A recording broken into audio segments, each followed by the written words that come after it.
burns my skin. How could love wear so thin? I'm sinking in the hollow ground. Nothing can stop me wanting you somehow. I won't let it die. I can feel you when you're not around. When the night gets cold, I won't be alone. We won't be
Good afternoon, Rocket League fans. Welcome to Rocket League Asia.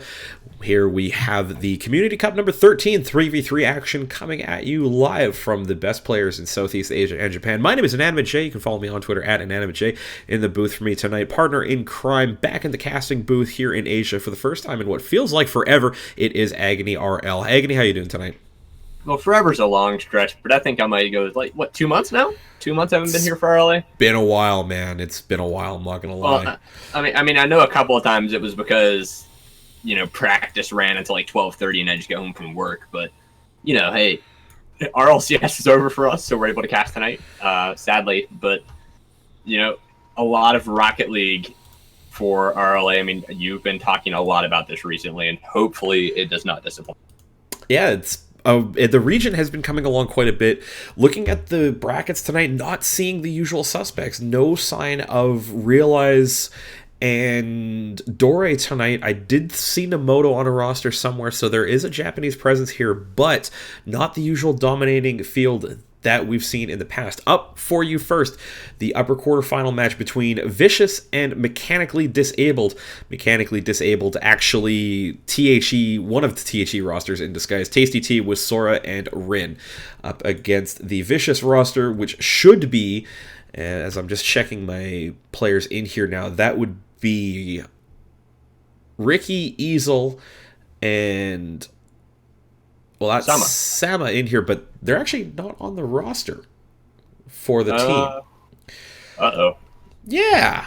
I'm just going to quickly check the players in here right now. Oh, you know what? It's Zero. Yep, it would figure. Yeah. It would figure.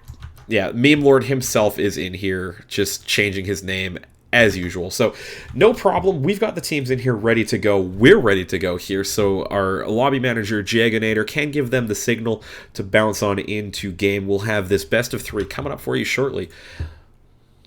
Well, I mean, we have to think here. Zero, since the first time we saw him, he's went from whiffing a lot to making some very interesting plays. And just him partnered with Easel and Ricky, which we've seen Easel before.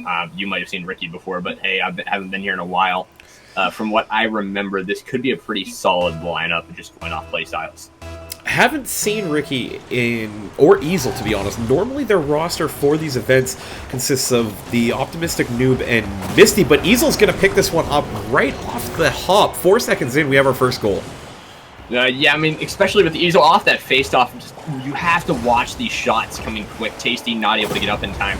And maybe reading that top corner, or just a little bit too much speed coming in the net. And that'll open up the play here. You and I have our roles reversed here because we couldn't get through the preamble, but I will leave the play-by-play to you as we settle in for this first series. Yeah, now we start out in the corner here. Sora, a good tip out the center. Tasty T follows up, sends it off the post. And now Sora, a tip back in. Ricky, a clear out of that midway line. Easel feels backflip on the way. And Sora now powering through Rin. Looking for a shot on net, does get the second touch up and over. Tasty T, a shot from an angle, able to find it. Ties him up at 1. Vicious get caught out a little bit here. They all end up kind of on the same side of the field as Ricky and I think that was Zero go up for the play with Easel rotating back. So the bounce pass across by Sora hits Tasty T at the far post. It's an easy goal for a Mechanically Disabled team and get them tied up here after just 33 seconds.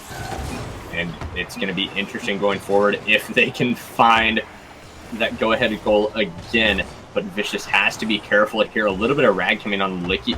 Rag, yeah, English already. But a little bit of lag on Ricky's side here. Hopefully recovering this. He is moving around the pitch now. But Easel making those defensive plays by himself. Shot coming in from Sora is stopped by Ricky. Zero in net. Reading that touch from Tasty out of the corner. And a good clear upfield. Shot on net, saved by Sora. And my phone deciding to go off right now as Jay is tweeting on Twitter. Now is not the time, Jay. It was perfectly fine. I was kind of rushed to get this stream up and running, so I forgot to say that we're going live. But no problem. Everybody knows that that tweet went out now because Agony's phone went off from the mention. And you're over a minute and a half into this game. Tie game. And the ping pong, again, just no chances either way so far. But one might open up here shortly.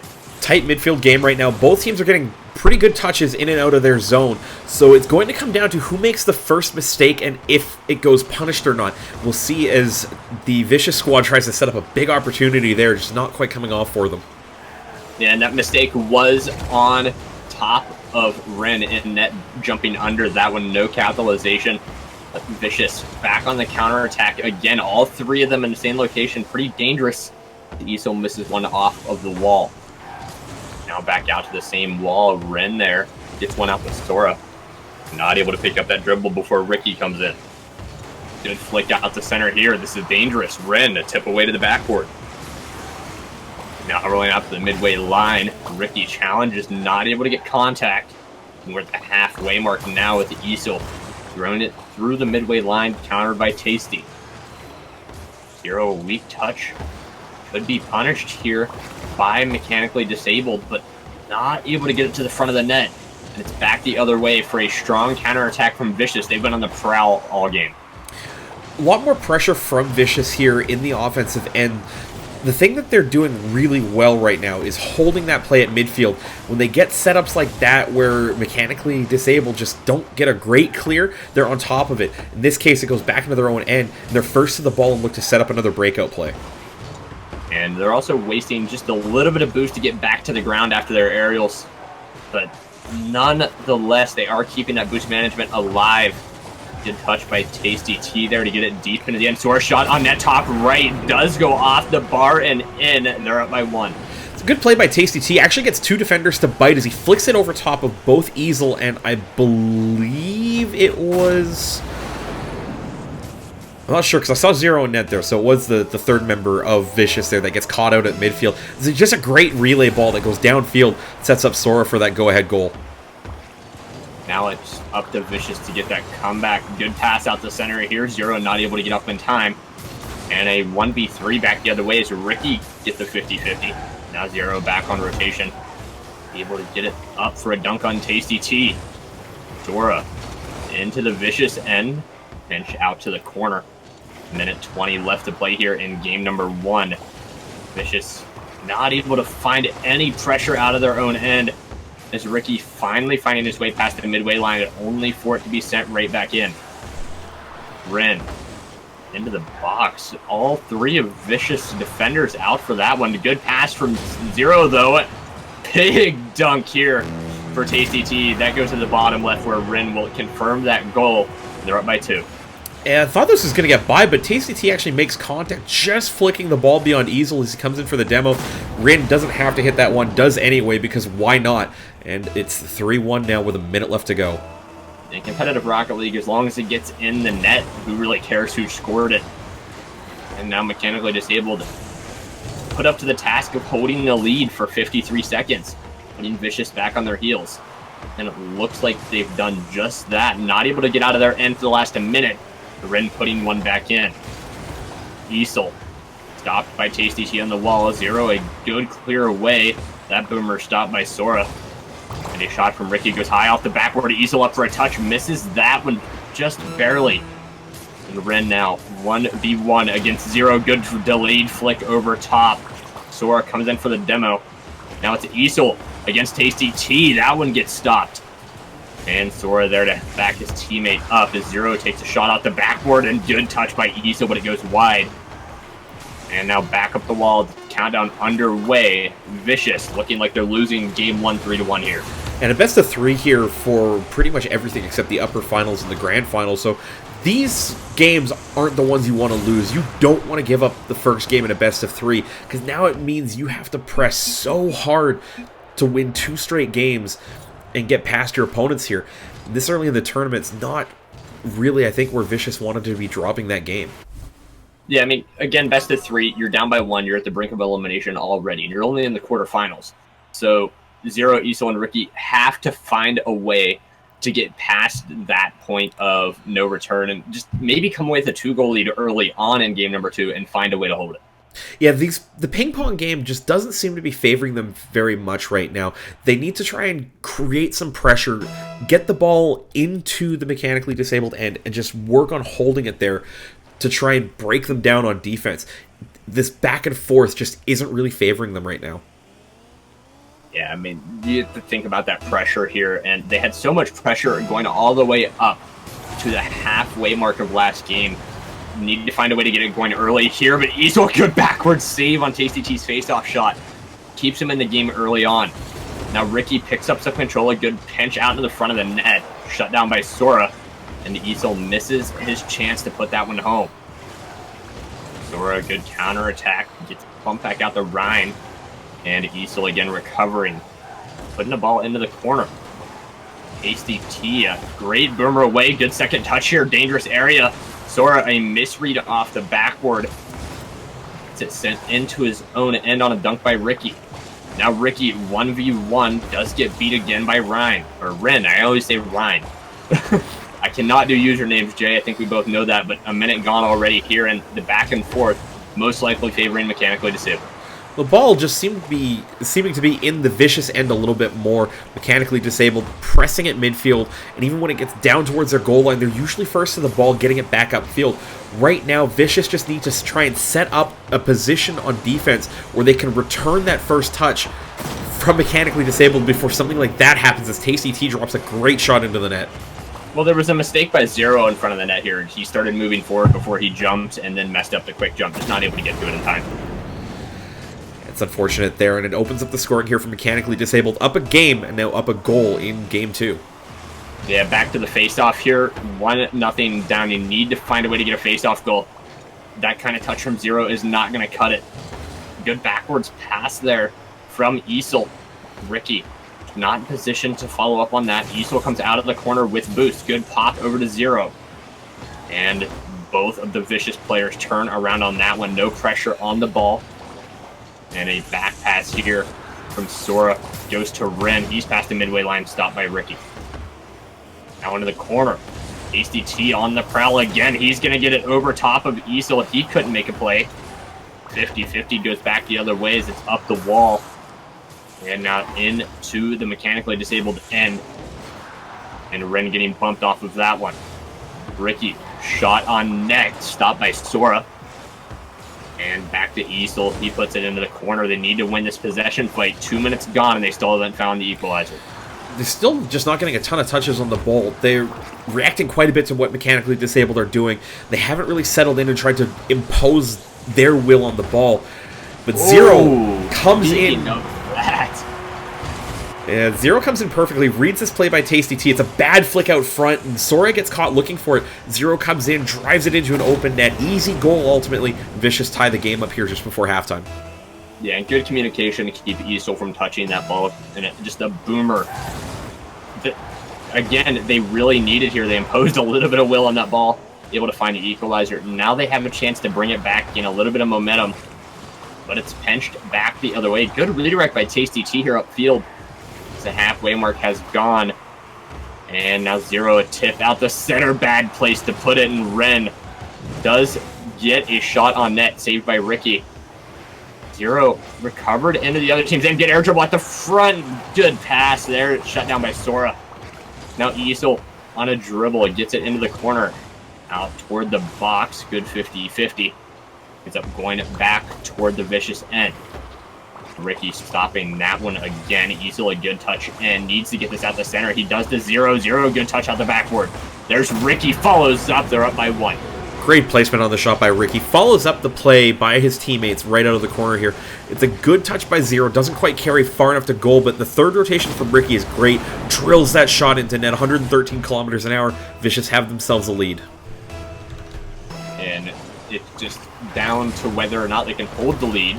Whenever you have less than 2 minutes left, this is the point in the game where both teams are playing their hardest to find a way to seal the deal. This just needing one goal to bring a little bit more momentum to the table. This could be it. Dangerous area. Sent back downfield over top of Zero. He's in the corner. Takes his boost with Tasty T. A good center here. Both of the mechanically disabled attackers commit there. But a weak touch out allows them to set back up on defense. Tasty T, a big clear. Now back the other way with Easel. Good second touch into the corner. On the backcourt, stop by Ren.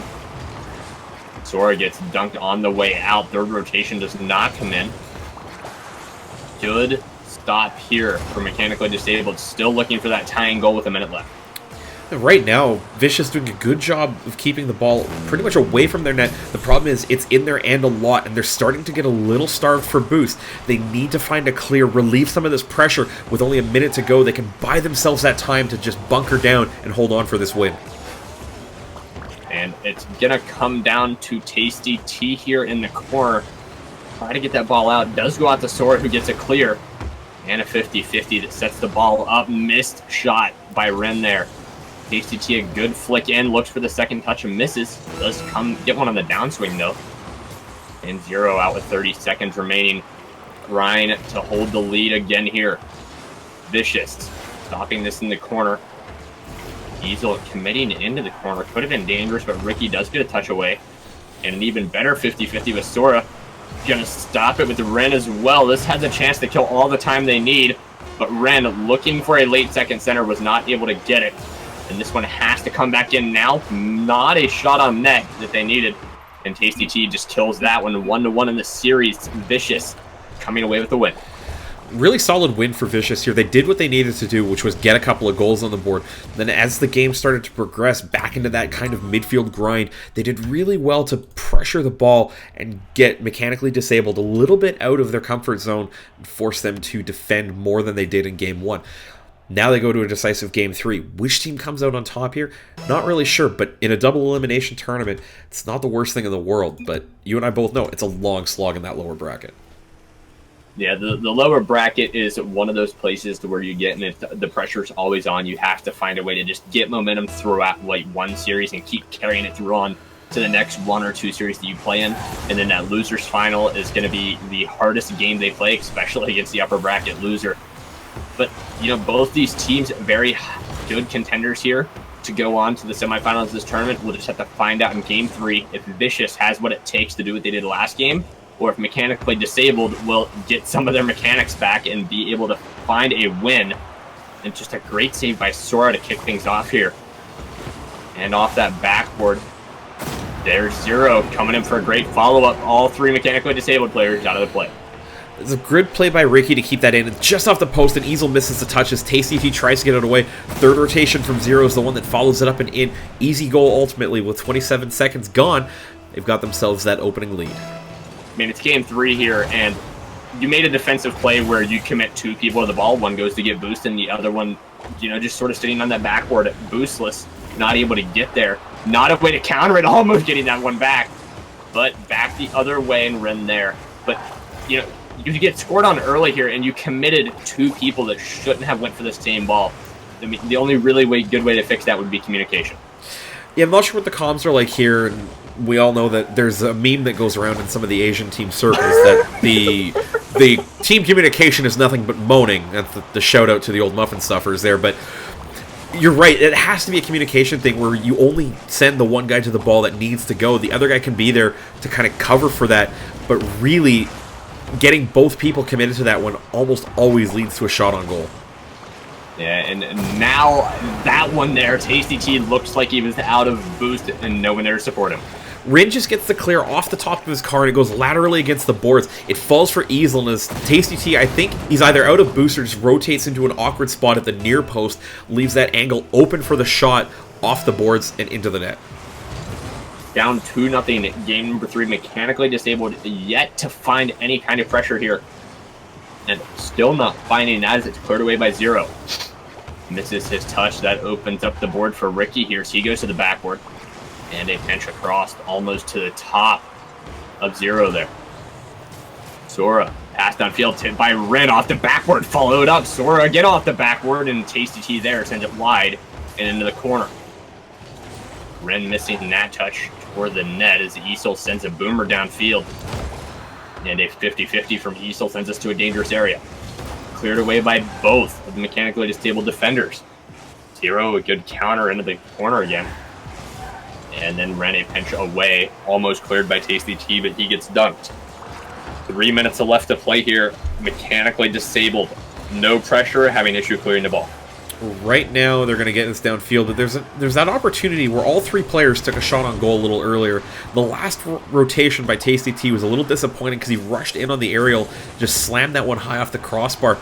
took a little bit more time, came from a little bit further back. The big opportunity to get one back here on the Vicious squad. Speaking of opportunities, a big one there, a wide open net, and the ball is sent wide left. Something you have to capitalize on. Sora might get one off the ceiling here, though. It does get below Easel. They bring it within one. This one's just a good read by Sora. Goes up the boards and gives himself a lot of space to get up for the aerial. The first touch, he's looking for the second one, but it ends up kind of catching Easel off guard as it goes sharply off the backboard, or actually off the roof intersection, down and in. 2-1 now with a lot of time left on the clock. Don't count mechanically disabled out yet. They might get a face-off goal here, but shut down by Ricky. And off that backboard, a chance for Vicious here. Sent to the backboard by Easel. And Ren gets a 50-50 there. It does not go his way. And it's cleared back away weakly. Needs a second touch. Doesn't get it. And Easel coming away with a big clear there to keep his team ahead in this game. Shot by Zero off the backboard. Dangerous area. Easel misses. Followed by Ricky. Barred down. And they're up by 2 again. Thought for a split second there that shot by Ricky might have gone barred down and away. Good pressure here by Zero, who keeps the first ball in, catches Rin and his teammate off guard. Didn't quite see that there. It was Sora, yes. The follow-up by Ricky's a good one. Almost gets it wrong, but it's in. Puts that lead back up to 2. That's an important goal for Vicious. And they need to find another one here, maybe to seal the deal late, and they almost do off that post by Ricky. And then pinched away by Easel, and Zero missing in the corner. Not going to help in the long run. 2v1, and then they're both back on defensive rotation now. Ren just not able to put that shot on. That's a shot on, but it's too weak to get through. Ricky could clear away, and he's there for another one off his own backboard. And out to Easel, who gets a boomer downfield. This could go on net with a second. He does get it. They're up by 3. That could be the dagger. It's a good follow-up here by Easel on his own ball. The long ball upfield, and it catches the defense off guard. A little bit of the Moi touch, rolls himself around, gets the final one accurate into the net. It's a good little play there, and that's going to set up Vicious here with a 3-goal lead. Trouble's wanting a clip for that. To be honest, it didn't deserve a clip. The Moi touch is the natural thing now. And we'll have to figure out if anybody actually does clip it, but if they do, hey, whatever. You know, you did it for Troubles. But minute left to play here. Game number 3. Vicious up by 3. And looking to close it out and move on to the semifinals. Now Ricky toward the backward. Shut down by Sora. Easel, good touch out the center. Was a dangerous ball. Zero missing that one. And a clear by Ryan is on net. Or Rin. God, somebody stop me next time, please. Need a counter for that. But shot by Sora will find its way in. They're down by 2. 40 seconds ago, I've seen stranger things happen in Rocket League here, but it's just a misplay by Vicious in their own corner. Leaves that one wide open for Sora. Doesn't have to do a lot with it except direct it on goal, but he gets it right. They're within 2. They need a quick face-off goal here, though. Stranger things in Rocket League. Sounds like the MLD a couple nights ago. Definitely. Yeah.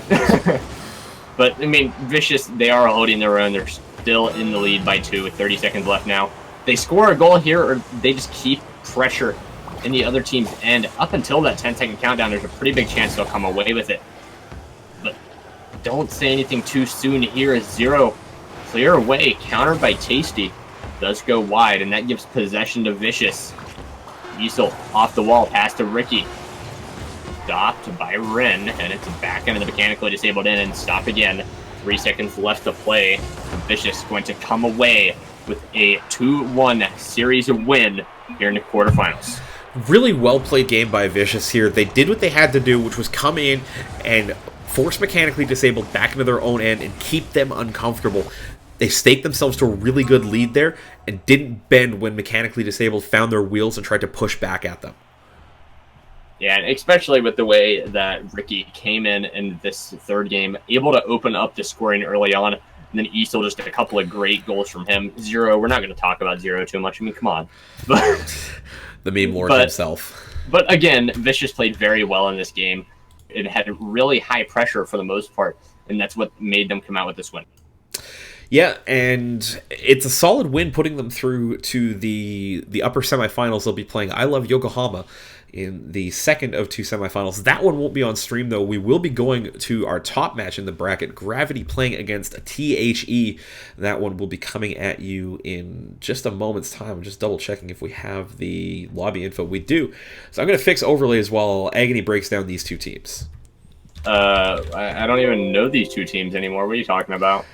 Okay, let me give you a hand. Let me give you a hand. So Gravity is Squirrel, Gone Freaks, Wah, and Raichi in today. So I imagine we'll probably see Squirrel, Gone Freaks, and Wah for the starters there. Then THE will be Misty, Juxta, and Tasty Guy.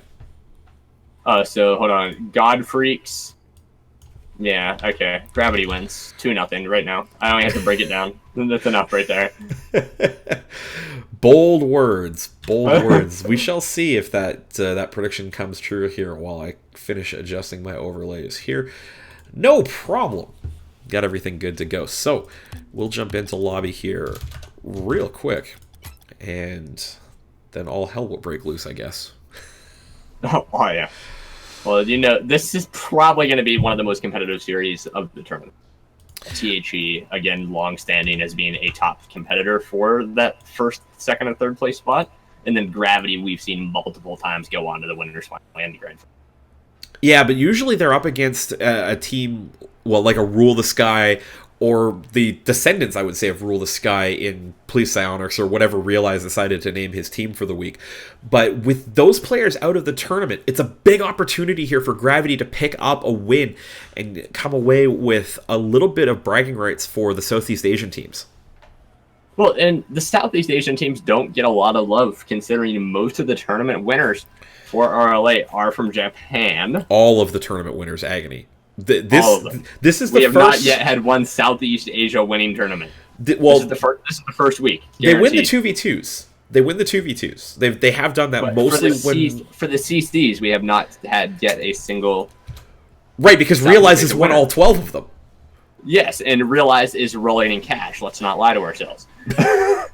Well, I can tell you this. Realize isn't playing today. So that is a big opportunity for another team to step up and take this one down. Realize you done goofed. Maybe somebody can tell. Is there another tournament in Japan today? Because that's the only other time I've ever seen Realize not play an RLA Community Cup is when there's something going on in Japan. Somebody help me out in chat. Things happening in Japan? I mean, probably like 12-year-old girls in miniskirts dancing. Come on. Oh, cringe. Have you never seen that music video? Cringe.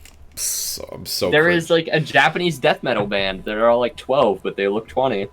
I'm so cringing right now. I mean, like, I believe you, I'm but dead serious. I'm still cringing. I will find it for you. I'm still cringing. We're just waiting for Gravity to get in here, and while I'm cringing, I actually got nothing. You took all of the wind out of my sails, and I'm really confused with myself right now.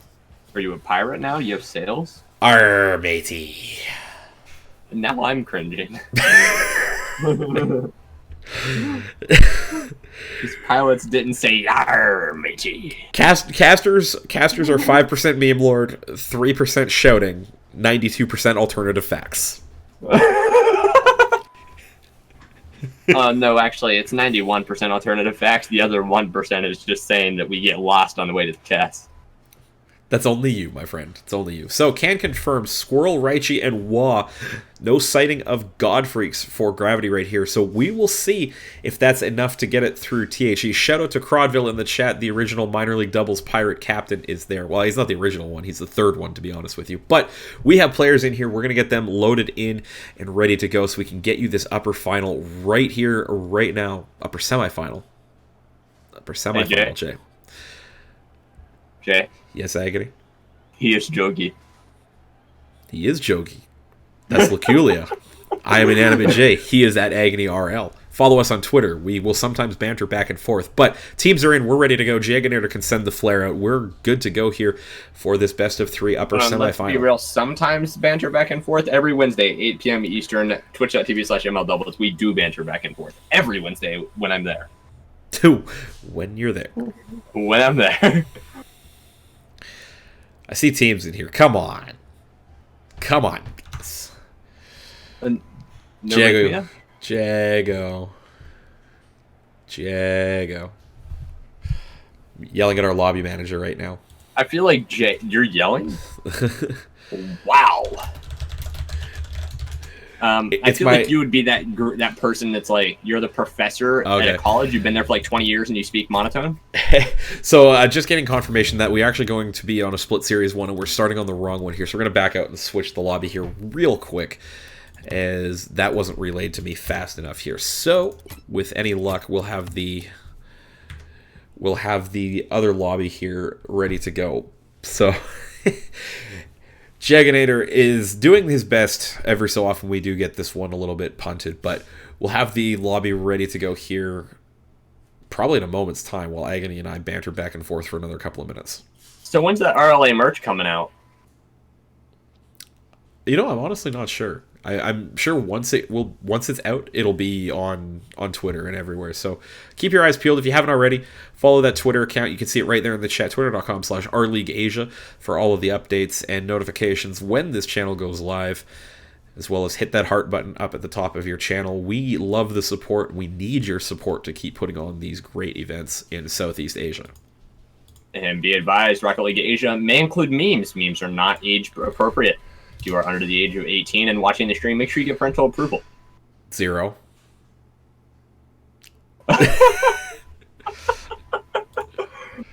You ruined my disclaimer. Shout out to Iridium in the chat. I think that might mean that we're getting rated as well. So big thanks to him if that is in fact a host, but have not actually gotten confirmation from the voices in my head. No problem, though. Teams are back in. We're correctly on the Asia East Japanese servers.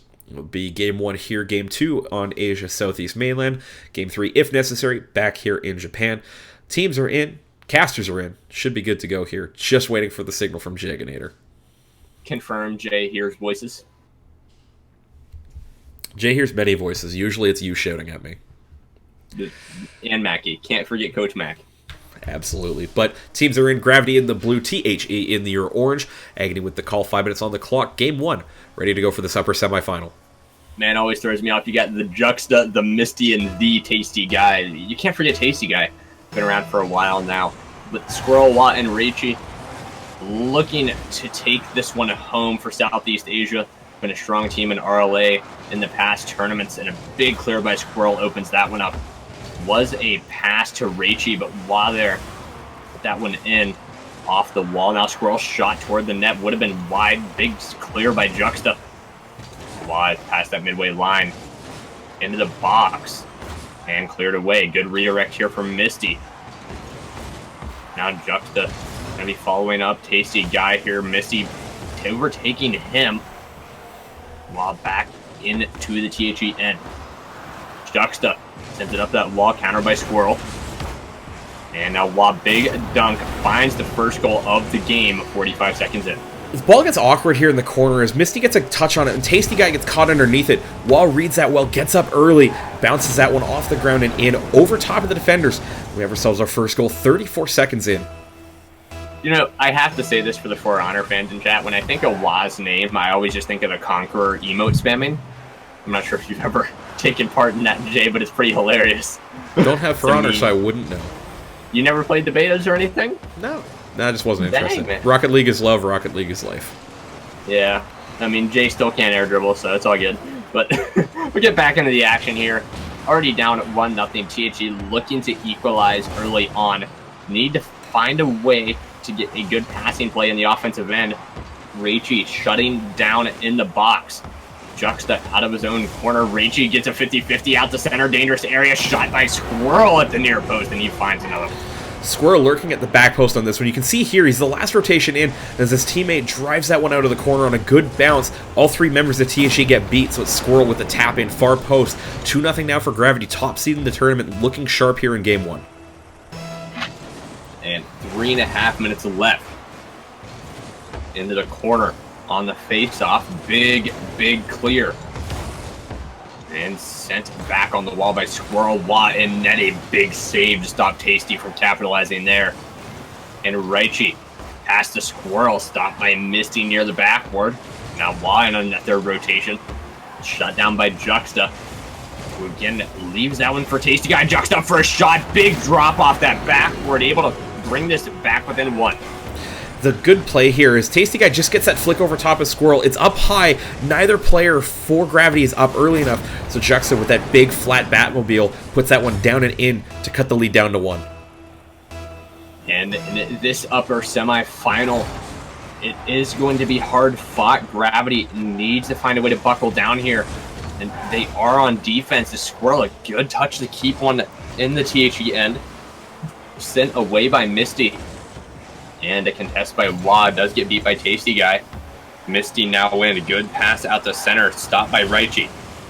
Tipped by Wah. Now Squirrel picks one up. Good 1-2-3 here, but a stop by Tasty Guy before it can get to the box.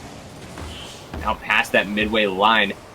Raichi with it. One-on-one with Juxta. Backflip stays low, and Juxta save away. Hit that halfway mark, now being down 2-1. THE still trying to find that equalizer. Really shocked by Juxta's camera angle here, on board with him right now, and it's really low and close to his car with that Batmobile at times. It can be really hard to kind of read where the play is going, especially when that camera dips down low with the ball floating up above. Now 2 minutes left to play. Raichi, good pinch off of the ground, bounces up the ceiling, big chance here. Nice dunk by Squirrel. Sent away by a double commit from THE. And now Raichi to capitalize on the double commit, bar down, sent away. And Misty picks this one up on the wall. Good flick, beats Squirrel with another backflip there. And a pinch that's very weak goes up into the air. Tasty Guy missing his chance to center. And it comes down to Juxta to do so, and he does. But countered by Wah, good pass to Squirrel. And on the other side here, Raichi coming in for a weak touch into the corner. Wah, nice counter. Minute and a half left to play here. THE still down by 1, having issues getting out of their own end. And this could be the goal here for Gravity. Able to get the pass off. Misty, great save on Wah's shot. A minute 20 left. That's not something you want to let go in. Pressure still on here for Gravity as THE can't quite clear their lines effectively. They'll finally get out through Tasty Guy, looking for the quick counterattack, but the mistouch by Misty isn't going to do it. Awkward touch in front. Can they find it? No. Wah gets it clear away. Yeah, you're great at play-by-play. I know I am. I can slot in and out of it really quickly. But I'm a much better analyst. Yeah, you just like straight-up play-by-play, man. Great.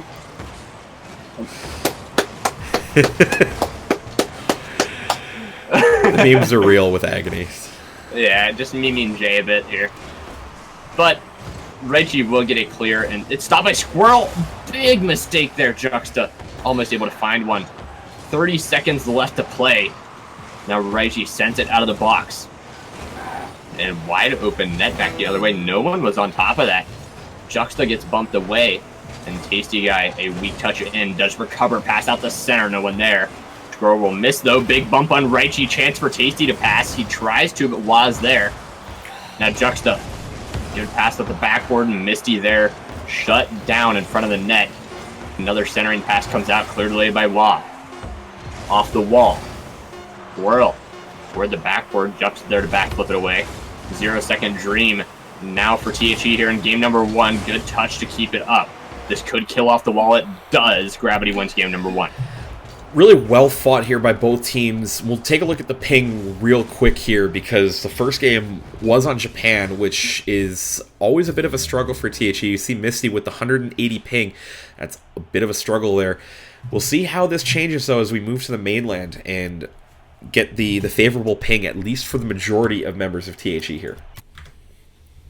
Yeah, and especially with THE, they played very strong, just not able to find a way keep that pressure up and move into the Gravity end for long enough to find a shot on that. A lot of chances, they just weren't able to capitalize. Yeah, it's just it was a lot of back and forth offense, to be honest. As I managed to jump into the wrong lobby here real quick. No problem. Just waiting for the credentials to get set up for the other one. As I see the passwords have just been inverted. That was my mistake. Jay is just great with English, so am I.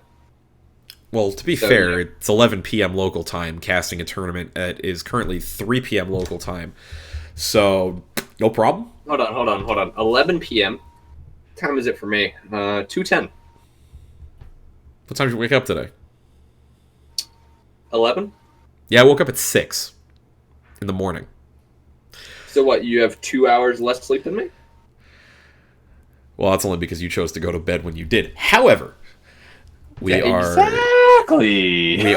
good to go here almost, as I see Tasty. Oh no, we're all in here. So yeah, we're good to go. Players slotting in here. Overlay being updated in 2 seconds, as I was too busy yelling at Agony for what time difference it is. Okay, hold on, let's be real though. Sunday, we both lose an hour of sleep. It's true. Daylight savings is a pain. Yeah, And I mean, I prefer the fall solstice, but the fall. You know what I mean? The equinox. Yeah, the equinox, the fall equinox to the spring equinox. But we can't really do much about it. We're gonna get off time zones here because that can confuse some people though, and move into some Rocket League, which is a lot less confusing to both of us. And THE missing a wide open net. You have to capitalize on those. You're 20 seconds in, and Tasty Guy sent one very wide, and they're still not able to hit the net. And Juxta just pulling that shot wide there, and that's another one that they really needed to get in. Is those 2 big opportunities early on with all the players for Gravity low on boost might come back to haunt them later on in this game. And this could be the haunting right now, but a good ping pong from Misty here. Great return. And Juxta doing the same exact thing, leaving the ball uncontested for a moment. Now Squirrel, big boomer back the other way. He's on top of it. Juxta tip to the wall, doesn't bounce up, leaving Squirrel out of position. Get touched by Misty, even better by Tasty Guy. Big save by Wah. Sent to the wall. Juxta toward the backward. Squirrel a pinch away, very dangerous. Tasty Guy comes in and tries centering again. Not able to find its way past Squirrel. Now sent out to the box. Tasty Guy's there to stop the clear off the backward shot by Misty. Far post. Finds it. They're up by 1. Solid rotation here from THE. They keep the ball in the offensive end. That pop-up by Juxta is in a good spot for Misty to follow up from that back rotation. They opened up the scoring here in Game 2. Beautiful shot for that. And coming on the outside of that ball, something that's really hard to get going on in Rocket League. But Misty doing it no problem. Almost finding a face-off goal here. Squirrel, barely enough boost to get up for that one, as it's pinched to the other side of his net. Misty throws this one off the ground. While there for a weak touch away, missed by Squirrel. As Misty demos Raichi in the background there. He spawns and misses the challenge. Tasty Guy. Pass to Juxta off the backward, looking for Misty. Good touch by Squirrel. Now Misty in off the backward, out to a dangerous area. Shot by Juxta. Big save by Squirrel. And it's sent to the corner by a dunk. Misty still in front of that net. There's Tasty Guy for the pressure. And Misty will hit it back into his own end. Wah now following up. Bad touch by Misty, and even better bump by Wah. Follow it up again. And sent to the wall where Tasty Guy coming off, looking for that second touch. Misplays that one at the halfway mark. Still no goal for Gravity. Yeah, they haven't had a ton of pressure this game, Agony. They've been really defending heavily against a lot of THE pressure. The thing that they've done well, though, is limit THE to just 1 goal. A lot of that comes down to THE shot accuracy, leaving a lot to be desired right now. It's a big reason why Gravity is still within 1. And now we have to find out if THE can hold this one. Goes out to that corner. Juxta. Stop that on the backboard. And big pinch back the other way. Misty might be getting the assist. He will. Juxta. Just great defense here in the corner. Just gets a dunk on Raichi, and it catches Squirrel off guard at the midfield. You see it go right around Squirrel there, and he flips desperately trying to get back, but can't find the way to catch up to that ball. It's unlucky for Gravity, but it's a bit of an overcommit on offense. Squirrel doesn't go for the ball, but he's in a spot where he can't defend when something unexpected happens out of the corner. And we might see a little bit of Gravity tilt here. Raichi missing big on that wall. Almost a redirect there from Juxta. But now Wah out to the midway line, countered by Misty. This is the shot on net. A big clear by Raichi. It goes out to the wall. With a minute 50 left to play, Gravity needs to find a little bit of offensive pressure. If they can just get a hold of the ball right now, as THE have done a really good job keeping it away from the cars in blue here. There's been no sustained pressure on the orange goal at all this game. As most of the paint on that ball is from the blue post and crossbar with all the shots THE have been lobbing at that net. And now we have to find out if they can keep it up. This is Tasty Guy back the other way. Big 50-50. Now Wah sends it off the bottom of the wall. Tip out the center. This is a great pass, but it's shut down. Raichi and aerial that looks somewhat weird there, just a crescent shape. And Juxta a tip toward Tasty, just not able to find him. And back the other way with a big dunk from Misty. And a follow-up from Squirrel to get it out of his own end. Wah now off the backboard.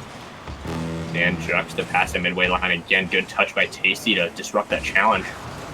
And a pass from Juxta to Misty. Almost a 1-2 play. Sent back the other way and countered again. Less than a minute left to play. Gravity needs to find one in this next rush. Gets shut down by a bump by Juxta. Raichi is in a 50-50 off the wall.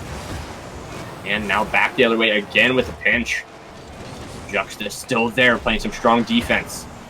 30 seconds left to play. Gravity yet to find a decent shot on net.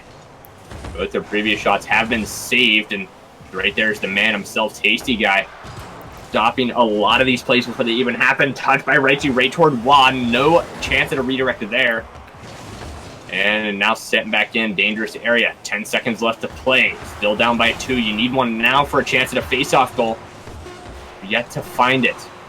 No bump coming in. This will be it for Gravity. They're going to lose game number 2, most likely. What a 0-second goal from Raichi. They needed to do that earlier.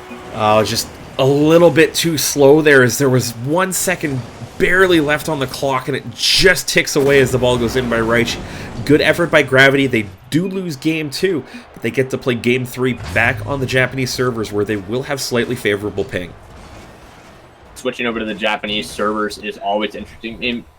Never a Southeast Asian champion, as you did mention, and this is the chance for THE to just shut down Gravity and take that championship away from them, or maybe even meet them in the grand final again. But Gravity, you have a whole game left. I mean, all they have to do is make some adjustments on defense and get the ball out stronger, and they can find a way to win game 3. If they can settle down a little bit, get control of the ball, which might be a little bit easier when they're playing with the favorable ping. We've seen THE struggle with that when they're playing on the Japanese servers and their internet just isn't quite holding up.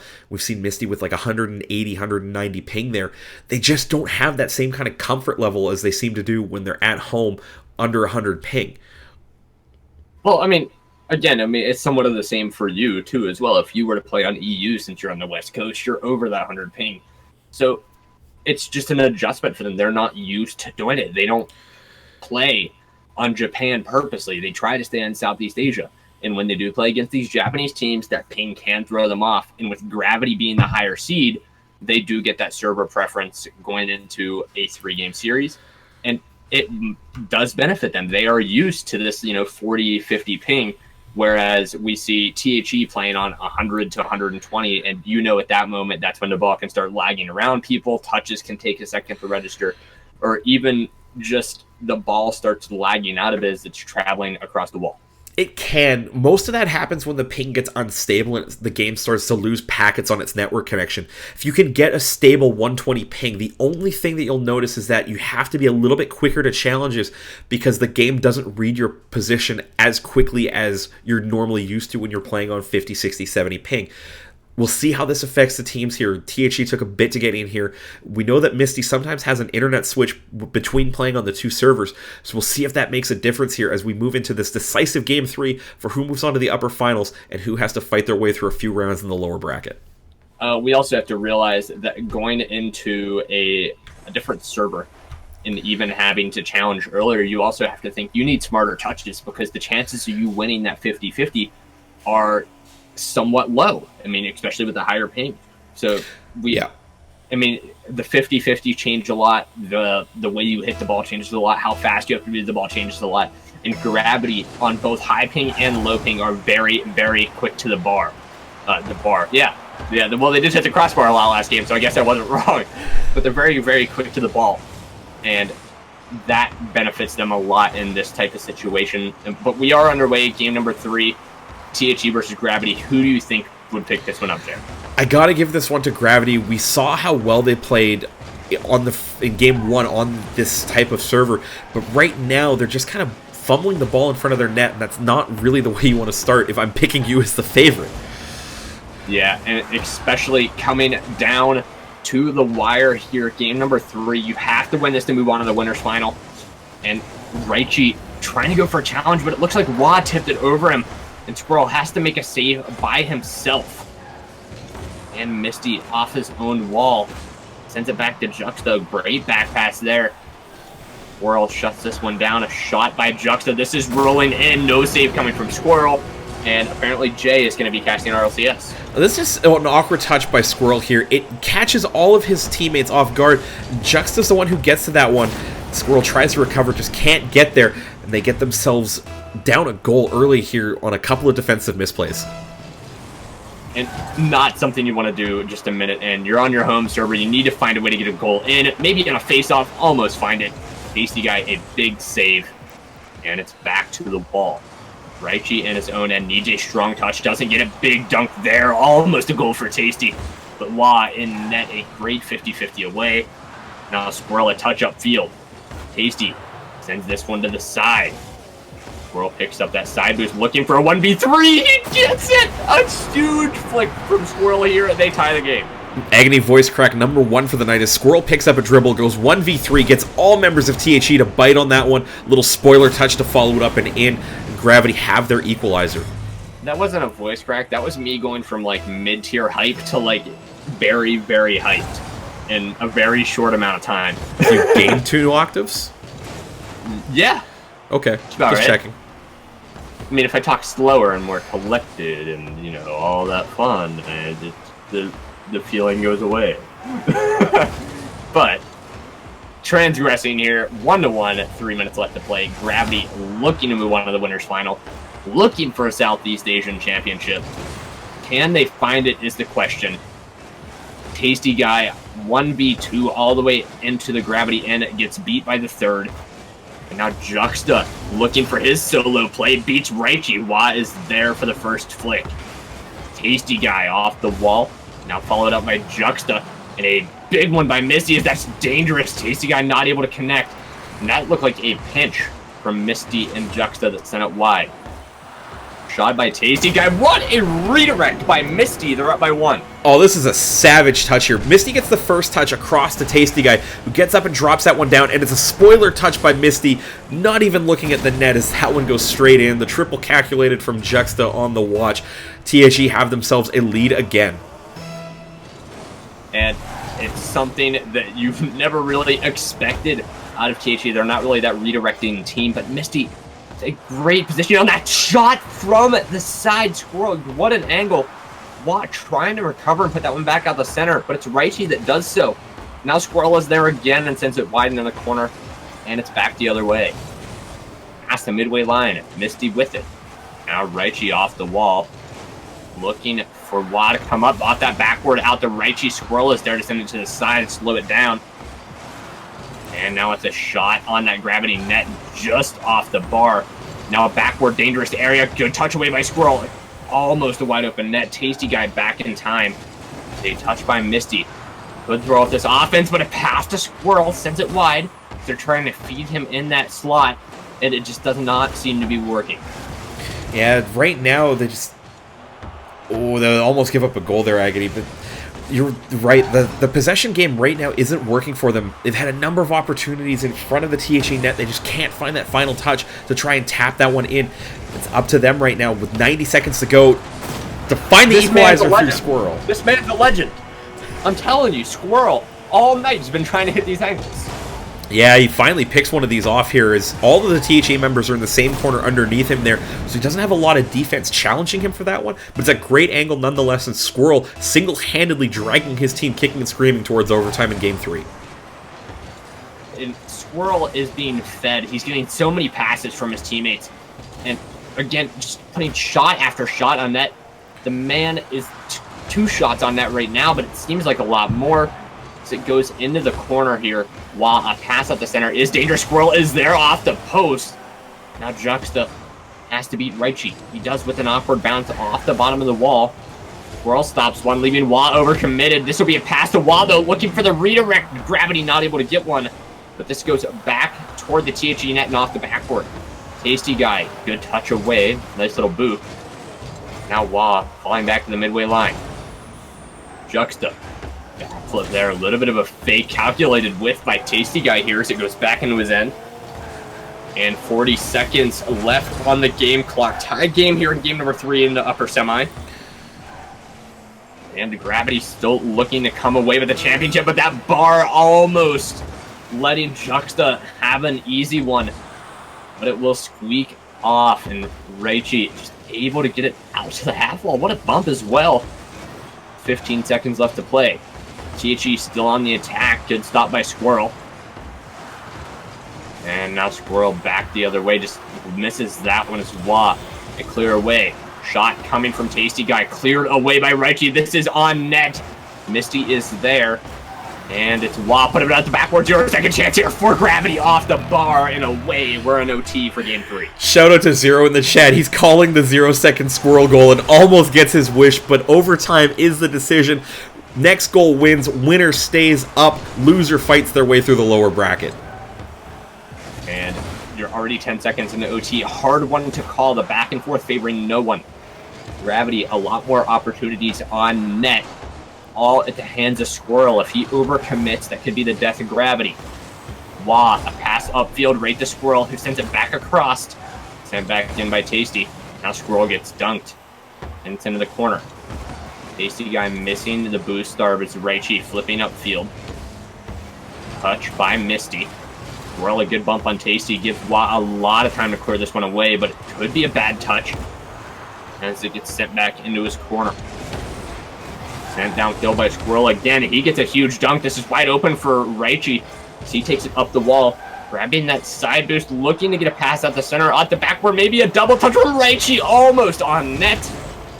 And now Squirrel off that wall. Misses the touch to the backboard. It's Misty. Sends it right back into him. Wah there off the backward. Dangerous area. There's Raichi. Sends it wide. And it's clear for Tasty Guy. Misty intercepts that one with a controlled big dunk by Squirrel. And minute 19 gone here in OT. Both teams, some big offensive chances, just not able to capitalize. The THE getting a little star for boost right now. You can see Tasty Guy with the way he's driving around. Doesn't really have a lot of boosts. He needs to buy himself some time to go find some as the offensive pressure from Gravity starts to mount. A big save by Misty to keep the game intact for THE. And now can they counterattack? They don't have the boost to Raichi. A great bump. Tasty Guy finally has the boost. Now Squirrel grabs his corner. Good beat on Tasty Guy downfield. Now this bounces off the lower end of the wall. Wah follows up. Wah. Wah follows up and it's sent back in. Squirrel shot on net. This could be there. Misty is there for a big save. Keeping THE in this. Squirrel is still on the prowl for that hat trick in the game 3 hero here. Wah goes back into his own end. Up and over here from the corner boost. Juxta does get a bump. This is tipped up high by Raichi. And now Misty in to make the play.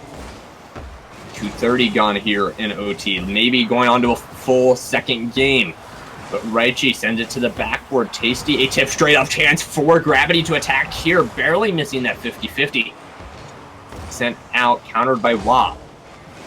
Big miss from Raichi there. That's a dunk by Wah to keep it slowed down. Squirrel sends it to the ceiling.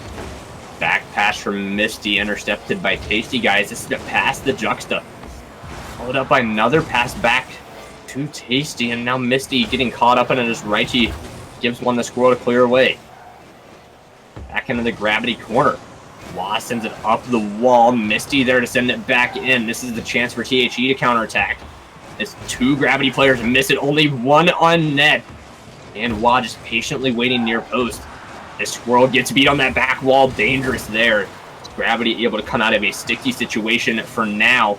And Squirrel misses one wide open net. There's Tasty Guy. He will capitalize game 3 OT, and they're moving on to the winner's final. Squirrel goes from god to goat rodent right there with that awkward backflip off the boards. Can't get the ball away clear. It falls for Tasty Guy, who finds the overtime winner here 3 minutes and 26 seconds into overtime.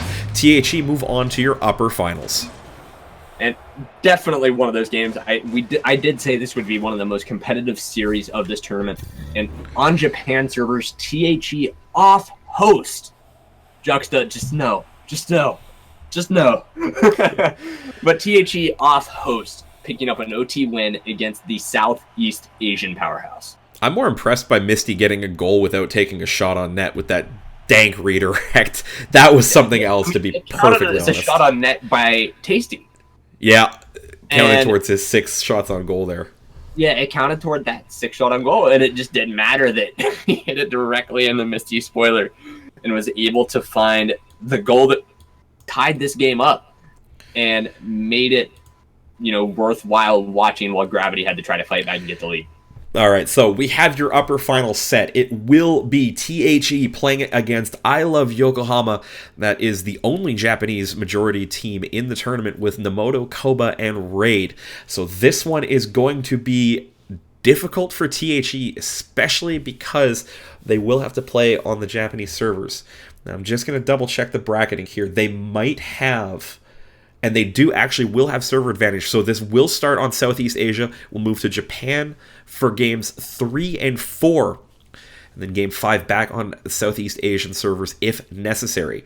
So with the server ready to go, Agony and I will get in here really quick. And I know, Agony, you haven't been here for a little while here, but Nomoto has been playing quite a bit with Realize, and not seeing Realize in this tournament means Nomoto is picking up his own team with Koba, who we've also seen here and there, but not a ton of, and an unknown player in Raid who I haven't actually seen before.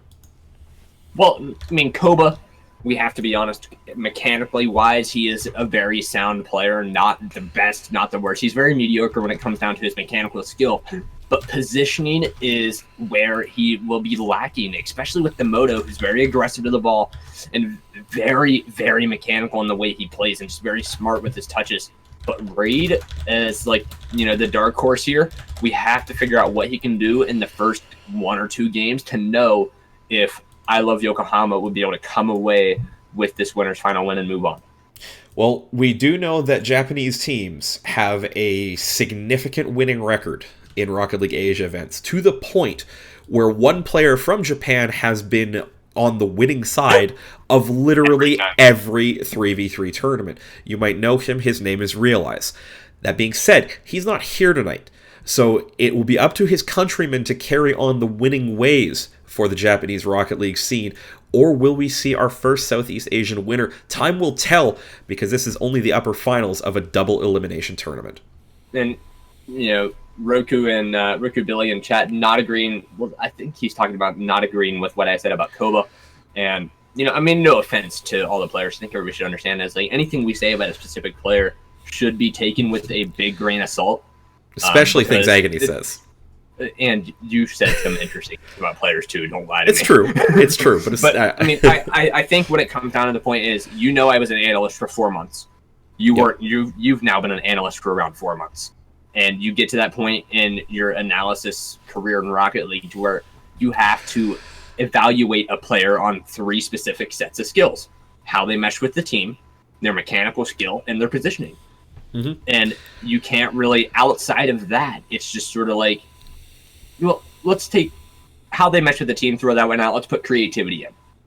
Sure. Because that creativity is probably the number one thing a Rocket League player can have that could trump positional skill if they are aggressive. Right.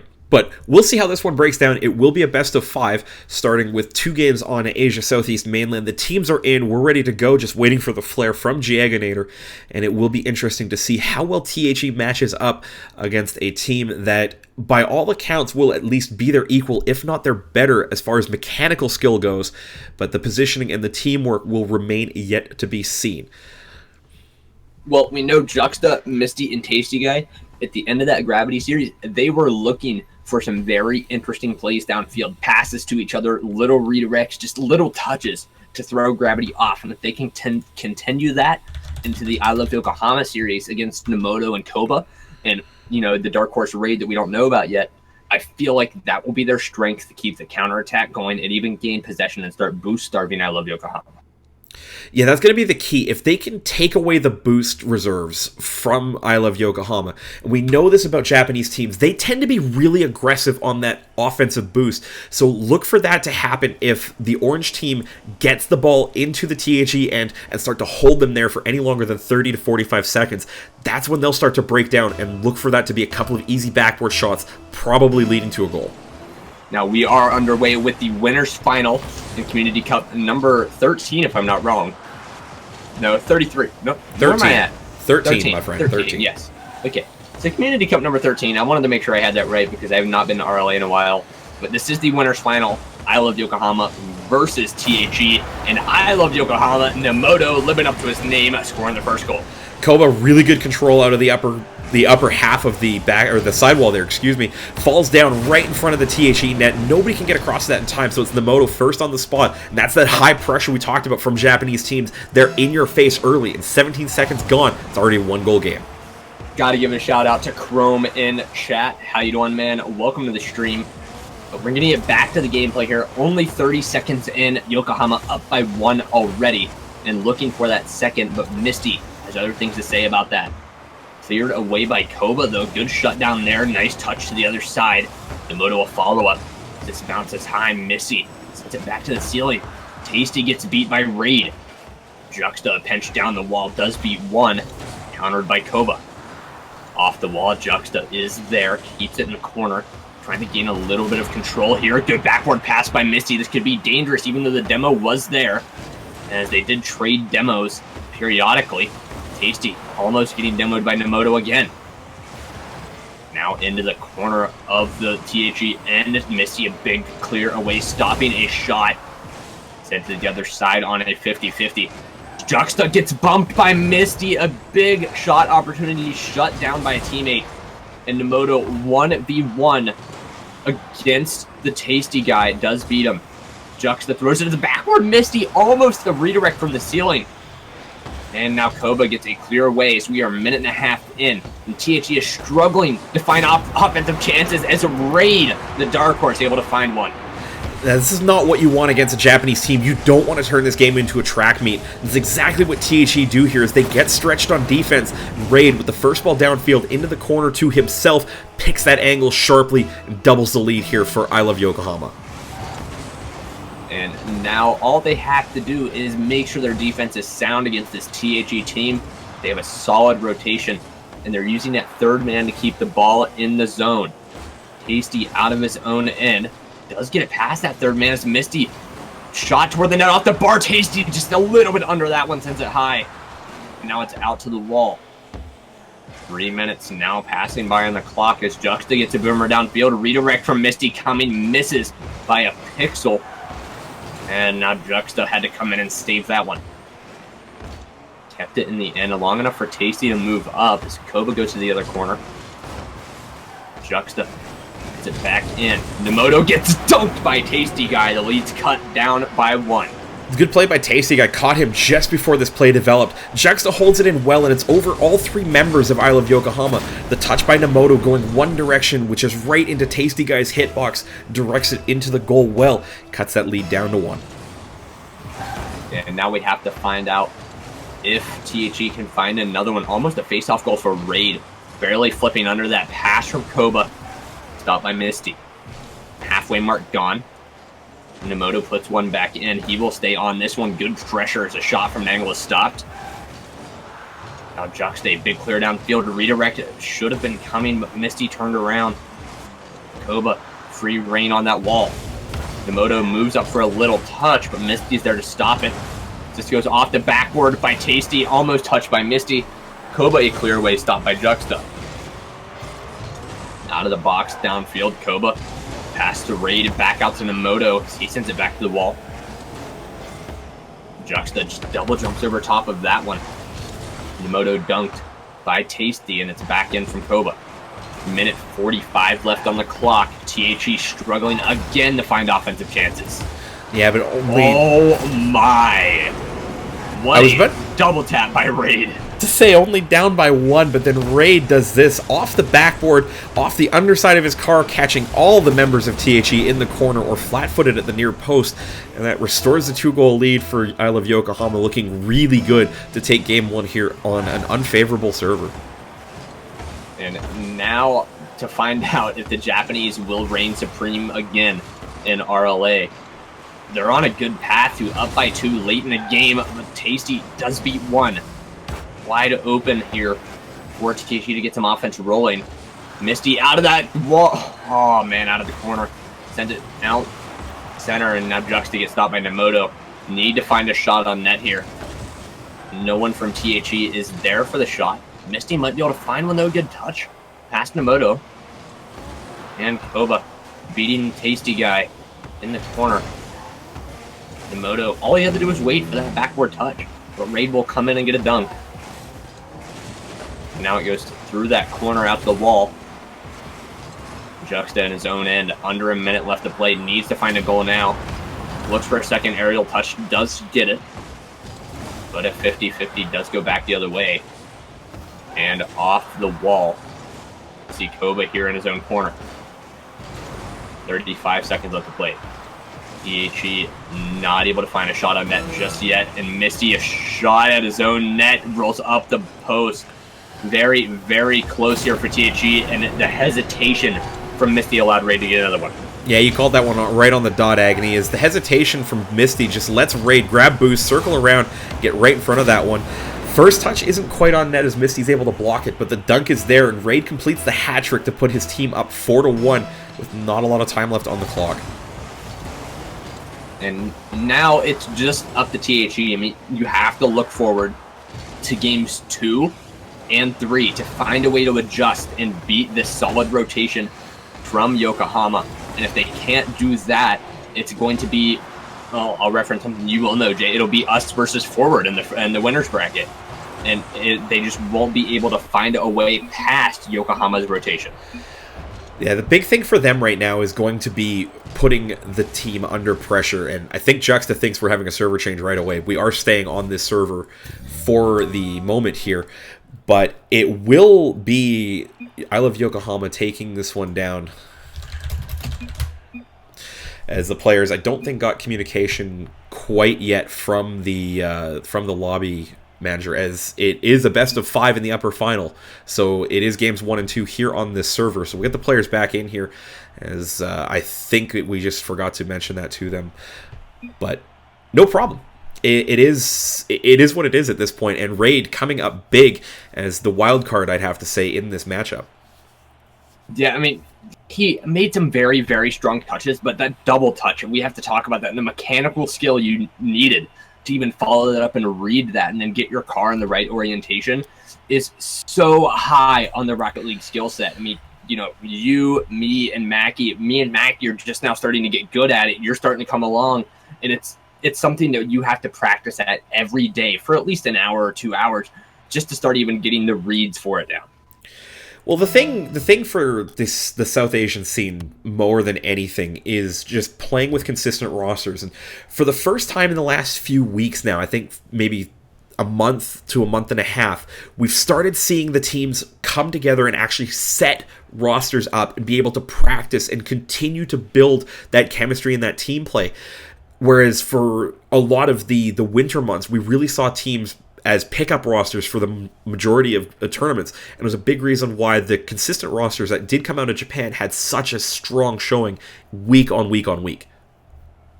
Yeah, and the thing here is, as soon as we see Southeast Asia start getting rosters that stick together, I mean, the original Gravity, I can't remember exactly who was on it, but you know what I'm talking about. They stuck together for so long. And when Gravity stuck together it was Gone Freaks, Squirrel, and Chronix. Yes, those three. They stuck together for a long time, and they started competing with these Japanese teams, able to go to the winners final, able to make it to the grand finals and compete. And they picked up the first ever game against World of Sky in an OT game 1. So they were one of those teams that as soon as they got consistent, they were able to take on and win a few games against these Japanese teams. But until we see that again, Japan will run the scene. And it looks like they're doing just that here in this series so far. They're doing a great job at breaking this ball out. But we're going to get back to the action here. Raid does get stopped on his clear, and a centering pass to Misty gets shut down immediately. Koba sends it deep into the THE end. Now Juxta in the corner, shot by Nemoto, was on net from a high angle. But Raid out of the corner, shot again, barely off that backboard. Now to the wall. Nemoto sends it back into the corners, Juxta stops one. And Nemoto, a pinch across with Misty to the other side as Raid is in for a 50-50. Good touch up, delays it for a defensive rotation to get set. Well, we're going to see Yokohama coming with Koba. Nemoto, oh my, what a passing play here. They open it early. Yeah, Koba does a good job beating Tasty Guy and Juxta in the corner with that bouncing pass out front. Nemoto just has to direct that on goal. Does so perfectly with the front end of the Octane. 1-0 here for I Love Yokohama, and it looks like a replay of Game 1 here as the offensive pressure from the Japanese squad is doing a really good job hemming THE in their own end. And now it just comes down to Yokohama again. Can they hold this lead? Can they keep their rotation going? And if the answer is yes, they have Game 2 under their belt pretty early on. If not, THE need to find a goal now just to get that momentum back. Haven't been able to score just yet in this game, but they've had some opportunity. And we're going to pick back up with the play right now as that's a wide open net. A great pinch from that wall. Didn't even hit the ceiling to come back down. Misty gets caught out a little bit. That is a pinch. Okay. It is, yeah. It kind of dunks Misty's clear on the boards there as Tasty Guy gets caught in a really awkward spot, and it leaves Raid an opportunity to challenge for that one. No real idea what happened to Juxta on that play, but it leaves the net wide open, and I Love Yokohama have their second. Yeah, and now, again, it just comes down to that point. They hold the lead, and they did this last game where they did have a 2-goal lead for the majority of the game and almost had a 3-goal game there. Misty, a big save. It gets sent out to the wall, and they pensioned it to the ceiling. 2 of the THE players committing. This is the shot on net, saved by Koba. Now sent to the wall. Back into the backward of the THE end. Nemoto, a good 50-50 out the center.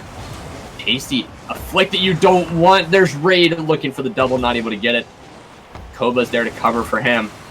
And it's off the wall. Nemoto now in on the play. Backward pass out to center. Raid is there, hesitates just a bit. Was a chance to score, but none to fear. Koba's back in the Yokohama end looking for the clear. And now back the other way with Misty. Off the backboard. Good 50-50 here from Juxta. Better dunk by Misty to keep it in the end. But it's going to be Koba along with Nemoto carrying that one out. Looking for a pass to center off that backboard. Anywhere near that box is dangerous when Yokohama's on the prowl. Tasty missed the dunk there against Koba. Sends one out the center. Shot not coming. Needs a save from Nemoto. Big one off the own bar, and there's 2 minutes left to play here. You're down by 2. THE, what are you thinking at this time?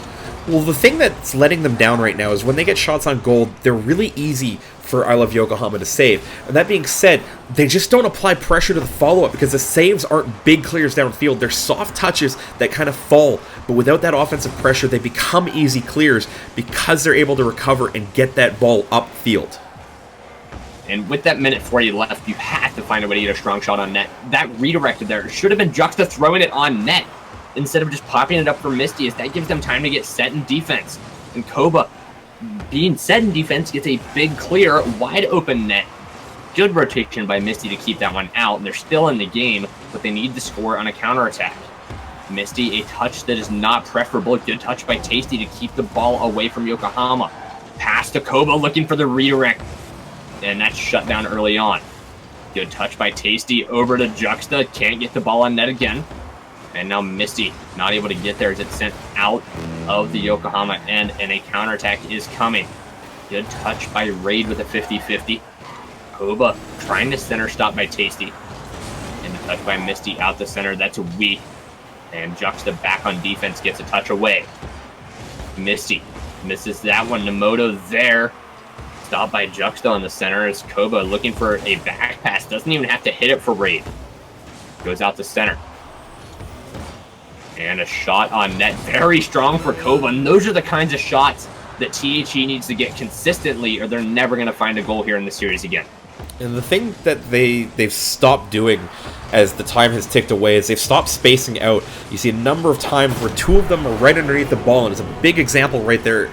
So Nemoto gets this one over top. Nakoba's first touch is good, but it commits Tasty Guy and Misty right at midfield, and Nemoto's able to drive that one forward, catching the rest of THE and Juxta off guard on defense. To everybody in chat watching, I will answer one question I do see. No, this is not a replay. This is live. And second of all, make sure you guys do go follow me and Jay on Twitter, AgonyRL and MNMJ, as we do see Yokohama scoring their 4th goal. But hit us up with a follow on Twitter. Make sure you follow Rocket League Asia at rleagueasia to support this league every Saturday night, 1 a.m. Eastern, 3 p.m. local time for Asia.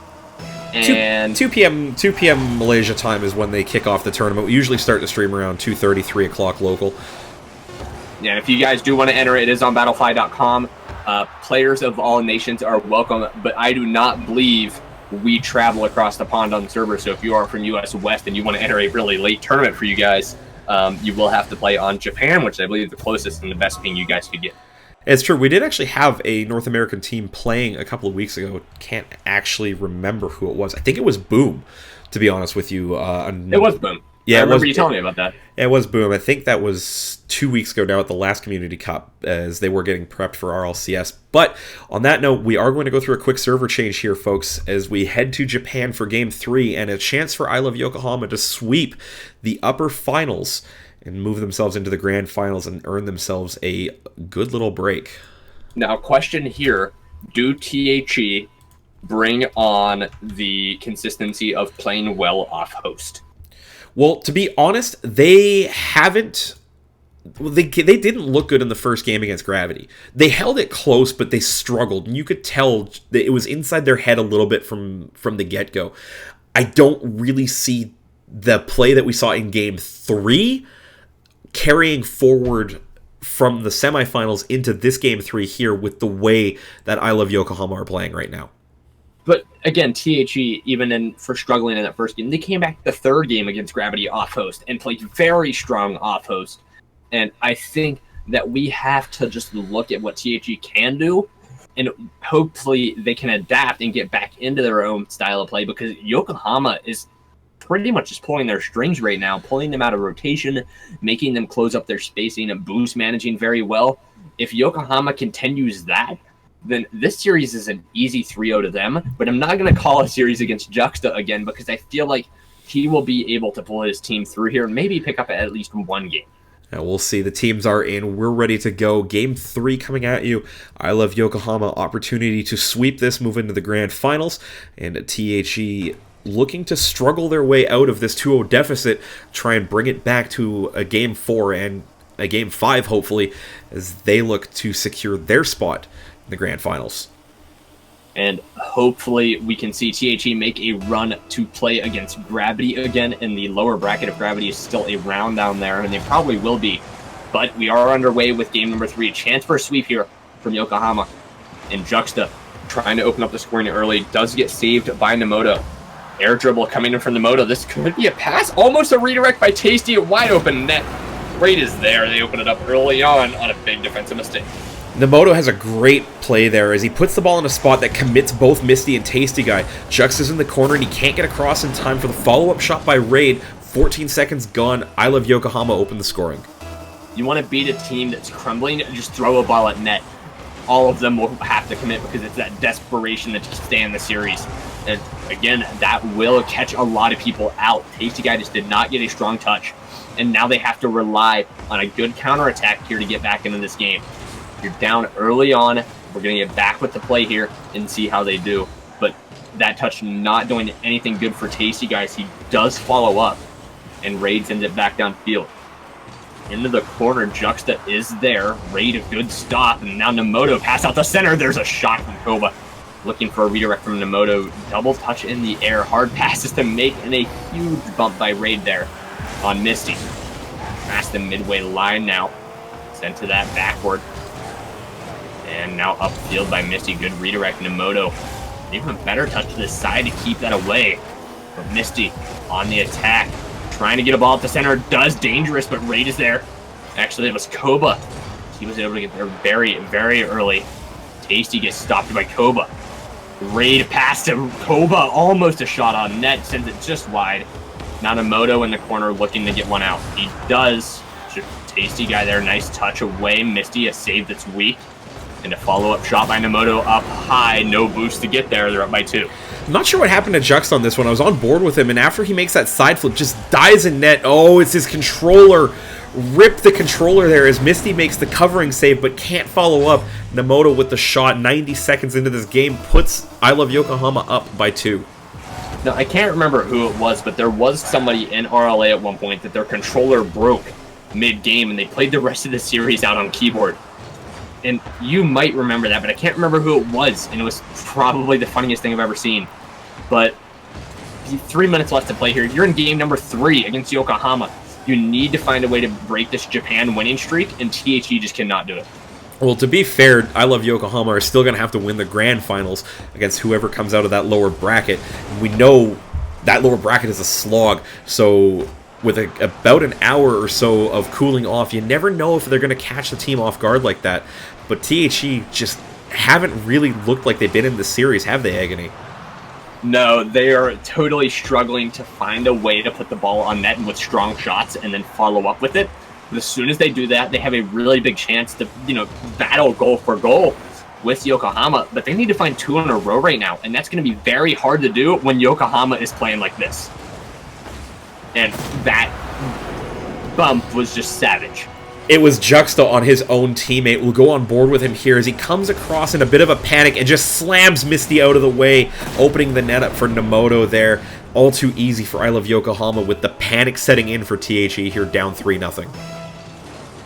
Yeah, and now it's going to look like THE might be going into that lower bracket final against whoever comes up on that one. We do have 2 or 3 matches to stream down there before we get back to THE, but Yokohama is running away with this, and if we see THE in the grand final, it might be another slaughter.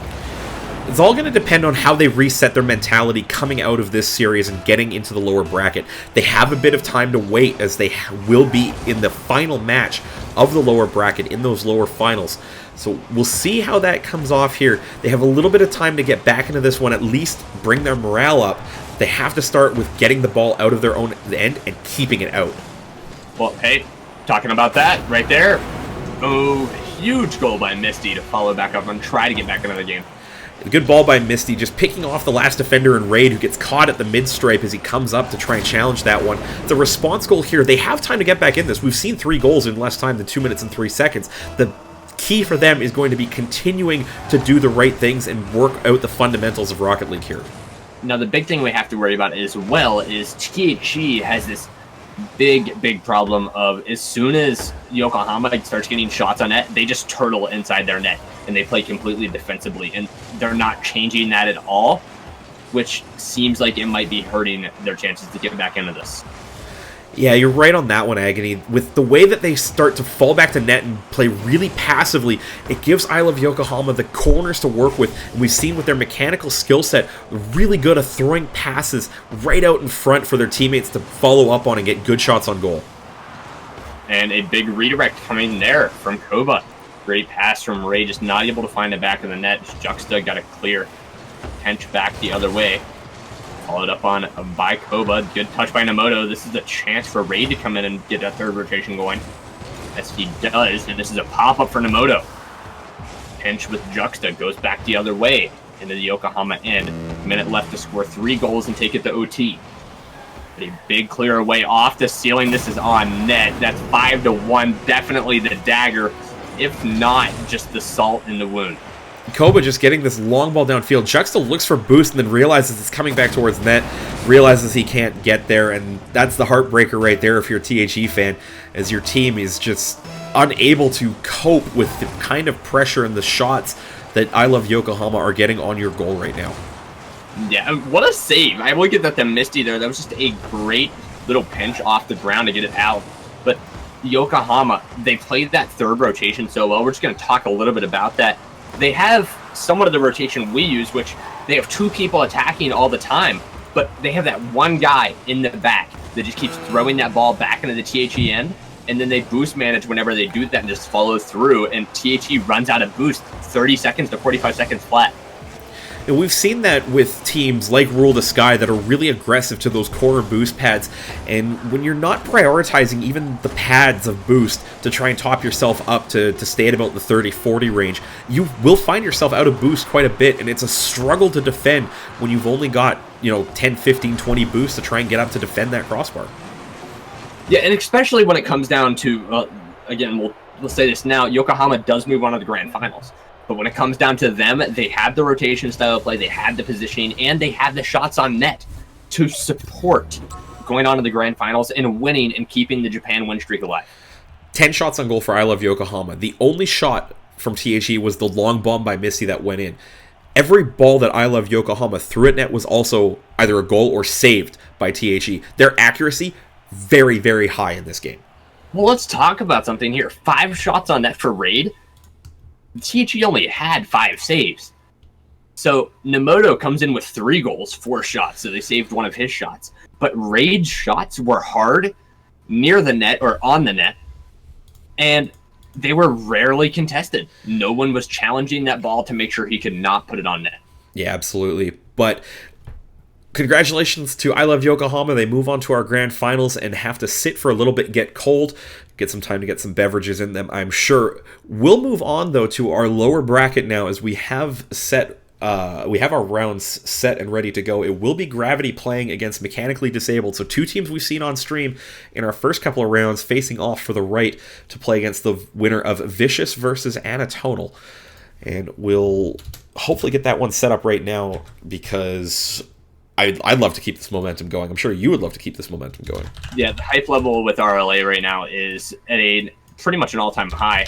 And the way the games are being played, so competitive. Again, Gravity versus THE, probably the most competitive series by far. Yokohama just ran away with that last series, and it was almost impossible for THE to catch up and adapt in time. Yeah, we'll see how this one goes, because Mechanically Disabled looked to be struggling a bit in their matchup against Vicious. Gravity, though, a little bit, it was a close series against THE, just kind of caught out a little bit at the end there, so we'll see if that rattled them a little bit, to be honest. I don't think it would have, but we will see. In the meantime, folks, if you haven't already, hit the follow button on the channel. We love your support. I see over 200 viewers right now. Big shout out to the people who have given us hosts. I know there was one from Meridium. If there were more, I haven't gotten word, so I apologize, but big thank you to all of you coming out, spending a portion of your day, night, evening, whatever it is, to check out this Asian Rocket League scene. Been doing this for almost 7 months now, and to have watched the scene grow from its very beginning to where it is now is a real treat. My name is Inanimate J. You can follow me on Twitter at Inanimate J. My co-caster, the loud voice screaming the play-by-play in your ear, is at Agony RL. Give him a follow as well, and follow the organization as well at Our League Asia on Twitter. Yeah, and if you guys want to, ask any questions to us right now, since we do have a little bit of time, make sure you do so. We do read chat. Sometimes Jay more than me, sometimes me more than Jay. Just all depends on the casting at the time. But RLA every Saturday, 2 p.m. Malaysian time, 1 a.m. Eastern, 11 p.m. Pacific? Am I wrong? No, 10 p.m. Pacific. Yeah, usually go live around 10:30, 11 o'clock Pacific. Yeah, but make sure you do hit us up on just anything you want to. If you have questions, make sure that one if you say, do it for Dale, please. You know what? I'll do it in a country accent for you. Do it for Dale. Easy for the memes. All right, so we are in Japan for the first of this best of 3, and I can confirm there has been a roster switch for one of the teams. I believe it is Gone Freaks in for Gravity. No, you said it wrong. God Freaks. It will be God Freaks, Wah, and Squirrel in for Gravity, playing against Tasty T, Sora 50, and Rin. And to answer Justin Simone in the chat, can any of these teams compete with EU or NA top teams? RTS. No. Not RTS probably could. RTS could probably be NRG, let's not lie. No, we've seen RTS play against North American teams that weren't in the top tier, and they did struggle with the ping difference. In a zero ping environment, I still think that the talent is there, but the understanding of the meta of Rocket League and the teamwork and the positioning is still something being worked on by the teams in Asia. Would I put them ahead of Oceania? Maybe, but probably not. The top teams for OCE, though, you have to think, are where we're seeing. And I have to go to RTS. RTS, I think, can compete with OCE. With NA and EU, we would have to see it land. And we would have to see it. But I think RTS in a zero-ping environment could definitely compete with OCE and not struggle and play their game and do pretty well. And maybe win, maybe just flat out tie a 10-game series, right? Let's put it this way. This debate could take us all night. We've got teams in here ready to go. We've got people here itching to watch some Rocket League. So let's get these teams in here, and we'll debate this as the night goes on. I think that's the best way to play this. Yeah, and just referencing chat, Realize won against Garrett G. Garrett G and Realize is very strong mechanically. Garrett is a better team player. So I think that's probably why in a 1v1 that happened. But we are going to get underway with Gravity versus Mechanically Disabled. Two teams we've already seen. That's Ren, Sora, and Tasty T on the orange side for Mechanically Disabled. God Freaks, Squirrel, and Awa for Gravity. And the game is underway here. Best of 3. And I believe this is the loser's quarterfinal. We're moving on to the semi against the winner of Vicious versus Anatonal. But Sora is going to put in the first one. This one kind of comes out of nothing as Sora just puts a ball off the backboard, and Gonfreaks actually posterizes himself there. Wah missing the touch, and Squirrel with the follow-up can't even get to that in time, so Sora just has the open net to bang into with 12 seconds off the clock. Yeah, and now we have to figure out, will Gravity, find a way to push through Mechanically Disabled? Mechanically Disabled, a very strong showing against Vicious earlier, but Squirrel popped on his clear, big backward pass by Ren. Not able to stop one, though. Sora comes in on that third rotation, stopped by Squirrel. And out to the midway line. Squirrel pass to Gonfreaks. Gonfreaks shot on net. Ren there barely sends that one above his bar. And Wah now leaves it to Squirrel. He'll take a high-angled shot. Almost finds it back post. And it's Brennan to make a big clear. Gonfreaks 50-50 on the wall. Sora goes up the wall, shot on net. And now Squirrel, big save. Ren to the other corner. Gonfreaks is there. He sends that one off the wall. Wah there for a redirect, not able to get a touch. And it's Gonfreaks again to send it back on the backboard. Touch by Squirrel as he finally comes into the play. Out of the corner, center to Wah. Clear by Tasty as you're a minute 20 into this. And other than the first goal out of Sora, just double backboarding into the net. Gravity and Mechanically Disabled yet to have many big chances. A lot of back and forth right now as neither team having a glorious opportunity, aside from that Squirrel shot at a sharp angle that just goes off the inside of the post and away, but stuff that. Man. Squirrel with a great aerial goal. It's a good play by Gonfreaks to pick that out at midfield. And as Rin tries to go up, he's not able to get up in time. And Squirrel with the angle follows it up. Easy goal into an open net. You ever wondered what type of species Squirrel is? He's a flying squirrel. Can't be wrong here. Come on. We have to be literal. Oh, man. It's too early in the morning to deal with your cringe right now, Egg. You have no idea. I have, this pain in the right side of my stomach that it feels like someone's taking, a combat knife and stabbing me. Whoever's got the Agony Voodoo doll, can you at least just pull one of the pins out? I need him for a couple more hours. Dude, it is painful for me to talk right now. I am dead serious. That is unfortunate, but Sora with an open net there to put another one in for Mechanically Disabled. And that's a big breakdown on defense if you're a Gravity. I'm not sure what happened there, but nobody was at home for the blue team. Yeah, and Gravity just needs to find a way to not overcommit on offense. Doing just that will end up in the goal you just saw. But Squirrel misreads one. This opens up an opportunity for Ren to come in. He does. Dangerous area. This could have led to a goal. Squirrel! It all started with you, and you weren't able to make that save. Squirrel in the corner just gets dunked by Rin. Gonfreaks tries to get up. Wah commits as well. The ball just pops down from Sora for Tasty T to tap into the open net. 3-1 now, Mechanically Disabled. Gravity need to get themselves sorted here as we reach halftime. Yeah, they need to find a way to just close down this hesitation, get balls on net. This might be a chance here. Gonfreaks, big save by Tasty as it was hit right into him.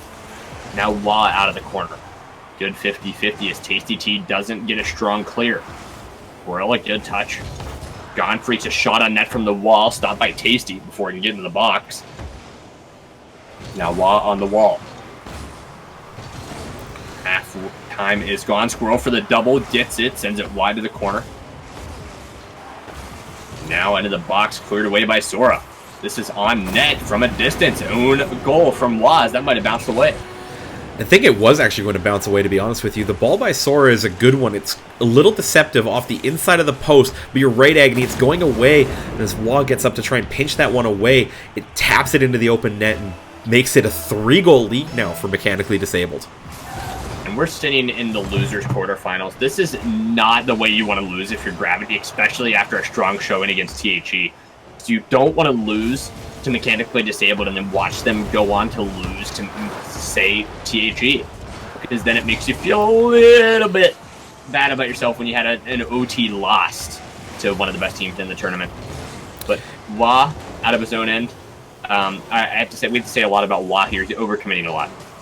I'm not sure if it's tilt or just nerves or whatever it is there, but it's not the same kind of fluidity that Gravity had in the upper semifinals. They're just struggling to string passes together right now, and a lot of people commenting in the chat, there's a fair amount of double commits going on. That's something they really want to adjust if they want to recover and take Game 2 to force a Game 3 here for elimination. Yeah, and maybe, they can get Game 1 here. I mean, let's not lie to ourselves. Shots like that can get them back into the game. It's a good ball upfield by Wah. Sees the original play from Gone Freaks. He's going for that redirect all day. Tasty doesn't read it well, and it's a good shot by Gone Freaks. Upper 90 far side. We have ourselves a 4-2 game. And that's the kind of play that Gravity has been about since the first time we saw them. And if they can get back into that rhythm of passing to each other, getting solid touches on the ball, they can come back here in this next minute. And they're going to try that now. Counterattack gets past Rin. And it's sent away by Tasty T. Wow, good rotation here. Squirrel following up, sends it to the other corner as Tasty T gets into Wah. He's going to follow up with a clear. Sent downfield right to Wah, respawning. Gone Freaks out for a challenge, misses that one. Squirrel comes in, sends it to the corner. Gone Freaks there for the redirect, barely misses that one. And now it's into the wall. Double commit here from Gravity. Cannot be doing that. Need to get someone out the center. Squirrel gets dunked on the rotation back. But Wah, good touch upfield. Now Rin can touch off the wall, but it's stopped there. That will be Wah getting beat. Gone Freaks back up center. Dangerous place to put that one, but you need to get it upfield quick. Now Squirrel sends it up the wall.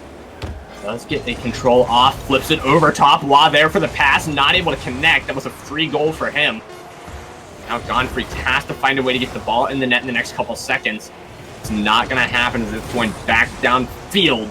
Gravity losing game number 1, 4-2. And that's unfortunate for them, too, because this was on Japan where they did have choice of server. So losing serve, essentially, to borrow a term from tennis or other racket sports there, really sets them back, in my opinion.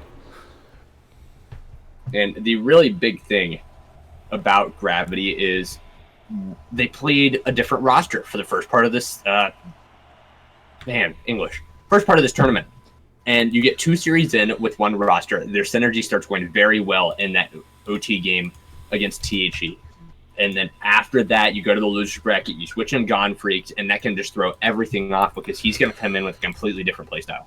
Well, the other thing, too, is he's coming in cold for sure because they had at least a couple of minutes to wait while the bracket caught up to them. Not sure how much that's going to throw them off, but can confirm that there is a substitution here as it looks like Wah is being subbed out now for Raichi. And as we move to Asia Southeast Mainland, we'll see if that affects things here and if they can turn this one around and pull this series back on level terms. Now, the question is, does Wah coming out fix the double commits? It's possible. If he's tilting, and that's the problem, bringing him out is probably the right play. Raichi played really well in the series that we saw against THE, where they were having good opportunities, the rotations were sound, just didn't quite get the bounces they wanted as they lost in overtime.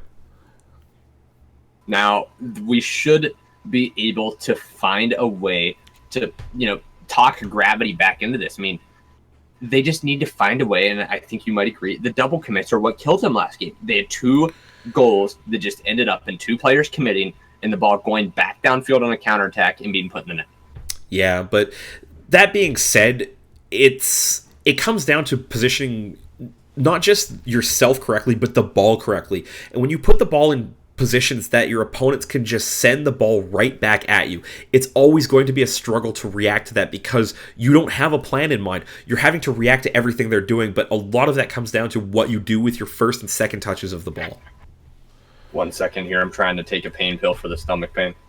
Okay, well, while Agony dies, let's get the teams in here and try and power through this as we have 2 more matches to go after this one, followed by the grand final. So 3 more matches plus the one on your screens now as we go into Game 2. Mechanically Disabled up Game 1 here in this best of 3 lower quarter elimination match. And we have to be real. Last game, we didn't see a GLHF from Mechanically Disabled. TC comes out with this. So it's some sportsmanship there. I want to applaud him for that. Something you don't see a lot at the top level of play in any nation at all. You don't see a lot of DLHFs. And, that's just something to be proud of. But we are underway here in game number 2. Raichi being subbed in. And he's going to get beat in the corner. Twirl throws it to the backboard, stopped by Ren. But Raichi on top of that, past the Godfrey shot back post. They find the first one. Great play here by Gone Freaks as Raichi does well to hold that in the corner. And as it gets 2 players for Mechanically Disabled to commit, Sora gets caught trying to come across to that one. And it's a good shot by Gone Freaks to find the far post and put Gravity up 1-0 here. The orientation on that from Gone Freaks was definitely key, getting the hood of his car on the left side of that ball. And just a great mechanical play there from Gravity. They need to find a way to keep this pressure going, take it to game 3. And Squirrel not doing too well there, but a great demo on Rin. Could open up a counterattack, but they've waited a little bit too long on this one. Raichi looks for a second touch, does get it past the Squirrel, sends it down into the corner. Gone Freaks comes in with a shot past the back post. Look at the back door. There's Raichi. The Gone Freak sets this one up as Raichi set him up in the first one. Same corner, it's a good pass across field, and Raichi right on the top of the 6-yard box there, side foots it in. 2-0 now with only 34 seconds off the clock. Quick fire double salvo for Gravity. And you can tell Mechanically Disabled was not expecting that type of play out of Gravity. No one's hitting on that back post, waiting on a clear to go over top of their goaltender. Definitely opened up that net for Gone Freaks to throw it to the other side, and now he's going to be challenging one at midway. Goes toward the net, cleared away by Rin, and over to the wall. Raichi sends one back to Squirrel, just barely missing that one as he goes off the wall. Squirrel back in to send it out of the corner. Good touch by Rin, sent back into the corner on a 50-50. Squirrel still in on the attack, must be running low on boost as he steals some. Now out to the box, shot from Gone Freaks. They're up by 3 in less than 2 minutes. Not really sure where this one breaks down, but I think it's the weak touch by Sora that goes up off the ceiling and spikes down at net. Rin falls trying to block it. Tasty T there, helpless to try and react as Gone Freaks drives that one straight up the middle and puts the lead up to 3 goals. Yeah, and you really have to look out for Gravity now once they get on that roll. The momentum is in their favor, and that's going to be a big clear by Squirrel. Raichi there for a center, sends it to the other corner. And that's going to be an interesting follow-up here. It was a big hesitation from Ren. And now Raichi a shot on net. Ren a save into the corner. Now out to the midway line, Ren looks for a ceiling touch, just not able to get that flip into the ball. Wide open net for Gravity. The double commit not fixed. They do let one in. It's a little bit of an awkward double commit there. Squirrel's coming back towards net, and Gone Freaks is pointing forward. They kind of lose communication there, and the clear just doesn't go anywhere except laterally off the boards. Falls to Tasty T to put in, cuts the lead back down to 2. We still have a long time left here in Game 2. And Gone Freaks does lose this face-off as it goes back into his own corner. Squirrel 50-50 in front of the net, left for Raichi. Moves up and gets one again. We see Ren there on the wall. Sends it out to center, looking for a second touch. Big stop by Gone Freaks. Over to Raichi on that wall. Squirrel now follows up, shot on net, goes back post. And it'll get into the corner here as it's cleared away. Now Raichi sends it back into the box. It's going to be cleared away by Tasty T. And Squirrel there on the wall, getting that rotation going as we're at the halfway mark now. And Gravity looking stronger than ever at the moment. Right now, their pressure is really good. We hit halftime here. Most of the play has been in the end of Mechanically Disabled. And Squirrel is going to pick this one up off a great block by Raichi at the midfield. Yeah, and you really just have to look out for that third rotation. The guy sitting so far back, he can just jump in at any moment and get a dunk like that. Yeah, that's one that Raichi actually beats 2 defenders for Mechanically Disabled. Squirrel realizes it well, spins around to attack that ball, has no defender in place to even try and stop him. Yeah, and seems like we might see Mechanically Disabled start getting a little bit more aggressive. But until they do, Gravity's going to keep running the table here. Ran a pass off the backward to Tasty T. They're down by 2 minutes left. It's a good reaction here from Mechanically Disabled. It's off the face-off. They just maintain pressure through a couple of good touches. Tasty T to Rin, back to Tasty T, center of the net and in, as Gravity all scramble to try and recover. Sorry, I'm having severe stomach pain. It's really hard to concentrate sometimes. No worries. Oh, man. But Gravity, again, the high pressure right now is amazing. And Squirrel keeping that up, able to get it back onto the backboard. Raichi does get a bump on Sora, delaying that play as Gone Freaks comes in. And with 2 minutes left to play, all they have to do is hold the lead to move on to Game 3. Sora, good save with the flip there. Raichi there for a 50-50. Goes to Gone Freaks for a pass off the backboard to Squirrel. Barely misses that with the flip. Gone Freaks in wall to slow the play down. This is out in the way. Gone Freaks there again. Sends it into the corner. And ran it clear away, countered by Squirrel. Sora sends it to the wall, 1.5 minutes left to play. No chance on defense right now for the Mechanically Disabled. This one just gets stuck in their corner for so long, as I think Rin slams Tasty T out of the way. As Squirrel comes in on the challenge in the corner, rolls out in front for Raichi, who has a great angle to put it in far side. 5-2 now for Gravity, looking very, very likely to take Game 2 and force a decisive Game 3 for elimination. This is where we saw Gravity end up in their series in the semifinals, and the question is, do they break under the pressure and take Game 3 to OT, or do they come out strong and keep this rotation going early on? We'll really have to see how the server change affects them. I'm not sure if it's the sub or if it's... I mean, we know they're playing on the off server. Quick ping check shows that everybody's actually in the green here, so it's probably mostly the substitution that's having the effect on the Gravity rotations. They just have to make sure they keep up this tempo and force Mechanically Disabled into making awkward plays in their own corner that they can capitalize on.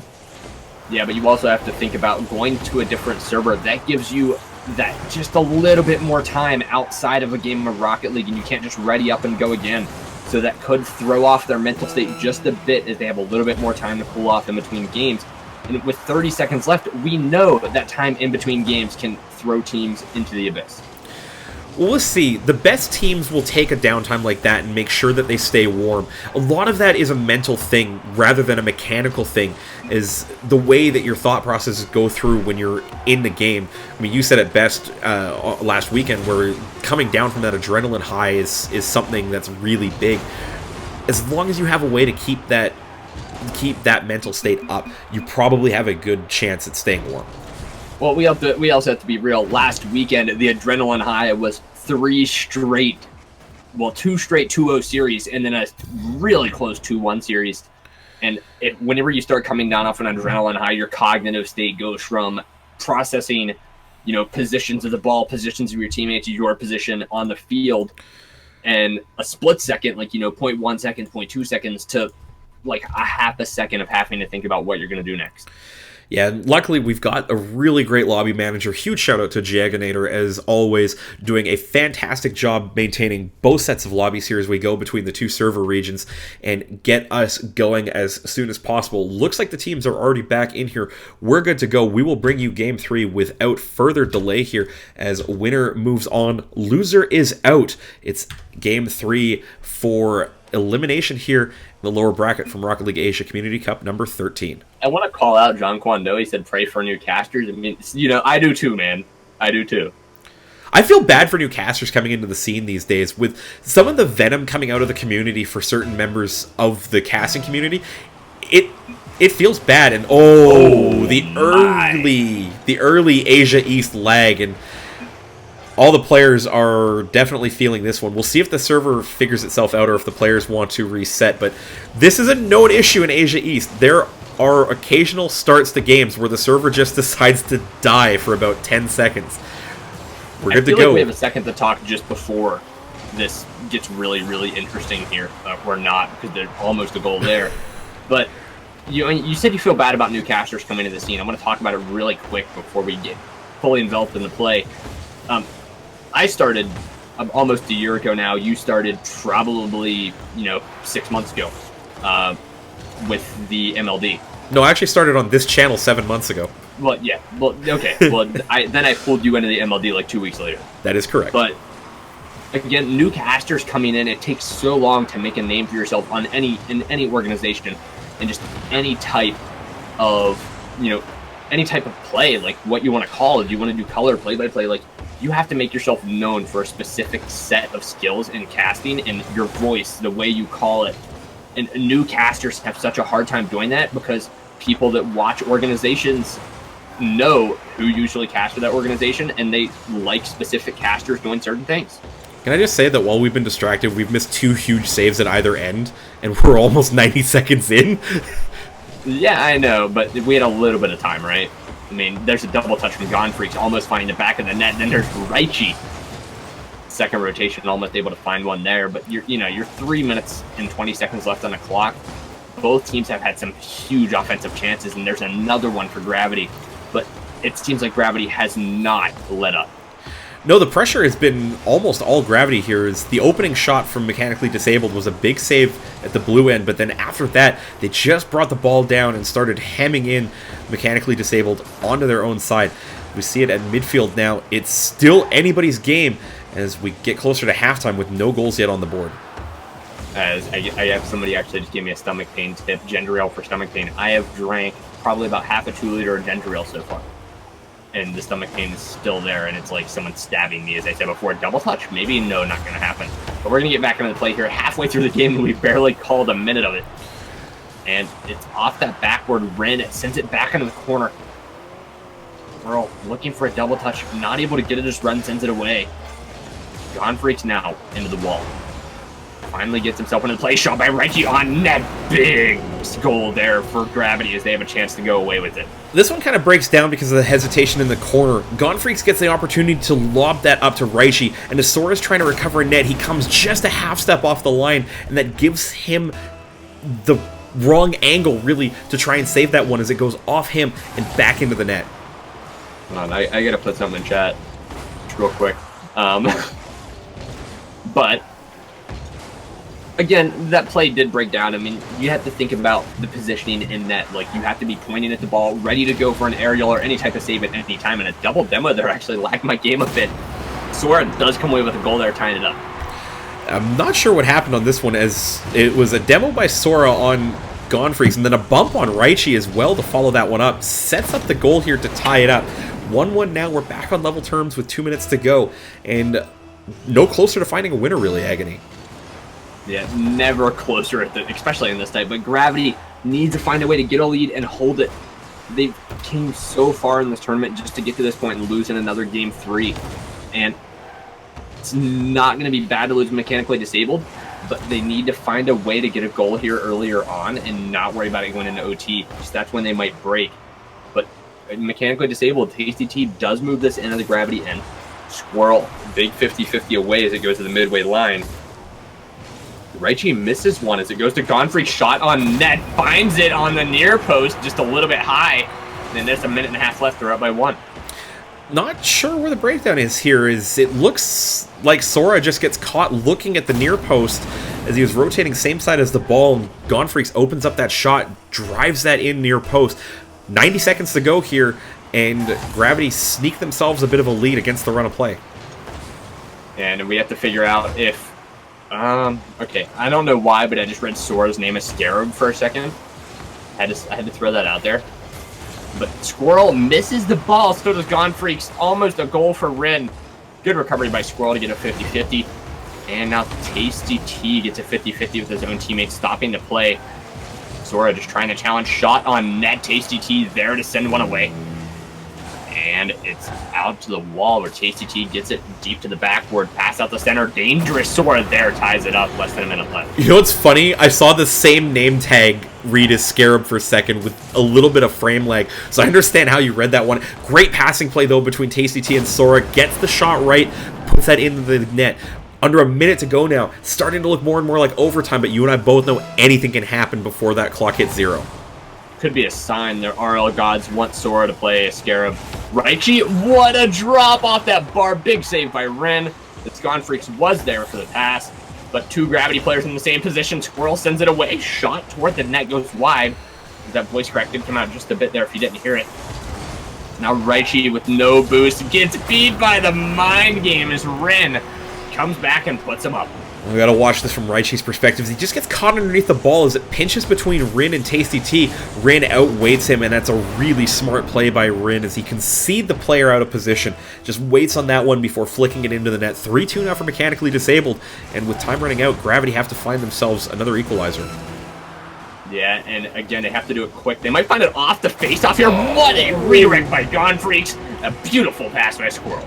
Off the face-off, Squirrel up high, beats Rin to that one, drives it down for Gone Freaks there. Quick little shot to find the near post as Tasty. He tries to get back. Full stretch, can't get there. 3-3 with 26 seconds to go. Sorry, I'm wincing pain again. Deep breaths. Deep breaths, eh? You'll be all right. Oh, yeah, I know, trust me. I take a deep breath every time I go to talk, and it just hurts even more.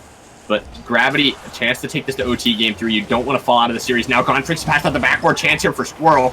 It goes back out, and Raichi falling back on defense, wasting a little bit of boost. And it goes off that backboard.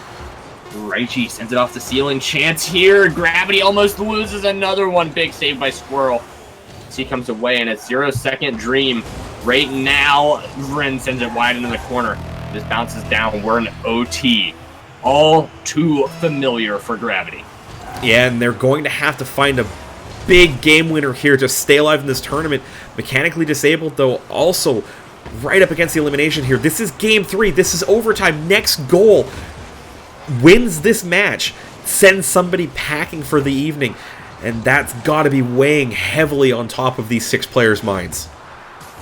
Yeah, and you can see now Gone Freak just getting caught on that wall. Ren on the backboard, stopped by Squirrel, and both up on that board. Squirrel sends one to the side. That was Gone Freaks there, actually. It's Raichi. Stopped by Sora. Sora misses one. Now Raichi hesitating a little bit on the wall. Squirrel and Raichi both there. All the Gravity players now in the corner. Passed out by Tasty T. Stopped at the post. Big chance there. Squirrel. Good touch away. He gets stopped by Sora. A lot of pressure coming out now from Mechanically Disabled. Gone Freaks not able to get past Ren. And Squirrel gets beat as well. Now it's just hunt for boost. Raichi gets beat. Gravity, another game 3 loss in OT to knock him out of the tournament.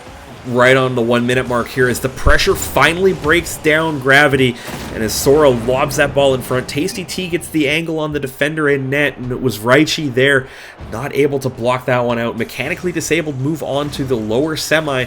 Gravity, the number 1 seed in the tournament, disappointing exit here in the lower bracket. Yeah, that's just something you cannot have happen. I mean, you had the game under your nose, and Gravity just not able to capitalize on a few opportune chances at the early on in the OT. And again, I mean, they did a great job of getting the equalizer late in the game, but they just could not find a way to put the ball in the net. Yeah, absolutely. And that pressure that they just had mounting in that corner really had no answer to try and get the ball downfield, and that's a big reason why they gave up the overtime goal. Overtime winner to Mechanically Disabled. But that being said, 2 of the top seeds are now out of the tournament as Vicious drop a 2-0 series to Anatonal in the other lower quarterfinal. So we now see Mechanically Disabled against Anatonal in, well, I'm not going to repeat that name because it's no FKZ. And Turtlehead and I Know You. So casters rip us. Asian names, best names, am I right? Oh, definitely. Definitely. Juxta, that's a little bit sexist. Just a little bit. So we'll get this one set up here. I'm pretty sure Jaganator has the lobby ready to go. I need to tweak my overlays because Mechanically Disabled is one of the longest team names in the bracket, and it barely fits in my overlay. And then that one needs to go bigger. But if you haven't already, folks, follow us on Twitter. I am InanimateJ. You can follow me on Twitter at InanimateJ. The man wincing in pain next to me every time he takes a breath and tries to talk about Rocket League is at AgonyRL, as well as follow the org at Our League Asia and get notifications, replay VODs, as well as, well, whenever one of them tweets by accident. You never know what's going to happen. Coming up next, though, lower semifinals. Mechanically Disabled, who you just saw win a 2-1 overtime thriller over Gravity, taking on Anatonal, a team that we haven't seen yet in this tournament. Sorry, I just blanked. No worries. I'm reading something. Sorry, I had an email that was very, very, very important. Super important? God. Yeah, like super important. Like important enough to make me need more money. But anyway. No problem here, folks. But just waiting for Anatonal to get into this lobby here. I'm not really sure what to expect out of this one. Mechanically Disabled, though, playing at a really high level right now. And Anatonal have to be the kind of team that are decent enough if they can get through a team like Vicious. But it's a question of how tough was that series. We know Vicious can tilt on occasion. Yeah, Vicious is, well, you know, if I'm trying to think of something to say, because we all know Zero is a tilt monster. Like, we have played, if you remember, I mean, this was just before RLCS. Scrims and casual. True, but in his defense, it was like, what, 4 in the morning for him? Yeah, but let's also, like, if you remember, though, when we did, like, because we, to be honest, we didn't lose a game during that. That's true, we didn't. And the first couple of games, he just started tilting and tilting and tilting to the point where if he missed the ball, he was very sad. Like, not like sad as in like crying, but like sad as in like yelling at his computer. That's so true. If he did tilt, that's definitely the downfall of Vicious. But that being said, players are in Mechanically Disabled. Switching colors up for this one, they will be in the blue as the higher seed going into this bracket. Anatonal in your orange. Agony will try to power through the abdominal pain and bring you some more great play-by-play as we get set for this lower semifinal. Oh, my luck, it's appendicitis, but, you know. If I die from appendicitis, you guys all know that I did it while casting Rocket League. I'll have it on your tombstone, my friend. He was a great caster, not. But we're going to pick up the gameplay here in the semifinal. And wow. That double whiff was very interesting. To be honest, I blinked and missed it. Yeah, it was very fast. It just sort of flashed across your screen. But it was Tasty T and Ren just going after a ball that they had no business going after. And now Sora gets dunked by Turtlehead. He's moving out of the corner. No. I can't say that word. I know. We'll just say no Fs. No Fs. No Sure. Fs, yeah. No Fs. I mean, wide open net back the other way, though. Horrible rotation there from Anatonal, and that turned out in a goal. Just an awkward touch by no Fs there in midfield. It pops right out for Sora, and the only players who are in between that ball and the net are players for Mechanically Disabled. Big mistake there for the orange team here, and going down 1-0 to a team like Mechanically Disabled, it's going to be a bit of a struggle because we know how they can start to really apply pressure as we move on in the games. Yeah, and now you have to just think about what we're going to see Mechanically Disabled do. Because, again, very good on defense so far. And they have to move on to play THE if they win this best of 3. And THE, we know for a fact, not going to let that loss against Yokohama go without a fight. And they're going to try to get back to that rematch. Well, how about the storyline between Mechanically Disabled being a former part of the THE roster? If chat's to be believed, Tasty Guy and Tasty T had a bit of a falling out and now are on different teams for this event here. We'll come back to that one here as Turtlehead picks up a good angle out of the corner. Yeah, I mean, look. Ah, man, English, please. I need to take an English class again. I just can't. Well, they've been speaking it for 20 years. Yeah, I've only been taking it for 20 years, and let me tell you something. Life does not come with an instruction manual. I mean, it had an 18-year tutorial, but I didn't learn much. But we're going to continue on here. Ren gets just humiliated in front of the net. They're huge jump back the other way, and then missing the ball here in his corner, trying to get it off that wall. Turtlehead sends it back in, misses the weird touch there as he just flies over the top. And a no Fs, send it into the corner. Sora off out of his own net, misses that one, just looking for a block against NOU. And Turtlehead looking for a double touch. This is a pass. What a save by Sora. Good read. And a shot off the bar and down. No Fs finding it. Good pressure here from Anatonal as Turtlehead to I Know You off the side of the post there for the follow-up rotation from No Fs. Top corner and in 2-1 now for Anatonal. And if you're mechanically disabled, you really need to sort yourselves out on defense right now. They've just been so out of sorts in their own end that it's been a struggle to try and keep the ball away from their net. I'm going to quickly answer 2 questions in chat. First of all, U.S. casters in Asia. Me and Jay have been here for a while now because Jay was just better at casting at the time, I guess. I mean, the first time he ever casted was RLA. And the second one, does Asia have power rankings? No, but 0 wants them. As this goes back the other way. No one back. Big pinch. And Turtlehead getting the big pinch out of here as Sora just puts that ball across. Tasty T can't get to it in time, so it's an easy clear upfield from Turtlehead. And back on the note of the power rankings there, a lot of the reason there aren't power rankings in Asia right now is a lack of consistent rosters and the fact that Rocket League Asia is the only org right now running events, and it only happens once a week. And when you factor in power rankings most of the time being 3v3, they only run a 3v3 once every 2 weeks.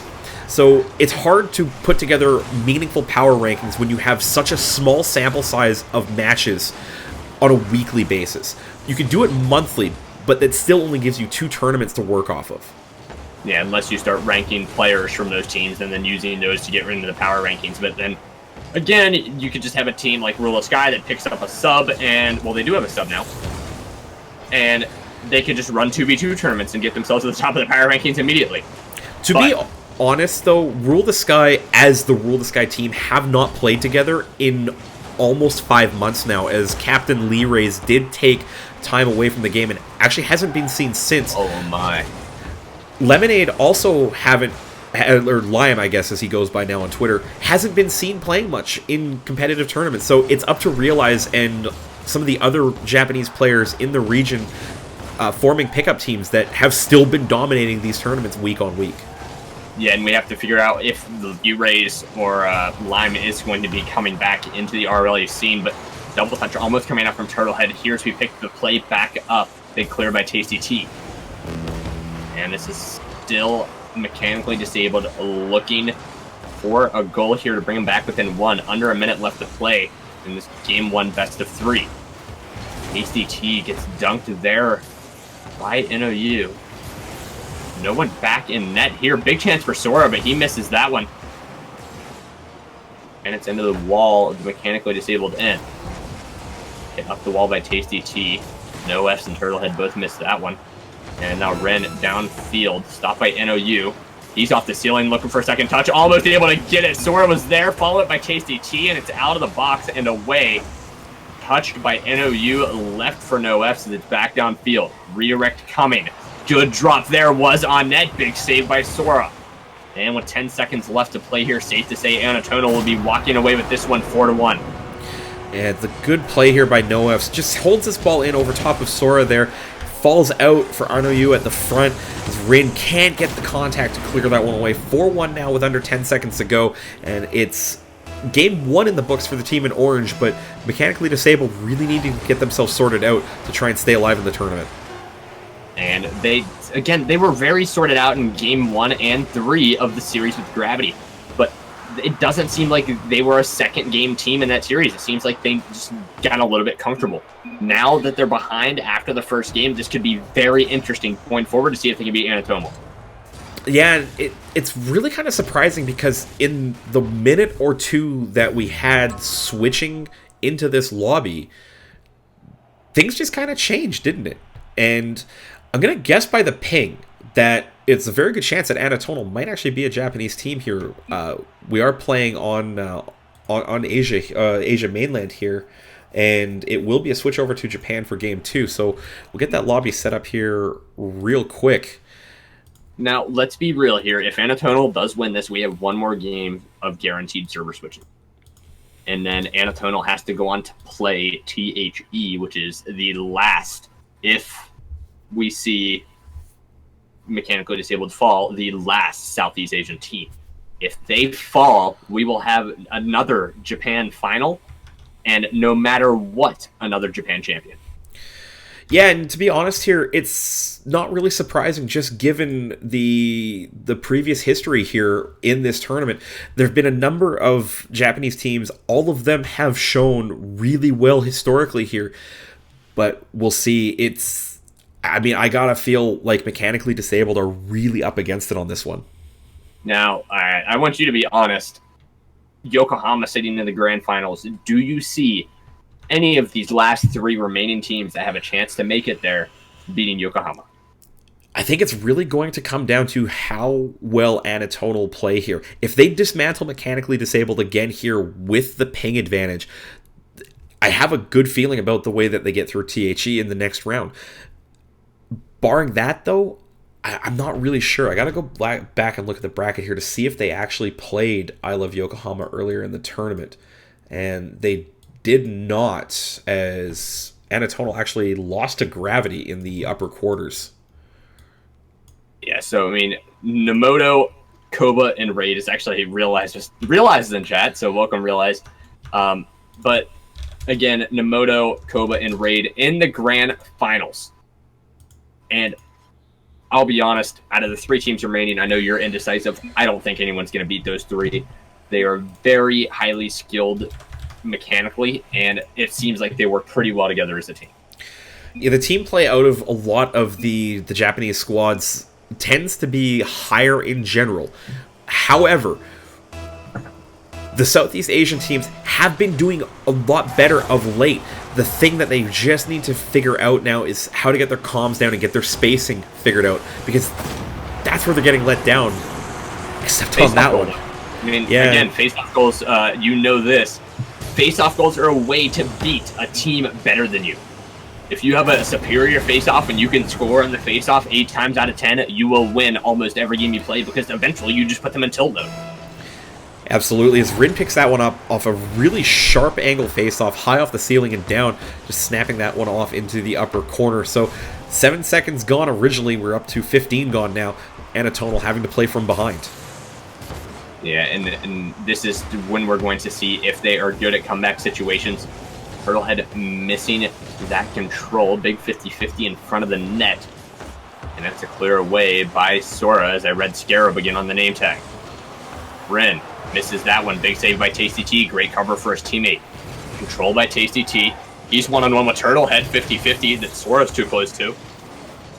And Ren with a back pass that goes into the corner. Sora now off the wall. Pass across, stopped by NOU. Tasty T into the corner. Turtlehead falling back, leaving this one for no Fs. And a shot from Ren off that backboard.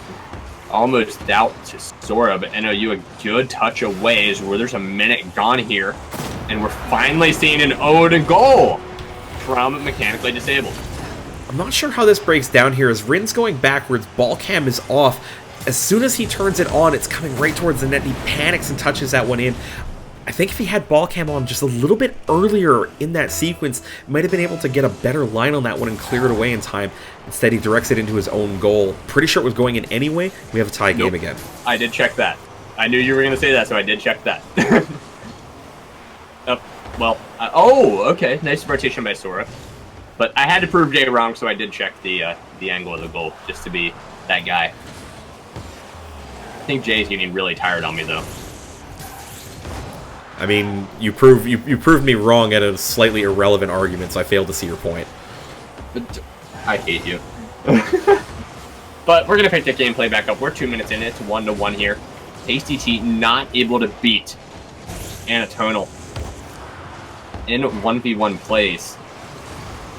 And now he's going to pick another one up that wall into the corner. Good touch off that backboard. Big stop by Turtlehead. It's out to the wall. Touched by Ren. Big area for here. Here. English. Man, I always do this at the end of RLA or near the end, but we'll see how it goes. I mean, there's almost a halftime here. I'm going to say the ping pong's favoring Anatonal because they've had a lot more chances both ways.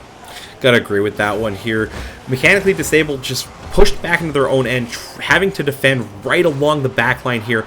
It's been a big struggle for them to get further and further upfield as Anatonal waiting at midfield to put that ball right back in. And now it falls on the Sora to get the ball out of the end, stopped by Turtlehead, so that one failed. And a redirect from the backboard, NOU, finding a way to put him up by 1. It's the dunk here by Turtlehead on Sora that sets this one up. It's a hard backboard play, and neither Tasty T nor Rin really reads it correctly, so it's an uncontested shot for NOU, and it's 2-1 now for Anatonal as they look to push Mechanically Disabled out of this tournament. Well, Mechanically Disabled not going to let that go without a fight. Early offense off the face-off here. Followed up on by Tasty T into the backboard. Sora there, not able to get the ball in the net as NOU was there. Now Tasty T, 1v1 gameplay. Good touch over top of Turtlehead. Read that one. And it's out to Sora. It's high off the ceiling, tipped away by NOU. And there's Ren flying just under that ball. Tasty T into the corner. As that looked like no F, sending that out to center. And it's cleared away. Sora now looking for a second aerial touch, not able to get it as Turtlehead was there. Now Tasty T, a touch off the ceiling, out the Ren. Nice little touch here, just not toward where he needed it to go. And Turtlehead makes a dangerous clear cross, but he gets it there. A minute and a half left to play here. Anatonal stepping up again to hold this lead. And right now that midfield defense is coming up big, but playing with a bit of fire here as they move back towards their own net a couple of times in the last sequence of play. And look for Mechanically Disabled to try and pick up those goals off the backboard here. Just not really able to find that angle yet. And just no one in net either for that shot from Sora, and Sora sends it wide. Got to find a way to finish those when you have the chance. A minute left to play here. We'll pick it back up with the play. This No F's is clearing it out of his own corner. Turtlehead sends this one deep into the Mechanically Disabled end as now Sora, I almost said Scarab again, I guess I can't read English. As Turtlehead missing that one, calculated whiff there as Tasty T had to recover awkwardly. Now going out of the end, Sora freestyling out of his own end, not able to get to the ball. Ren gets demoed, Poovy 2 the other way, and Tasty T a good touch away. Turtlehead misses another one. This is still wide open and uncontested. Tasty T a good clear out, 30 seconds left to play. Mechanically Disabled need one now to stay alive in the tournament. Back down to the midway line, Sora pinches the wrong way. The net pretty much wide open at the other end as there's Ren. He's going to send it out the backward, really dangerous area. Tasty T a good rotation back, able to send it deep. Now Ren needs a recovery. Up that wall, sends it across. Maybe a touch from Tasty T that throws Sora out of the play, and 0 Second Dream is not a real thing for Mechanically Disabled as Anatonal wins it in regulation. Good solid play out of Anatonal here. They shut Mechanically Disabled out of their rotations and really just forced them into defending for a large majority of that game. The shot count tells you the story. Everything you need to know, really. 8 shots from the team in orange compared to 3 out of their opponents in blue. That's a big reason why Mechanically Disabled falls short in this lower semi-final. And we've seen a lot of teams start to make that adjustment, get ahead early on in the game, just not able to hold that lead and lose their defensive rotation like pretty much halfway through the opening series. And I want to say this now, we are in record time for RLA right now. I'm okay with that.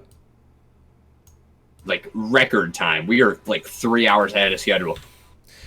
A lot of that comes down to the lower bracket getting more complete before we go on the air with the lower bracket games. But also, big shout out again to Jaganator behind the scenes. Having the lobby management for the stream to keep us going helps us so much, and it goes without thanks on so many occasions here. So we'll leave this one. Actually, just going into the lower final, as Diego tells us that this would be his last round managing for us tonight, as he does have to head out. So big props to him setting up this final series of lobbies here for the lower recommendation finals. Get Yokohama into a lobby now. because this Not a is bad best of idea. 3 still.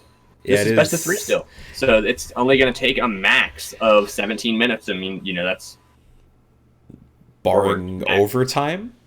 yeah, barring overtime, max is 17 minutes. I mean, that 2 minutes in between games is, just add that on for goals and stuff like that. We could see a THE versus Yokohama rematch where Yokohama was able to come away with a 3-0 in the winners final. Yeah, we'll see if we get there first. One more match for you here as Anatonal try to play their way out of the lower bracket. And believe me, they've been in here a while, folks. And up against it with THE, who knocked off Gravity in the upper semi, only to fall short a little bit later on. So, that being said, just waiting for the teams to get in here now. And having seen all of the players now in this tournament at some point, I still have to give the edge to Anatonal. The way that they are able to play that midfield game and cause teams to struggle a little bit on their defensive end really lends me to believe that they have the advantage here. Yeah, and I have to go to THE, to be honest. I'm going to disagree. I will agree with you a little bit on Tonal, just showing very strong presence on the field. But THE, I'm going to have to say they have a little bit more chemistry here than Anatonal and have the better chance of going for a rematch against Yokohama here because they really, really want to get that revenge. All right, well, we'll agree to disagree on this one. Players are in. We won't waste any more of your time. That's the lower final, best of 3 for a spot in the grand finals on the line here. As players slot in, we're good to go. Agony's still breathing, and that's a great sign considering he's been fighting abdominal pain for most of the evening. Oh, you have no idea. It's went from someone stabbing me in the gut to someone shooting me with a 9mm hollow point. That does not sound good. No, it is very painful, and I might end up going to the hospital after RLA, but regardless, I casted an RLA for the first time in 2 months. So we're going to pick up the gameplay here. Game 1 of this best of 3 in the losers final. Juxta sends one off the wall to Tasty Guy. He sends it out of the corner. Nice, interesting pinch there. This rolls out to the front of the net, wide open. No one there to play that one. And now it's Juxta with a big dunk on the wall. Dunk there from Tasty Guy that does end up in a pinch going the other way. Misty cleared the Tasty Guy back off that wall. Misty there again sends it up high on a 50-50. It's going to be Juxta playing that one off the wall. Looking for a second touch, not able to get it. Turtle had to clear away. Now Misty backing on the play. It's off the ceiling. This no F's right back on the Tasty Guy. Tasty Guy, a good challenge here. Turtle had a clear. He's up in Juxta, sending this back to the wall. And a follow-up that gets it into the Anatonal. And then another flick there to find a goal. Good play by Juxta here as he gets the first touch at midfield. Just catches no F's a little bit flat-footed there. He flicks it up over top into the upper corner.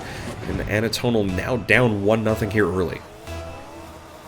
Yeah, and something you have to watch out for, just the severely high pressure from Anatonal. They might be able to find a way to break through this THE defense, and almost right there, big demo by NOU. But Misty missing that one, big bump. Juxta now clearing this out. He's on it again, 50-50 that goes to the wall. Now Tasty Guy head on head to the Turtle, able to take that one away. And it goes to the other side as No F's missing that one. Misty off the ceiling, maybe getting a second touch. Nope, going for the bump, does get it. This is still on net. Turtle had what a recovery. And a pinch that goes off the bar and away to Tasty Guy in the corner. Pass from Juxta to the back door, no one knocking. Tasty Guy now sends it in the corner. Misty following up on that. NOU off the backboard, good clear into the corner. Juxta pass up the backboard again, no one in the back door once more. And with 2 minutes gone here, THE still looking strong, but they need to convert.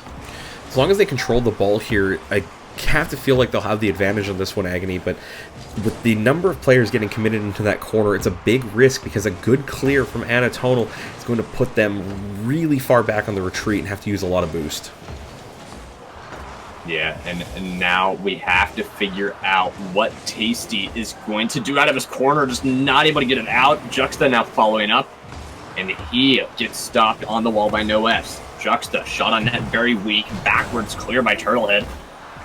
Tasty Guy hitting it off the ceiling. Now NOU to the wall, and Misty stopping that at the midway line. Shot by No F's. Juxta, good clear away, followed by Tasty into the corner. Misty is there in the corner, doesn't jump for that one, or does, just not able to get out to it. Chucks to the backboard. Cleared away by NOU. 2 minutes left to play here. Still see THE up by 1 and keeping the pressure high.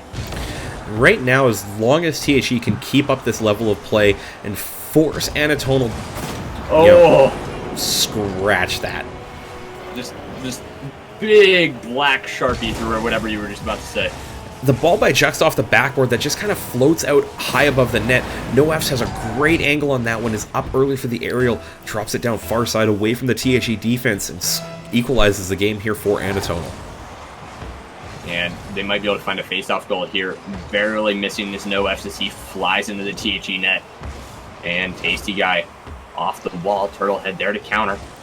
Juxta now in the corner. Doesn't recover well into the wall. Misty a clear away. Sends this one up field to center. No one there. Juxta's looking for a demo. Misses. Tasty Guy to the backboard.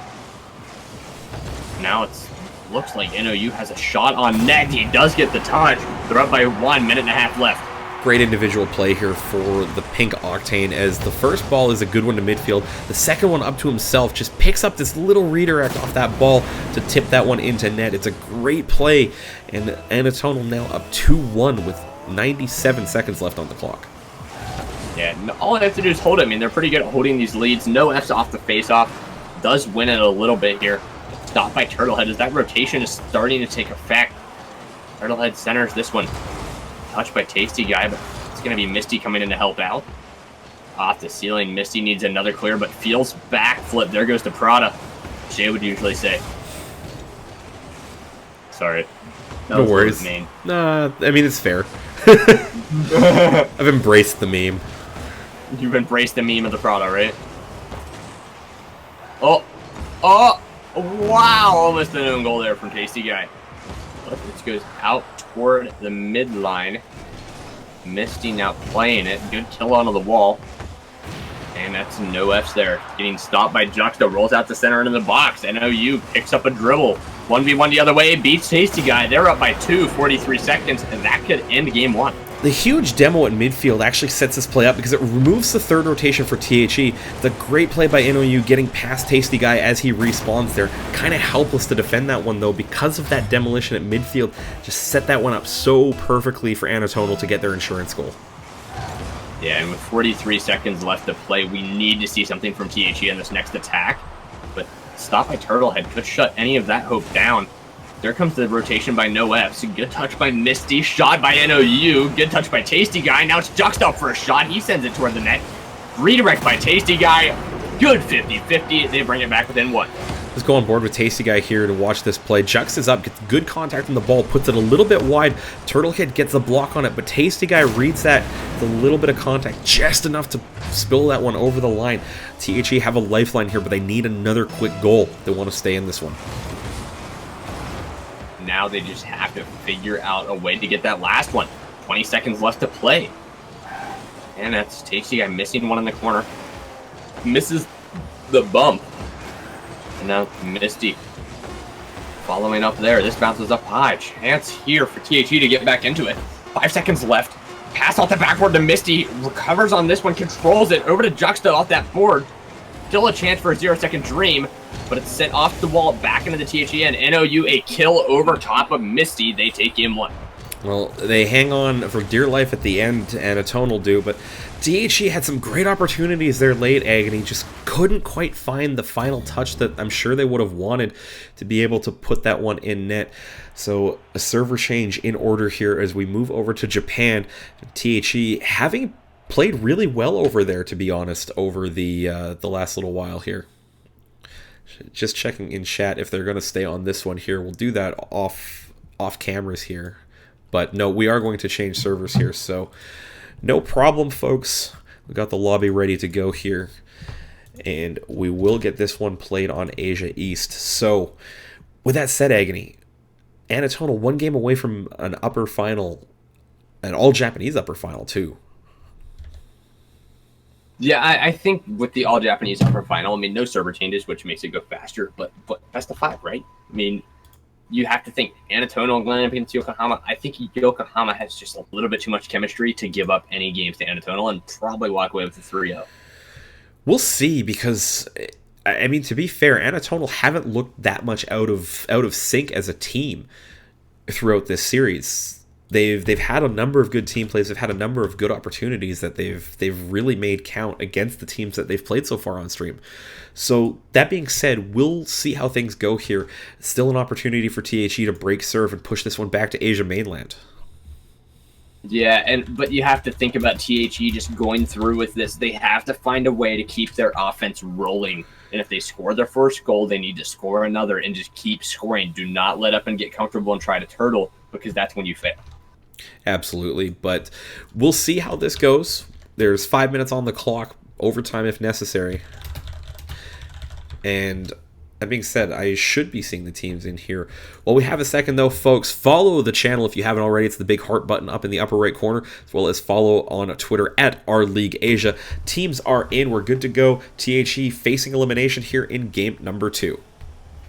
And again, all too familiar. We just left Misty. Not sure what happened there. I think it might have been a crash on Misty's part, but we'll remake the lobby here real quick and get that one sorted out. But we'll be right back on that one here. I mean, we got through pretty much every round without a random restart like that. I think that's almost a new record for Rocket League Asia. Sorry, I am modding in chat and like in game. Easy agony, easy. Sorry, I just got slammed by Turtlehead as I was trying to type something. But say that again. I forgot my point. It's late. I mean, it's worse for you. It's 4 in the morning for you. It's 1 in the morning for us. Yes, we are North American casters bringing you this great English language cast for the Asia region. I mean, it's our long-term goal to bring up casters in the region, but we were talking about it a little bit earlier. It's so hard to break into the scene and find a name for yourselves. I was lucky enough to be picked up by this org out of their Twitch chat on their very first stream, and I've been very, very grateful that I've been a part of this organization from the beginning of these, organized tournaments on stream.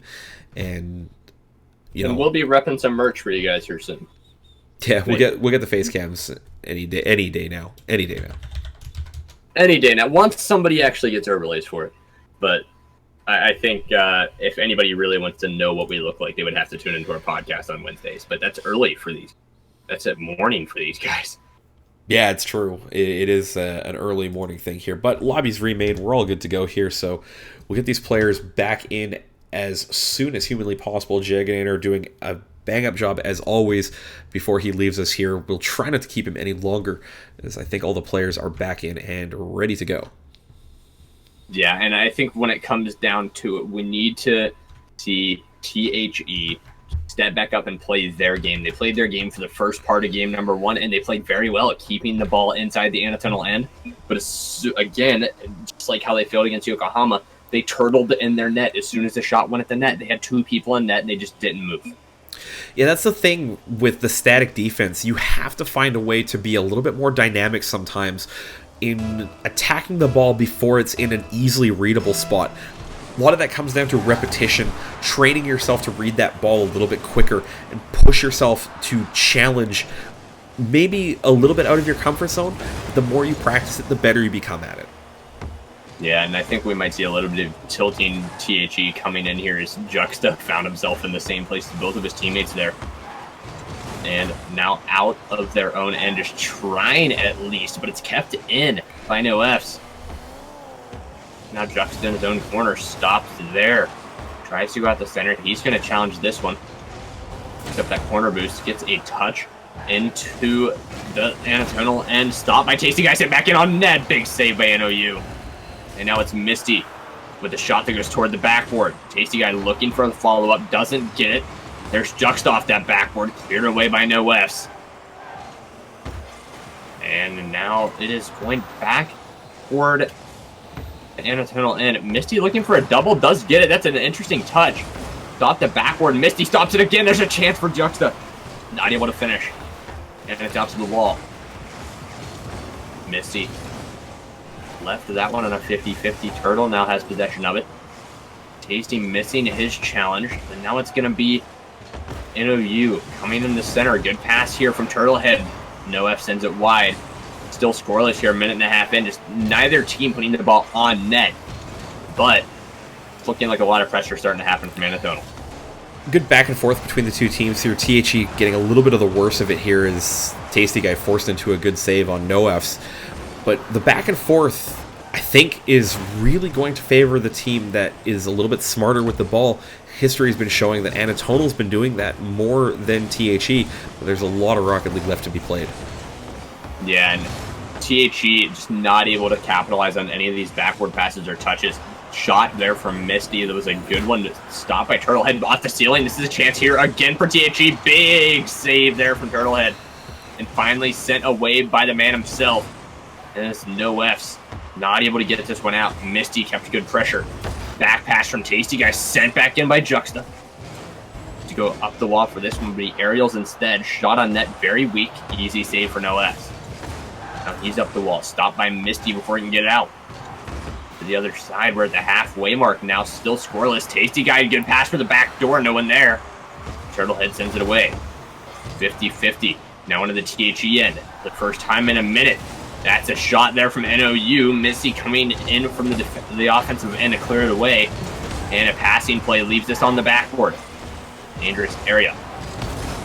2 minutes left to play here. Anatonal looking a lot stronger in this back and forth.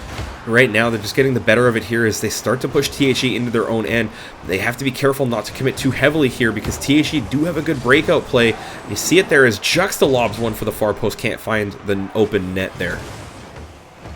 And that breakout not really helping out too much for THE though. Juxta now back on a deep rotation. Keep those long balls from going in. NoF's pushing up into the corner. 50-50 between three players there.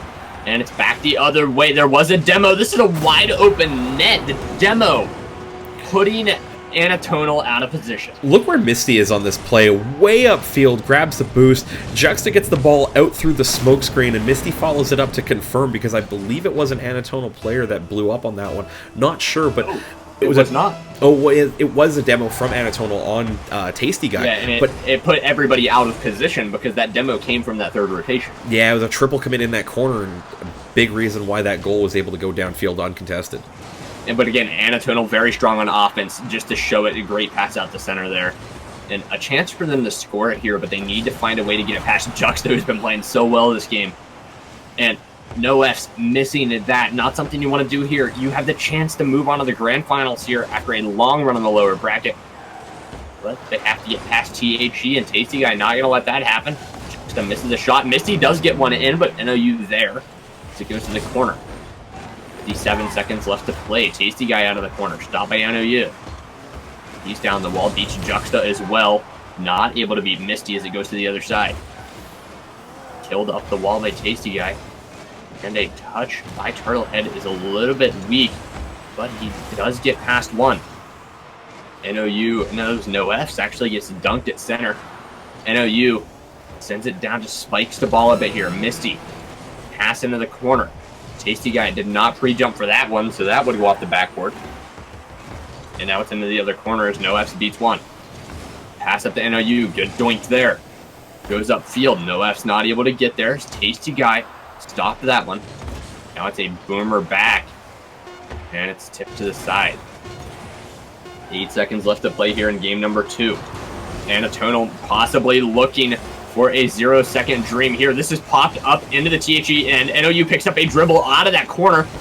Should be kept up. It is a dangerous area here. Big chance for Anatonal. But they're going to have to keep this one up.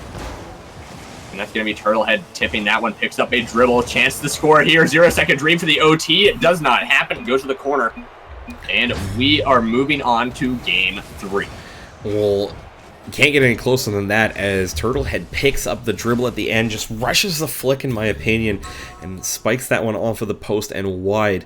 So we go back now to Asia mainland and the final game of this series. Winner stays, loser goes. Yeah, and especially with THE playing strong after that game, but did a really, really good job of being able to hold that lead. And I think if they play like that in the next game and are just able to keep that third rotation deep like they had after the halfway mark, they have a really big chance to come out of this and look for revenge on Yokohama. Yeah, so 1 game left for Glory and a date in the grand final with I Love Yokohama. If you're THE right now, Agony, what do you have to do to try and make sure you win this one on your home server? Well, the thing is on the off server, they started pulling Juxta back after he came in for that rotation, and they started just pulling Misty back as well. You have to keep that third rotation set in that perfect spot in between the box and the midway line in a defensive standpoint. So no matter what, if a ball starts to come out of the zone, there is a 50-50 on it or a put back. Keep that ball in the Anatonal end and keep the pressure up. And if you're Anatonal, I think what they need to do is just be a little bit more constructive with the ball. We saw more of that in Game 1 than we did in Game 2 as THE found their rhythm and started to push things in a little bit here. So we'll see how that works out as these two teams get set to play a decisive Game 3 in this best-of-3 lower finals. All right, I have to ask for a prediction here. No carpet cleaning. We haven't did that in a while. Anatonal or THE, Game 3? It's a tough call as the teams get slotted in here. I'm leaning towards THE just based on that comprehensive Game 2 performance. And also the adaptation of pulling that third man back. They really showed that they do have what it takes to change their play style mid-game and mid-series to keep moving forward. And if they move on here, that date with Yokohama is a revenge for THE, but it has to be a bracket reset, and we haven't seen one yet, especially from a Southeast Asia mainland team onto a Japan team.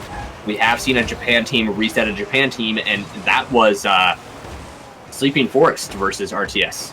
Actually, they didn't get the bracket reset in that one, unfortunately. No, they got reverse swept. They did get reverse swept by RTS as they took games 1 and 2.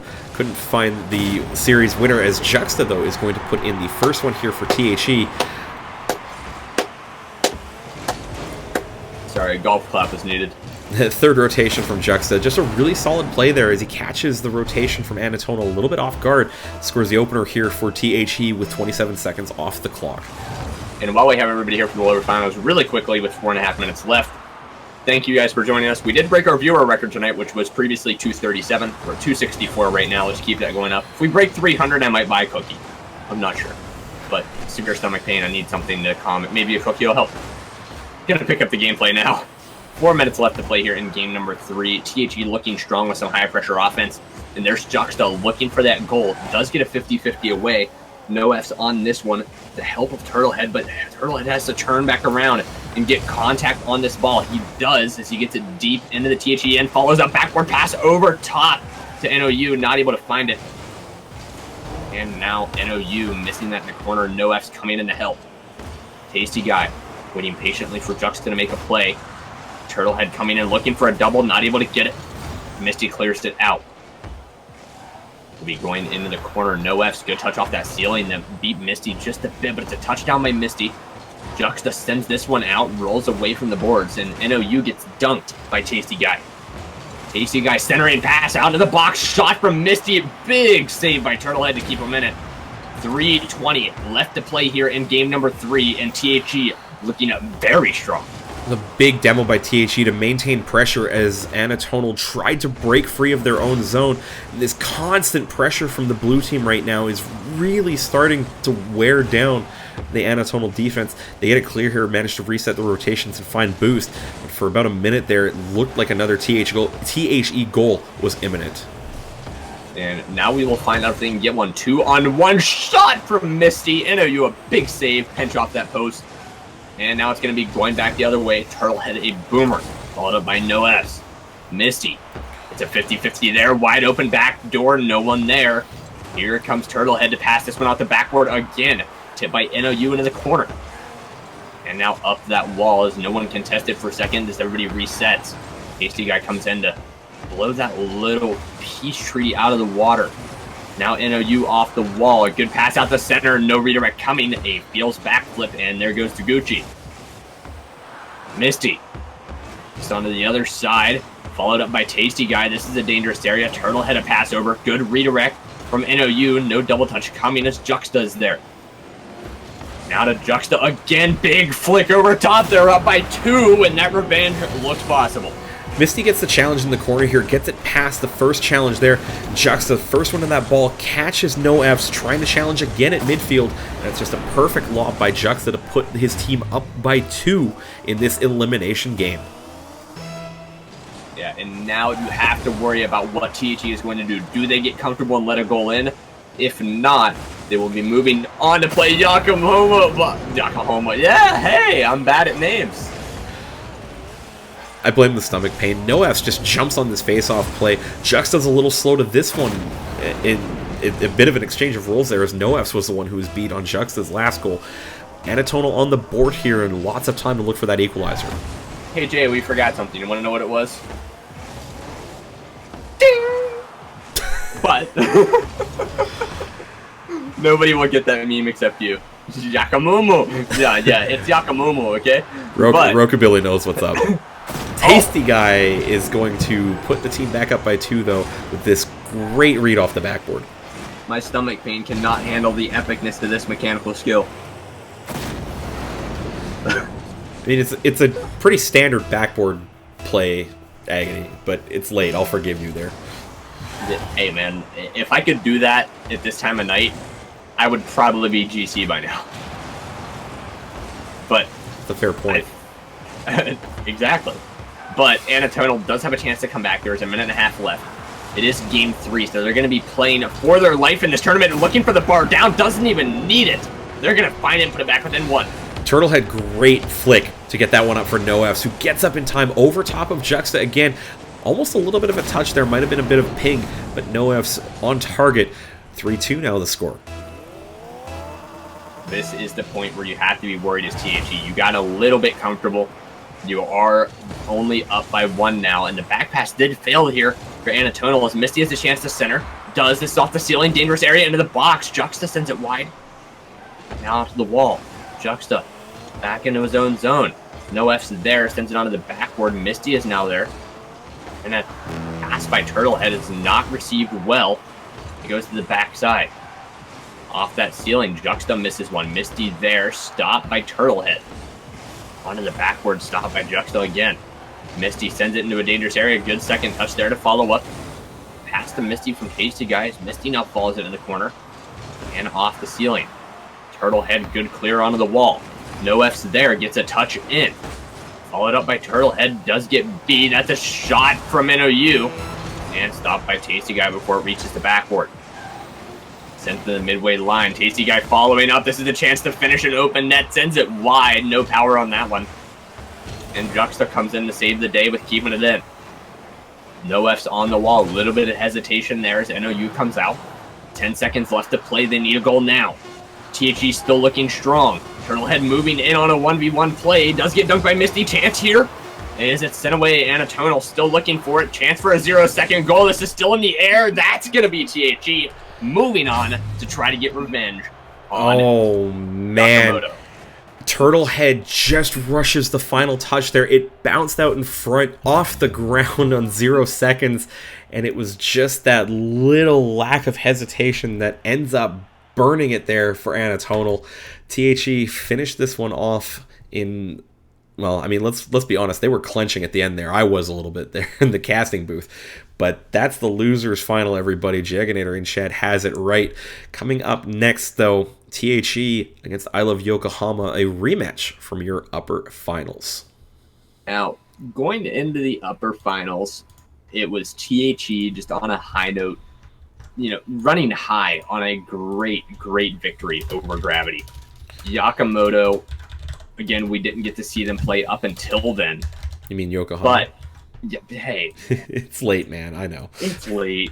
I have stomach pain. It went from 9mm to like 30 cal. So... Are you going to be okay? I don't know. I might be going to the hospital after this, but I'm finishing this cast.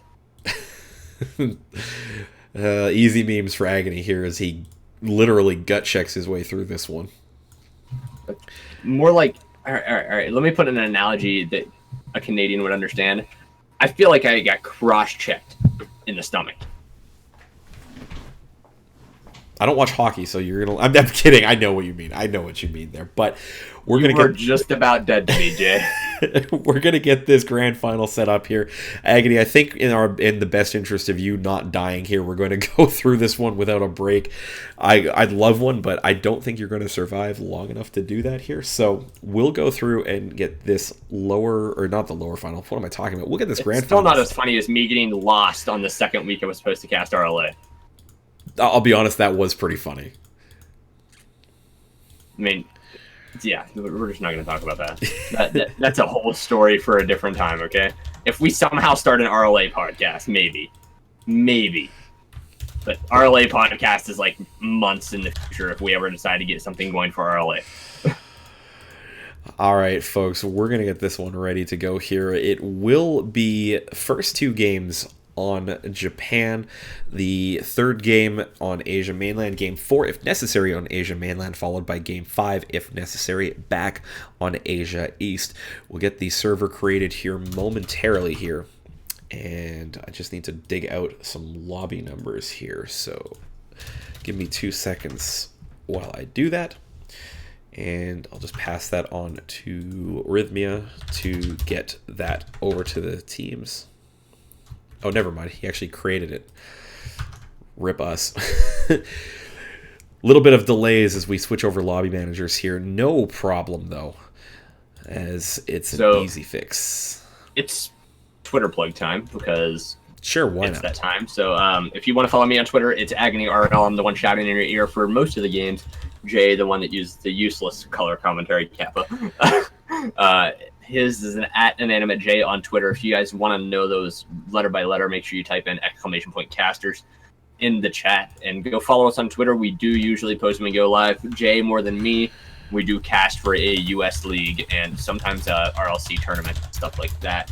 We do cast. I cast here every once in a while. Jay is here almost every Saturday, barring he doesn't hurt himself.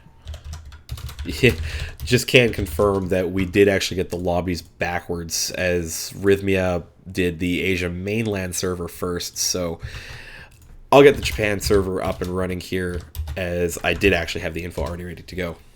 So we'll get this one figured out here. And Rockabilly's right. You can just look at the screen. I have our Twitter information up on the splash page. Jay has a splash screen. Hey, again, it's late. It's late. You're dying. I'm prepared. Yeah. I'm more prepared than normal, actually. A lot of the memes in this chat come from Asia production values. But yes, enough stalling for time. I've got the server ready. We're getting the team set. After you got the new overlays, though, it went from Asia production values to almost NA. Yeah, I'll be honest. The overlays are really solid, though, and a big shout out to Karimel for the overlays that haven't seen an update in a while, but they don't really need to. They've been nice and solid. And a huge shout out again to everybody here in Twitch chat checking us out. We love the support, and if you enjoy what you're seeing here, hit that like button, the follow up at the top, as well as check us out on Twitter at @OurLeagueAsia or at, I believe, the still functional website RocketLeagueAsia.com. But I've got players in here. I see I Love Yokohama. I see THE. So players will get in, and we'll be good to go. Yeah, and I think this is going to be the rematch that THE needs, but Yokohama might be able to run away with it. Yeah, it's going to come down to the first couple minutes to me, Agony. If I Love Yokohama do what they did effectively in the upper finals, which is run THE into the ground, it's going to be a short series. I expected more analysis there. I was taking a drink. A little bit tired. Not gonna lie. Yeah, I mean, I think we're both getting there. Everybody in chat is ready to go. Players are ready to go. The face-offs already happened. We are underway with the grand finals of Rocket League Asia Community Cup number 13. My name is Agony, and I'm the play-by-play caster for this grand finals, joined by InanimateJ as always. Hello to those of you just joining us. Picking it up with the play here. Shot by Tasty Guy, almost there. Kova, big save. And now he picks up some control. Does beat Misty toward the midway line. Now Raid moving in on the play. Along that backward, misses a dunk on Juxta, but Nemoto is there to keep it in. Tasty Guy now up the wall. They'll gain some possession here for THE. Yokohama moving on offense. Nomoto toward the backward, stopped by Juxta. Koba going out the center. Raid over to the other side as Juxta's there to clear it out of his own box. Could be a shot coming, but Nomoto's going to beat anyone there. So bounce high toward the backward. Tasty Guy doesn't jump for this one as Juxta's there. He gets it deep into the Yokohama end. Nomoto back for a clear, though, does get it out of the midway line. Stopped by Misty. Big beat on Koba there, but that's going to be Raid coming out of the box. There's a minute gone in the back and forth favoring no one right now. A little bit more of the play in the I Love Yokohama end, but that being said, they get big clears downfield, and they usually follow it up with a couple of attempts. So it's up to THE to make sure that they don't give up that kind of pressure to I Love Yokohama. They keep grabbing boost and trying to push this ping-pong battle back towards that blue end. And now we're going to see if Yokohama can find a goal here in this offensive strike. Nomoto putting one near the net there, sent away by Misty. Raid getting into the play in his own end. That Tasty Guy, a big counter toward the backward. Misty not able to get a drop. And Juxta sends it out the center. Tasty Guy coming in, sends it to the backward. Big dunk by Tasty Guy again. Koba misses. One chance for Misty to come into play here. Does, sends it to the backward, now looking for the second touch. Misses that one. Moto now up the corner. Leaves that one as Misty able to come in on the hesitation. Raid now. Big redirect from Koba. Raid was a great pass. This is a dangerous area. Big clear away by Misty. But Nomoto, a huge shot on net, saved by Tasty. Now Raid throws another one off the backboard. There's Koba with a drop. They're up by 1. To see how Raid finishes this one off here, goes up for the touch off the backboard, just kind of kills that ball, but it falls really slowly, and it lets Koba get up for that from a long way back on the rotation, over top of all 3 THE members. First blood for I Love Yokohama just before halftime here in the grand finals. And now we get to find out if Yokohama is just going to run away with it. THE did tilt a little bit after the first goal from Yokohama last time, but Tasty Guy not going to let it happen just yet. Off the backboard, good little touch over top Nomoto. Juxta gets it off the wall. Missing. That one as Juxta follows up again. Sent out by Koba, stopped by Juxta again. He has a lot of play on this wall right now. Now Tasty Guy coming off the backboard. This is the touch away by Raid. 2 minutes left to play here. Yokohama looking very, very strong on the defensive rotation, but Tasty Guy able to beat that one. This is a weak touch. Misplay by Nomoto here as the defensive touch is just a little bit mistimed, and right there, Tasty Guy on top of that one to dunk it home for the equalizer. And the Caster's Curse finally coming out to play. We've only had one other occurrence of it tonight, and that is a first for RLA with me and you, Cassie and Jay. But we'll see if it stays in the bottle for now. Tasty Guy got the Juxta 1v1 play. Hey, they have a lead here in game number 1. They just found it with 1:51 left. Good midfield play by Tasty Guy. Taps that one out to Juxta, who picks up a great double tap dribble. Gets it right up over top of Raid, under the bar and in. And against the run of play a little bit, I'd have to say, THE find themselves in the lead. And if THE can hold on to this will be the first game they were able to take off Yokohama. And again, maybe even take a reset here, but Yokohama probably won't let that happen as they're going to come back hard on the offense. And a touch by Koba, shut down by Misty. Bounces high, Nomoto is up, sent it off the wall. Raid now looking for control, does get it, not past Tasty Guy though. Koba, past Juxta, he sends it off the ceiling, great pinch here, shut down by Misty. Nomoto back on his own end. Gets out of the corner, beats 2. Not the third as Juxta came in for a big putback, and now Koba off the wall. Stopped by Tasty Guy. Raid up for a touch, shut down by Juxta. Big redirect there off the bar and away.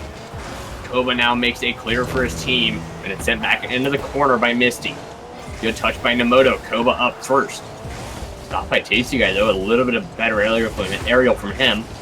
And Misty in the corner beating 2 of the Yokohama players. Raid now over top as Misty is able to get there.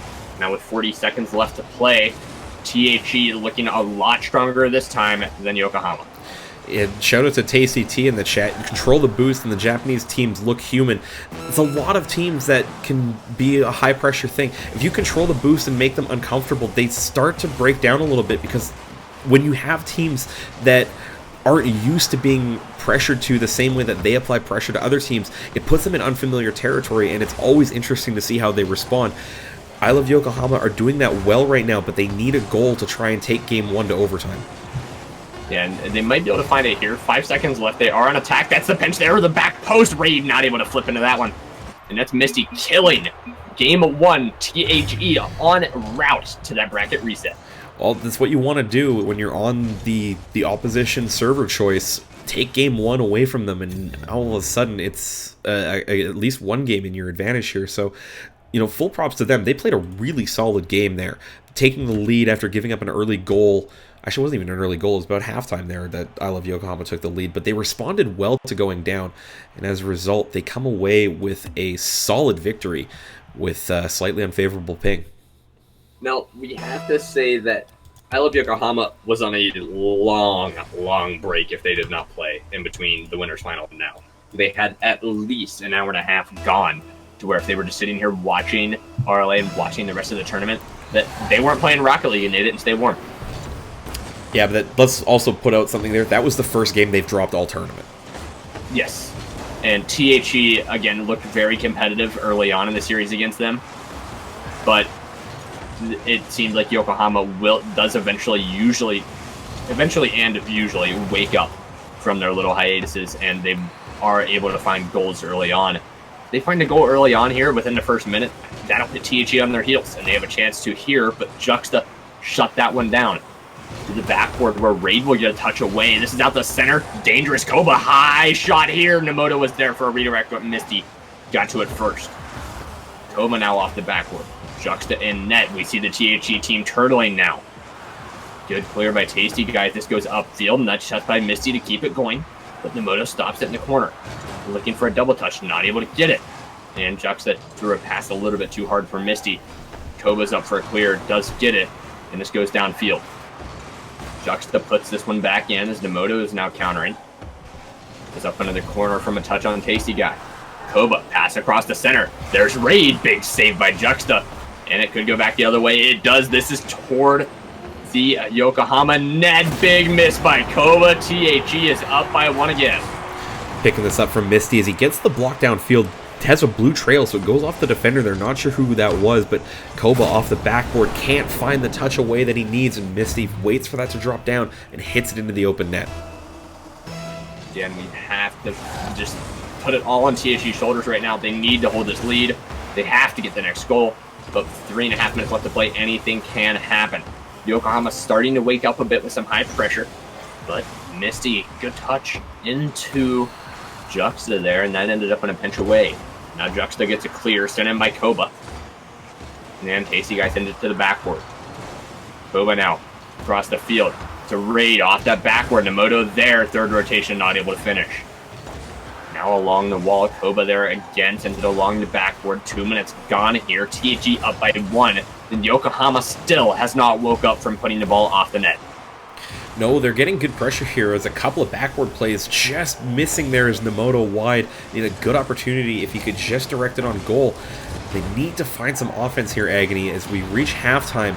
Still not seeing shots on target. That's it right there. Big demo in the back. Koba, you messed it up there. Had a wide open net. So much time. Wasn't able to finish that one. Could have been a tie game here.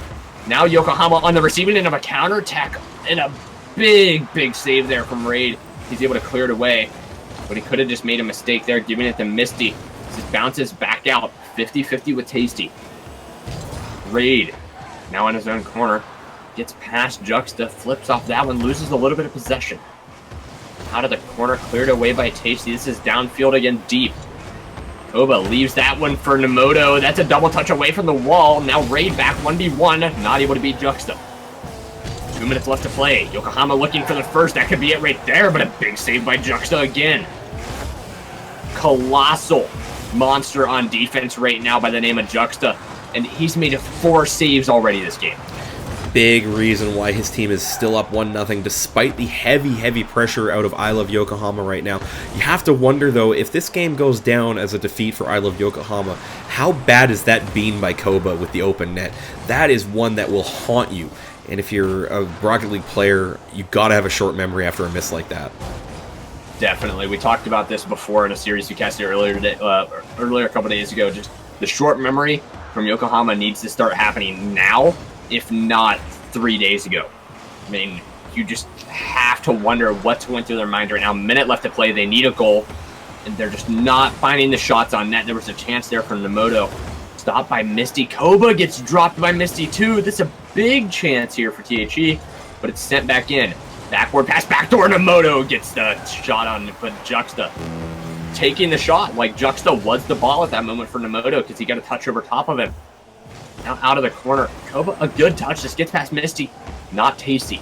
50 seconds left to play. Yokohama still looking for a goal, and Raid puts the shot on net. Nemoto up for a redirect and not able to get there. Tasty makes a good defensive clear. Now Misty loses control. Up that backboard. Looking for Raid to come in. It's not there just yet, as Nemoto's actually the one rotating in. Raid there now. No contest on that clear away on the backboard. 27 seconds left to play, and Koba gets a 50-50. Now Misty gets bumped out of the way. Yokohama looking for some offense. Raid gets dunked. Nemoto sends it back up, and he side flips in an aerial as Misty sends it right into Koba. Tasty guy keeping this one in. The Yokohama in, shot on net by Raid. This is top left corner. Big save by Juxta. 4 seconds left to play, and here's another chance for Yokohama.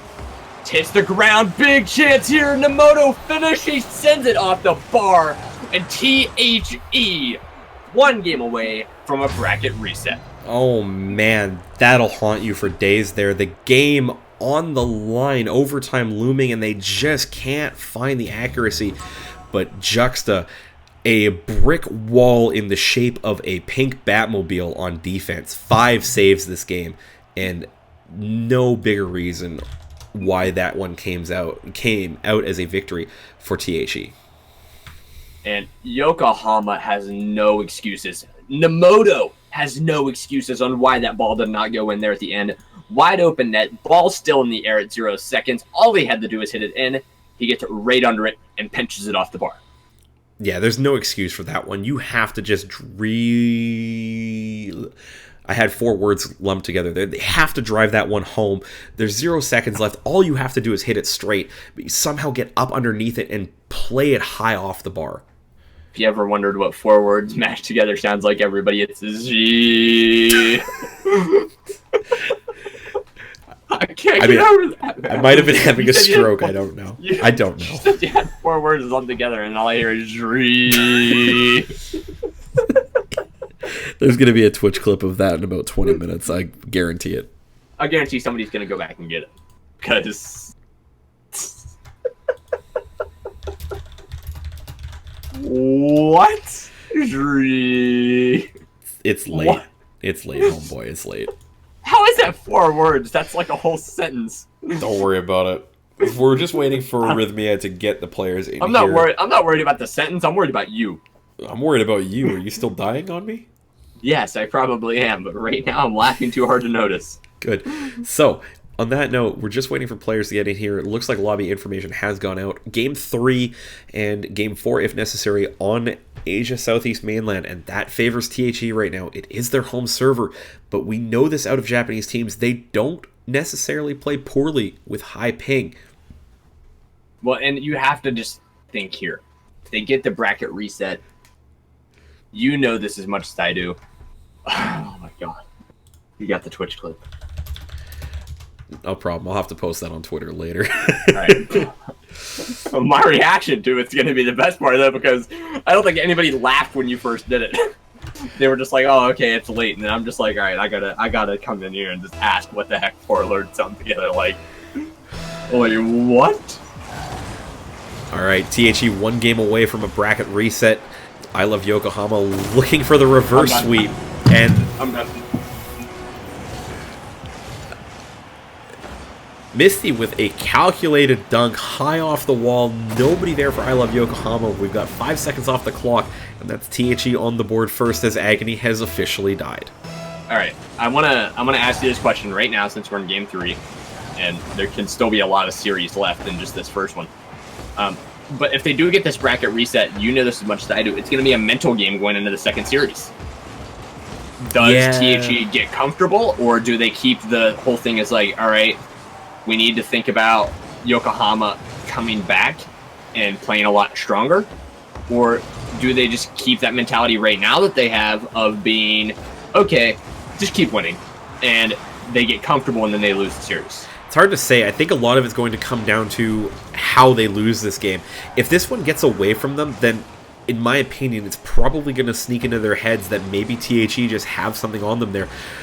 Especially as well if this one gets out of hand after the way that they couldn't find that equalizer late in Game 2. It's going to be a struggle mentally to try and get themselves through another best-of-5 series. Yeah, and I have to say, with 4 minutes left to play here, THE already being up by 1, maybe 2. Nah, Koba gets a good save there. There is a chance that Yokohama might even be tilted right now. But we have to find out over the rest of this game. Yokohama's still playing very strong with some pressure, but it's just back and forth pinches here. And a good touch by Tasty Guy throws off that offense. Nomoto hesitates here. Probably no boost as he's not moving around too fast. Raid now gets stopped. Nomoto finally showing some boost love there. But Raid keeping possession of it. 1v3 pretty much right now. Not able to get that out to center as it stopped. Koba off the backward. Nomoto there. Shot on net. This is on. Big save by Tasty. He's the defensive monster right now. Just early on in this game. Juxta. Nowhere to be found at the moment. Seems a little bit over in that corner. Just camping that boost pad. Now it's out past the midway line. 2 minutes gone already. And THE is showing that no matter what happened in that winner's final, every series is pretty much just a brand new game of Rocket League. And THE is starting to struggle a bit here. They're getting hemmed into their own end, and we know what that means when you're playing against teams out of Japan. It's high pressure, it's a lot of boost grabs. They have to get these defensive touches correct and try and get that ball upfield to buy themselves time to be able to recover their defensive shape. And the prime example of that was we had to see Juxta camp on a boost pad for a good 15 seconds to get boost. That's not something you want to lose time doing, especially in Rocket League with how fast-paced it is. But they're out of their own end now. They're going on the offensive. Misty does get bumped by Nomoto. Great hit maneuver there.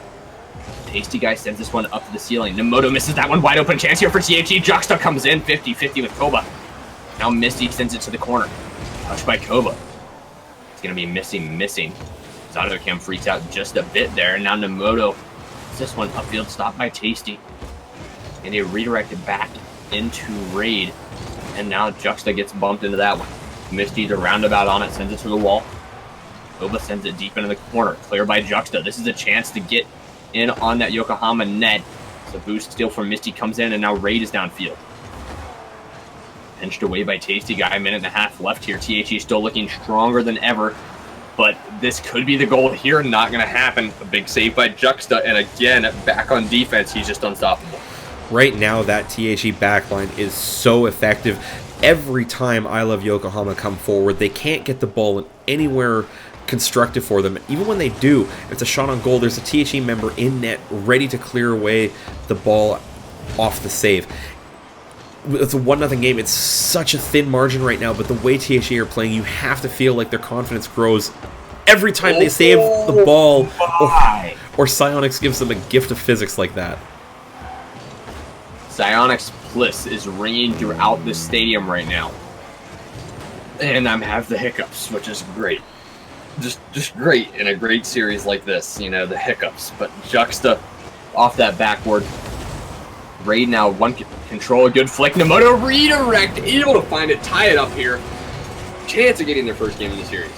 Good play by Raid to pick up that play by Nomoto, who just kind of misses on that one, but he recovers well to get the redirect far side into the net. There's the equalizer that I Love Yokohama were looking for all through the last 2 games here. And now we look at a 46-second race to see if there's a winner in regulation or if overtime looms. And we don't really know here, but THE Juxta 1-on-1. Stopped by Koba. Pinched by Misty off the ground. Nemoto here sends this upfield. Big demo on Koba. This opens up a 1v1 with Tasty, and he's not able to get the bump on Raid.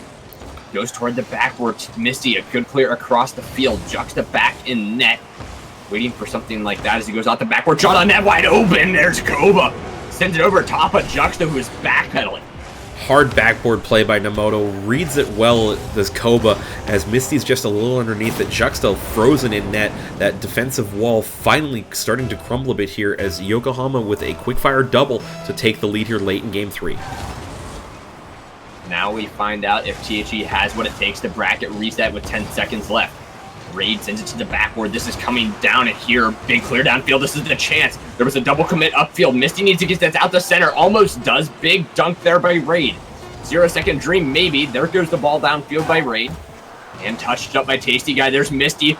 And that's toward the net. Nemoto letting that one fall. Being smart there. 2-1 series for THE. It's a little unfortunate for THE, to be honest here, as they did everything right until the final 40 seconds of play agony, as they just have a couple of breakdowns that really let I Love Yokohama come back in this one and force a Game 4 here. Is it really sad that, like, right now I'm just thinking about how much I missed 3v3 casting? You and I do a lot of doubles casting. I'm not gonna doubles lie. casting is so much slower, but when 3v3 gets tight, I just talk. Well, Game 4, THE's first shot at a bracket reset will let them down as they give up 2 late goals to I Love Yokohama. We pick up here in game number 4. And does that throw off their mentality? We will find out here in game number 4. The last game, and if necessary, we will go back to Japan for the 5th game. But there is a goal from THE looking better than ever off that face-off, and they get a goal early again. Late rotation by Jackson. We talked about this earlier on in the tournament. That rotation out of the midfield was so critical to THE's success long-term in this tournament here. Juxta's timing is good. It's a bit of an awkward shot that he bounces down, but it's good enough to go into the net, and THE have another early lead. And now we get to see again if they can hold it. But there's a shot right there from Nemoto. Big save by Juxta. Backline coming out again. Raid sends us downfield. Nice orientation there to stay with it. Almost a double touch. Koba sends it to the other side. See guy up that wall. Sends it downfield looking for the redirect. There it is from Misty. Thinking coming from the same side there, but they're up by 2. Sick pass by Tasty Guy here, right out in front. Misty is ready for it. Doesn't quite pre-jump. I get Juxta's camera instead, but they're right in the same spot at the same time. Great redirect here, and that's the first 2-goal lead now for THE so far in this series. And now you just have to worry about what happens when THE gets on a roll. And we've seen it before in a series. They just get moving and never stop on offense, and their defense just becomes phenomenal. And the example is Juxta right now. Raid. Tip downfield. Stopped by Juxta. This is going to be a shot from the Tasty Guy. Goes off the backward as Misty's falling back. Grabs that side boost. Now a pass in. Out the center. 1, 2, 3. Not able to put it on net. Now it's sent back into the corner. Koba. Downfield. Touched away by Misty. Goes out to the wall. Raid comes in under 2 of the THE players and gets a nice touch on this one. Tasty Guy picks up a good flick downfield, but Koba's there. 3:30 left to play here in game number 4. THE still looking for a bracket reset. Might not happen, but there it is. A follow-up by Nemoto. Not able to put it in the net. And we had a big save with 2 minutes gone. A team play between Koba and Nemoto deserved a goal, but the shot by Nemoto just finding the outside of the post and flicking away. And again, another challenge by Koba, doesn't quite find the net. 3 minutes to go here, and I Love Yokohama, everything they throw at the THE net, just either finding a defensive clear or a just really awkward physics bounce and a disappointing follow-up. And THE is doing a really good job on their part to stay on top of their game at this moment. And they're halfway through the game, still up by 2. A chance here to score again. Pass out that backward out. The Tasty Guy shot on net. Very weak. Koba, a big save. Misty finally coming in to put it back into the Yokohama end. Chance to score here. High angle shot. Double tap. This is going in. A big save by Nemoto. But it's back out the center. Juxta. Stopped that one, but he gets this out the center, and Tasty Guy was there. cleared away by Nemoto. Now Raid back in his own net. This goes off the ceiling. And Raid sends it to the wall. Tasty Guy puts that one in. What a shot there from Misty. They're up by 3. Bracket reset is a real deal now. Good pressure by Tasty Guy here. Picks off that weak clear out of the back corner, and Misty with the great read splits the 2 defenders. A little bit of a touch in net by the I Love Yokohama defender, but it's not enough to keep it out. 3-0 for THE, looking to reset the bracket and force another best of 5. Question is, again, as we've asked before, can they force it and can they stay with it? But Yokohama still has a chance to come back here. 2 minutes left to play. It's a lot of Rocket League. Now Raid sends this one up the wall. Nice little touch out to center. No one following as Misty comes in. Now it's Misty sticking with it in the corner. Now Tasty Guy comes in looking for Juxta. Koba sends it up high to the ceiling. Juxta back on defense on that back line. And that's Nemoto putting one wide. Good clear by Tasty here to get it to the other side and throw a little bit of the rotation off. Starts to go out of the end by Tasty Guy. 1.5 left to play. Still a chance here for Yokohama unless they can find another one here. Koba sends it away. And with 1.5 left to play, what are you thinking as Yokohama? Well, I'm thinking, first of all, that we're going to have to play another best of 5 because we just could not get it done here in this first series. The second thing we need to do is hit the ball on net. The saves from THE have been good, but there have been so many opportunities squandered by the team in blue that are really ones that they're going to want back over the long term. And the big story here is Juxta. The man on defense this whole series. Phenomenal, great positioning in net. A couple of times he did get caught backpedaling, but other than that, the saves have been phenomenal and kept his team in this more than once. Absolutely. The 5-save performance in an earlier game in this series comes to mind. I think that was game 1. And it's a big reason, I think, why THE found themselves the 2-0 lead at the one point. And again, why they find themselves 3-0 to the good here with just half a minute left to play.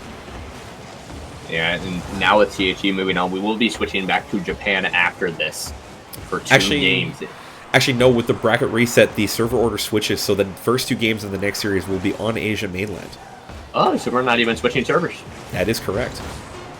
Well, there's a shot. Wow, Yokohama just not able to catch a break here. Psionics, not a green, did come out. Probably shouldn't win in anyway.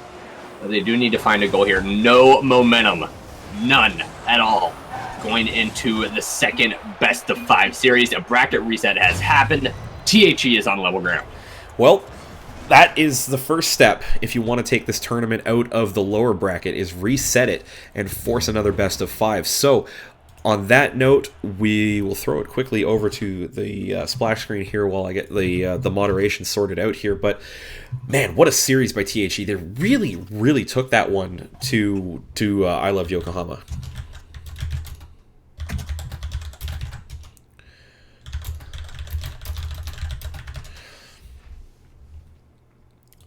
So we'll get the bracket updated here. Actually, I think Rhythmia is already on that one. But, Agni, your thoughts on that one? That was something you and I have never experienced.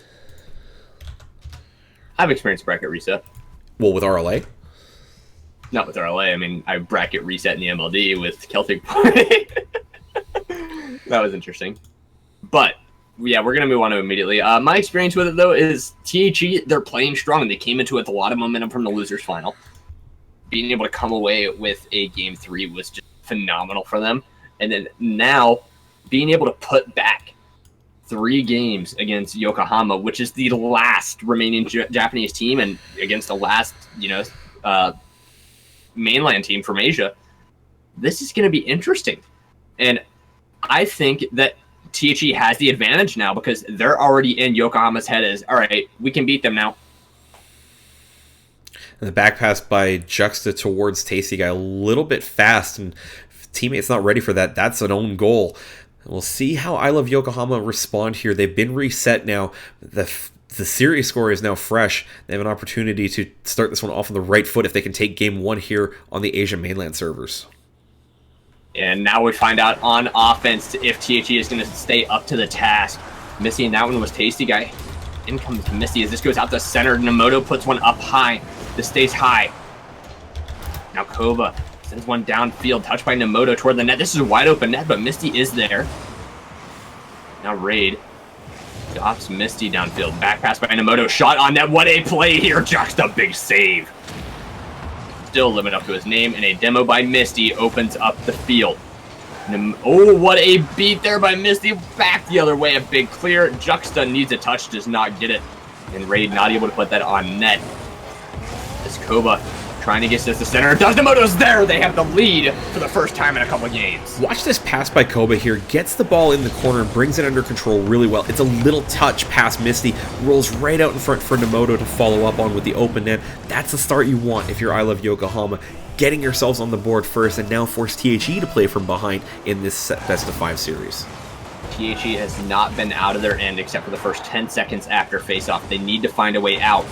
They just have not yet. This could be it here. Misty does get out, gets into the corner. Now challenging here. Needs to pass out the center, not able to get it. And Nemoto will stick with this one on the wall. Tasty Guy into the corner. Raid, good clear away. Juxta's already up for this one. Now Koba sends it to the ceiling. Touched by Tasty Guy on net. Raid is there. Backflip into it. This is very weak. Touch by Tasty Guy backwards. And he ties the game. Great mechanical play by Tasty Guy. The first shot on goal pushes Raid into an awkward spot, and then the follow-up shot by Tasty Guy drops into the open net as the commit there on defense from I Love Yokohama lets them down. THE respond well here with just under 2 minutes elapsed in this game. And a shout out to Faisho in the chat. Welcome back, man. 3 minutes left to play here. Game 1 of a second best of 5 here in the grand finals. And THE is still looking very strong. Going forward, we have to see Yokohama make plays, and that's just a misplay there by Tasty Guy. Raid picks up this one right off the back line here. The first touch up to himself is good, and the Tasty Guy is just off his line and can't read the flight of the ball correctly, so it drops in from Raid, and I Love Yokohama respond quickly to giving up the equalizer. Yeah, and with 3 minutes left to play, you have to find a goal here. Need to tie this game back up with Yokohama. You don't want to go through a bracket reset and then not pick up a game. THE still has a chance here. And you can see that here, big clear by Tasty Guy. Misty got a demo by Nemoto in the back line. And then follows this up with a small but weak boomer there. And that looks like Juxta moving in on that one. He went up the wall for a bump on Nemoto, didn't get it. There by Koba on the redirect. Now into the corner. Misty, good first touch. Koba there for the second one though. Now it's cleared away by Tasty Guy. Shot coming as Raiden just not able to get that one on net. And Nemoto goes into the corner. Gets stopped by Misty. This is coming back out. Misty again taking this upfield, gets beat on a dunk by Raid, and Juxta has to get clear. Nemoto controls. They have the boost advantage at the moment. Raid takes this up the wall. And that's Misty just jumping off a bit too early. Backward pass here by Juxta. This is the other side. Nemoto could tuck away. And it goes up the wall. And that's Misty sending it back in. Juxta hesitates just a bit as Nemoto sends it into the THE end. Tasty Guy now a counter. Trying to get past Koba, not able to. At the midway line is Misty. Good touch. Out the center, out of the corner. This could find its way out, and it does, but Nemoto is there.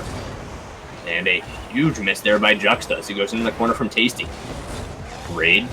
It up off the wall. Koba following up. Good touch by Raid to open this one up. But it's going to be a boomer from Juxta. This is on net. Redirect coming. Misty doesn't hit the ball. Looks like it might have caught Nemoto off guard.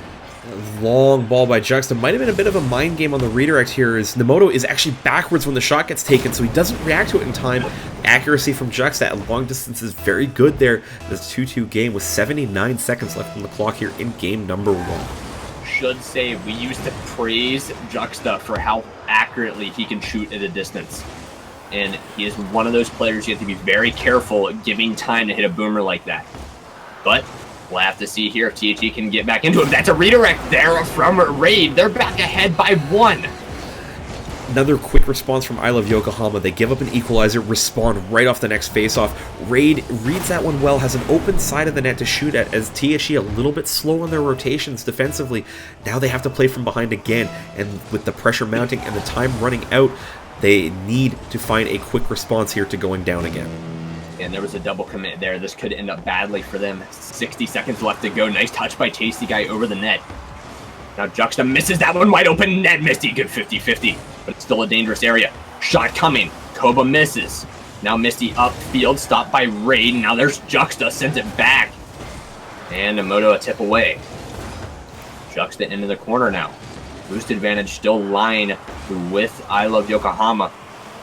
Then Misty into the corner, stealing some corner boost. Nemoto on the wall, stopped by Tasty Guy. He's going to get beat by Koba. Shot on net, a little bit wide here, but Juxta's up. Gets into the corner. 20 seconds left to play. THE still down by 1. Good clear here by Juxta. He needs to follow up, not able to. Koba's there. Now Tasty Guy on that wall, tip downfield. Raid stops that one, but this Misty coming with it. This is a chance here for THE.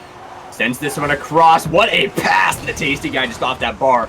And they need to get this one up. Not able to save it. They lose game 1 in the second best of 5. Well, that was their opportunity right there. Tasty Guy from Misty on the pass. Just can't find the target.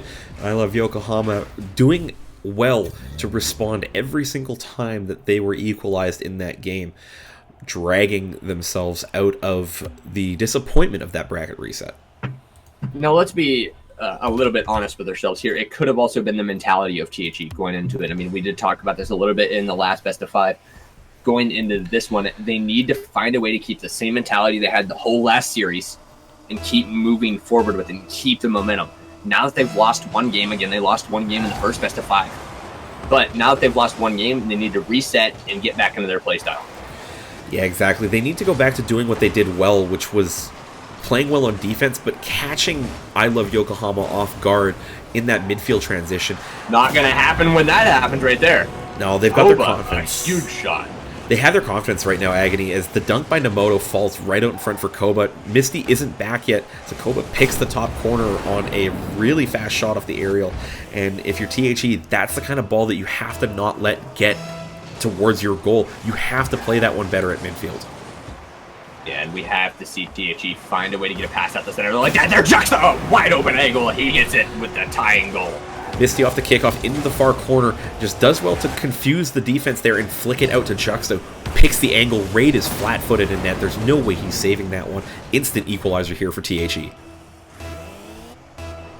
Sorry, trying to take a drink. You guys wrote, 2 best of 5 series instantly, and that's a face-off goal. Oh, what a save by Koba. Good recovery there out of the corner. Now it's THE on defense. I always say things too early. Jay does know this. Tasty Guy near that wall, stopped by Raid. Good second touch here by Raid, just rolls out to center. Tasty Guy upfield, look for an air dribble past to Misty, not able to get their big dunk by Nemoto, sent back in by Juxta. Misty keeps this one at the midway line. Now Raid wins possession for just a second and step to the side. Juxta playing phenomenally on defense so far, needs a touch, does get it. Sent back in by Koba. This is a backward touch coming from Raid. Good drop there. They're up by 1. It's a really good backboard drop by Raid. Comes from midfield here as Koba launches that off the backboard. Raid is up, just glancing that off the roof and down. It's a great shot to take the lead here again for I Love Yokohama. And only a minute gone, Jay. A minute. And both these teams are just slugging it out. The back and forth, again, even though Yokohama's up, it does slightly favor them. But when it's a tie game, the back and forth favors no one. Yeah, you kind of got that right here, but THE just starting to struggle a little bit with some of their defensive touches, and that's not something they're going to want to let continue here as they play from behind for a second consecutive game in this series. Yeah, and you see a redirect there from Misty go a little bit awry. And now Raid sends one to the backward. It could be a touchdown by Koba. It is past the Nemoto. Nemoto is there. Big save by Juxta. He's still good on defense. Misty a bump that leads into a back pass. Now Juxta off the wall. Big dunk by Koba. Almost finding that third goal for his team. 3:10 left to go here in game number 2. Shot by Raid. Almost off the bar and in. Tasty Guy, good dunk. Let's go down to the midway line. Raid gonna turn and challenge. Actually, Nemoto pulling into that quicker. Now he's looking for an air dribble off that backward pass to Raid. That's wide open. Misty not able to get there in time. They're up by 2. Pick this one up right off of Nemoto's viewpoint here as he picks up a couple of touches, go off the backboard, falls perfectly for Raid. Brody helmet and all into the net. 3-1 now for I Love Yokohama, brushing off the disappointment of that bracket reset to take a commanding lead here in game number 2. something I just noticed. There's only one topper on both teams. No, there's a Halo. I said one topper Oh, on both teams. one for each team. One for each team. One for each team, yes. One topper on both teams. Maybe it's a trend in Asia, you never know, but we need to see THE pick it up here. You're at the halfway mark. You need to find a goal, get back within one, and then tie the game up. Tasty Guy trying to do just that. Big save by Koba. There's Juxta coming back in on the play. Sends it up the wall, counter by Nemoto. Now Tasty Guy on in that third rotation. Out of the corner, off the backboard, right into Nemoto again, who sends it back to the wall. Now Raid a weak touch out to Nemoto. And a 50-50 going the way of THE now, as that's a good follow-up, wide open net, no one there. Nemoto now finally coming back in defensive rotation. That redirect toward the net. Nemoto was there for the finish, but Juxta, the man on defense, coming away with 2 saves so far in this game, and both of them being critical to keeping his team in it. As Raid sent one back downfield. Nemoto, dunked by Tasty Guy, followed up by Misty. Sent out Misty, missing one off the wall. Juxta waiting there patiently. It's a touch back in, that's weak, but that's up for Tasty Guy. That's off the backward. Juxta is there, needs the shot on net, does get it. There is a bump, Misty coming in, there it is, on the corner. Able to put him within one. Pick this one up from Misty's perspective. Juxta's first attempt just goes a little bit wide of the post as Tasty Guy wipes out Nemoto there, opening up the play for Misty at the post. Able to jam that in. There's 95 seconds on the clock. There's a chance here for THE to try and force overtime, but they need to make sure they keep control of this ball. And that chance is going to come off the face-off here. Hesitation from Tasty Guy could open it up for Yokohama. Koba up for a drop, looking for it off that backward pass to Nemoto. They answer quickly again. They're up by 2. That's not the play that THE want. They have control of it in midfield, but then they lose it, and it's hard off the backward again. Koba dropped down to Nemoto, open net as THE scramble, and it's all too easy for I Love Yokohama. Man, my throat is killing me now. Such a great series so far from both of these teams. Yokohama looking to go up by 2 in the second best of 5, but a bracket reset, the first ever in RLA history. THE does not want to disappoint. Out to the wall from a 50-50 in front of the net. Now Nemoto sends one back into the corner. Misty there, good follow-up touch, but not able to get strength on it. Tasty Guy a pinch off the wall. There's Juxta coming out. Koba does beat him, but Tasty Guy, good recovery. Misty turns on this one in the box. Boomer downfield. Here comes Raid, and he's able to send it back out to Juxta, who counters. Now Koba just under that one. Misty there for a 50-50, gets dunked. Tasty Guy, good tip out to the wall. 40 seconds left to play. Misty sticking with this, beats Raid, needs to pick up a dribble now. It gets a flick out towards Juxta, is not able to get a touch. Now Tasty Guy to the wall. Moto and Koba there to beat that one. There's Misty getting dunked, almost a goal for Yokohama. 20 seconds left to play to get 2 goals for THE. Tasty beats 1. Looking to beat 2, he does off the backboard. There's the third, Nemoto's there. 10 seconds left to play. And Nemoto sends it down the backboard. No chance now for THE to come back, especially with the ball in Yokohama possession. Game 2, and possibly a sweep in the bracket reset grand final, going to Yokohama. Well, 0-0 goal won't come out for THE here as they ground that ball off the breakout. You're right, Agony. I mean, it's starting to look like a mirror of this first series, with THE taking the first 2 games and then having to move servers, and I Love Yokohama taking 1. We will move over to Japan here, so we'll quickly get the lobby set up for this next one here. But it's been a tough series so far. These guys have played a total of 6 games now across 2 best of 5s, and you have to get the sense that the fatigue might be just starting to set in for both teams. And the crowd that is watching, and trust me, the crowd that is listening, probably 3 blocks down from my house right now, is all wondering who is going to win this series and when the final goal will be scored, because Yokohama 1 game away. And they are playing very strong right now, but we can't count THE out. Again, Juxta, I've mentioned him a couple times now throughout the series. On defense, the guy's making some phenomenal plays to keep his team in this. They need to find a way to counterattack off those plays. They took 2 close games on the Japanese servers in the first series. If they can find a way to limit the offensive chances for I Love Yokohama, force them out wide, get them to miss the net a little bit, make them uncomfortable the same way you did in the opening series, and you have a good chance at trying to force this one back to your home servers for game number 5. They need to go back to that boost management system that they were using so well in the first series. Again, somebody said it in chat, if you take away the Japanese team's boost, they look human and they are human. Yeah, So, exactly. We both know Japanese teams thrive in the air. And Just getting different lobby info here. No problem. but they thrive in the air, and once they start getting up into the air, if you stop boost managing them, that's when you lose a lot of those offensive chances to just being a little bit out of position. Yeah, you're right. It's going to come down to trying to take the ball off at midfield and really press I Love Yokohama back into their own end defensively and run them out of boost. If you can get the ball up off the backboard, put it in spots where they have to use boost to get to it, and then steal the refills, it puts them under so much pressure, both mentally and mechanically in the game, to try and make plays happen. Yeah, now we get to find out if THE is able to adapt, come back with a reverse sweep, or if I Love Yokohama stops the momentum of THE completely and takes another one home for Japan. Yeah, absolutely. Just getting some info from Zero in the chat. Realize and Lime might have gone for a local RL event in Japan. Saw it on their Twitter. So not surprising.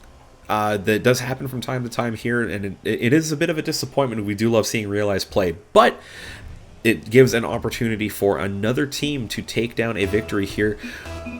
I Love Yokohama 1 game away. THE trying to reverse sweep in the reset bracket and sneak this one away for Southeast Asia. And now we see it right off that face-off, just looking for a wide-open shot, not able to get it. Juxta has to turn around on the touch from Koba. Koba looking for a goal early on. Big save by Tasty. Great prediction of where that ball is going to be going. Namoto out of that corner. Good touch. Tasty guide. Nice block, though. Goes downfield and Raid tips it to the corner. 30 seconds already gone. Still some offensive chances here for Yokohama. And that's a bump from Juxta onto Misty. It does get a touch on the ball, but it's not what you want. Misty taking over Juxta there. Juxta gets into Misty again. 1v1. Not going to be able to finish that one. Namoto gets into the corner. Touchdown field. Game 3 of the bracket reset best of 5. And THE not looking that strong in this game. Not yet, but it's still early here, Agony, as they've been in their own end for most of it. The thing for me, though, I Love Yokohama don't have any great chances right now, and as... Never mind. We'll scrub that. Are you done casters cursing? It's just an awkward play that Juxta manages to flick up high and hard off the ceiling. It doesn't go anywhere, and it falls for Koba to follow up on the second chance and open the scoring here. And now that leaves I Love Yokohama in a 1-0 lead early on in the possibly tournament-winning game. But THE, even if they do lose this game, they cannot be disappointed.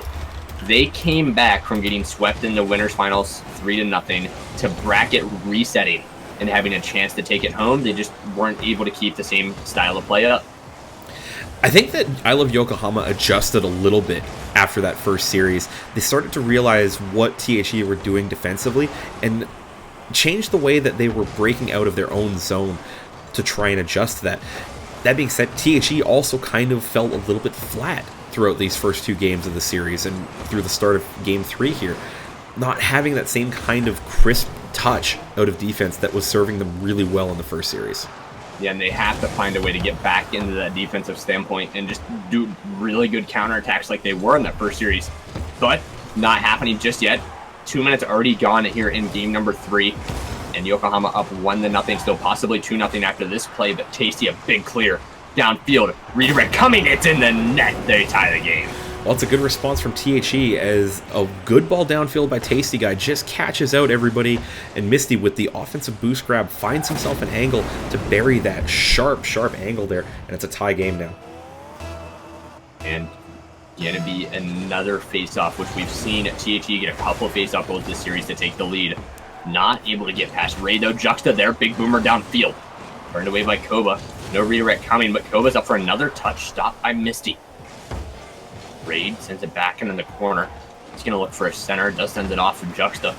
Cleared away by Tasty Guy, wide open net. Juxta there, no save coming, and Koba scores, and they answer quickly again. THC kind of break down here as Juxta doesn't get a great touch out. Tasty Guy flies across trying to get to that one, and Misty's upfield again looking for that long redirect play. Halftime here in the game, and I Love Yokohama go ahead through just a bit of a breakdown completely on the defensive end for THE. Now, THE does have the right idea of trying to beat I Love Yokohama deep, but they can't do it whenever Misty is running downfield early, just like that's what happened there. Misty was really late back, and they found another goal. Juxta actually just makes a kind of a poor defensive play there. It's a rushed play as he slams it off the corner, and it goes straight out for Nemoto to flick towards Koba. It's an easy shot now, 3-1 for I Love Yokohama. They move ever closer to that sweep here in this second series. So yeah, 2 minutes and 18 seconds left on the clock, and they are just running the table right now on offensive pressure.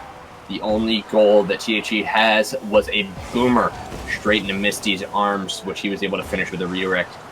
But maybe they can get some offense going here, but a big dunk there by Koba. Sends it to the corner for Tasty Guy to play. Nice play past of Raid, and Nemoto now dealing boost. Misty has to go back. Cuts it back in just to make a 50-50 there. Now staying with it. Good bump on Nemoto, trying to keep this in, not able to. Sent back in by Tasty. Now countered, and now Juxta back on defense. Has to get a 1v1 play and not able to. To the other side where Misty will play it. Gets bumped by Raid, and Koba now out of the corner gets a second touch. Raid, good touch off the back where Nemoto was there. Misty get half flip out. Tasty Guy one-on-one, able to put this on net. Big touch by Misty. They're down by one again.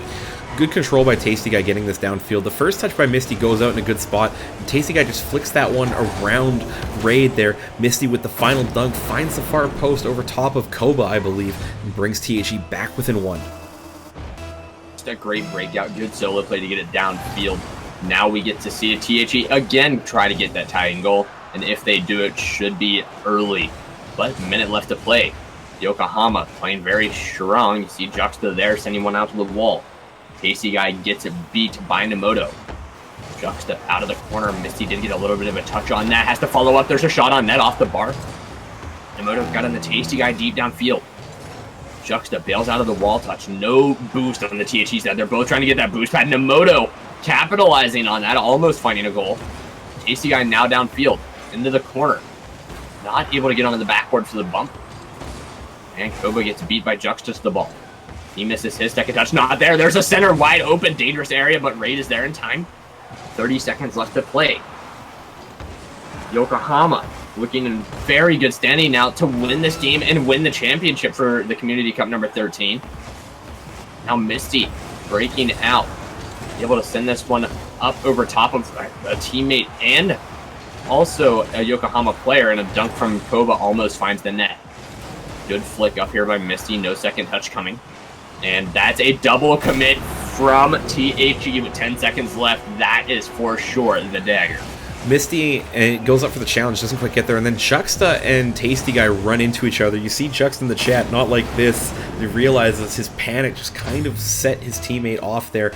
And I realized I got through this entire game without updating the overlays. It is actually Game 3, folks. This is the final game of the tournament as the I Love Yokohama will finish this one off. They get reset in the first best of 5, but hang on to sweep THE out of the tournament by a score of 3-0 in the second series.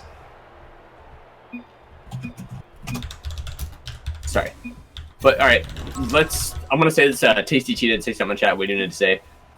It is a huge deal that an Asia Southeast Central team, or, you know what I mean, Southeast Mainland team, did keep up with the Japanese team. It's a big step for Asia in general, no matter what anybody says. And THE did a great job doing the bracket reset. Yokohama just decided to wake up, make some adaptations in between series, and able to come away with a 3-0 sweep. And that rotation, the short rotation they had to keep pressure on the defense, definitely worked out in their advantage. Yeah, absolutely here. And as we get ready to sign off here from DFH Stadium, it's been a long road for the Asian Rocket League scene. It's been, I think we're closing on 7 months now that Rocket League Asia has been running these events, and every week I am completely impressed by the amount of improvement by all the players in this region. So keep it up, guys. Psyonix will take notice just as long as you guys keep supporting the scene yourselves and building it the way that you have.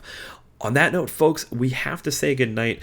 I have been Inanimate J. You can follow me on Twitter at Inanimate J. The guy yelling all the play-by-play in your ear has been at AgonyRL, and send him best wishes so that he might not die, as that stomach pain has been plaguing him all night. But the hype level has carried him through the best way possible. For everybody else at Rocket League Asia, Jaganator and Rhythmia behind the scenes running the tournament from the bracket end, doing a great job moderating as well.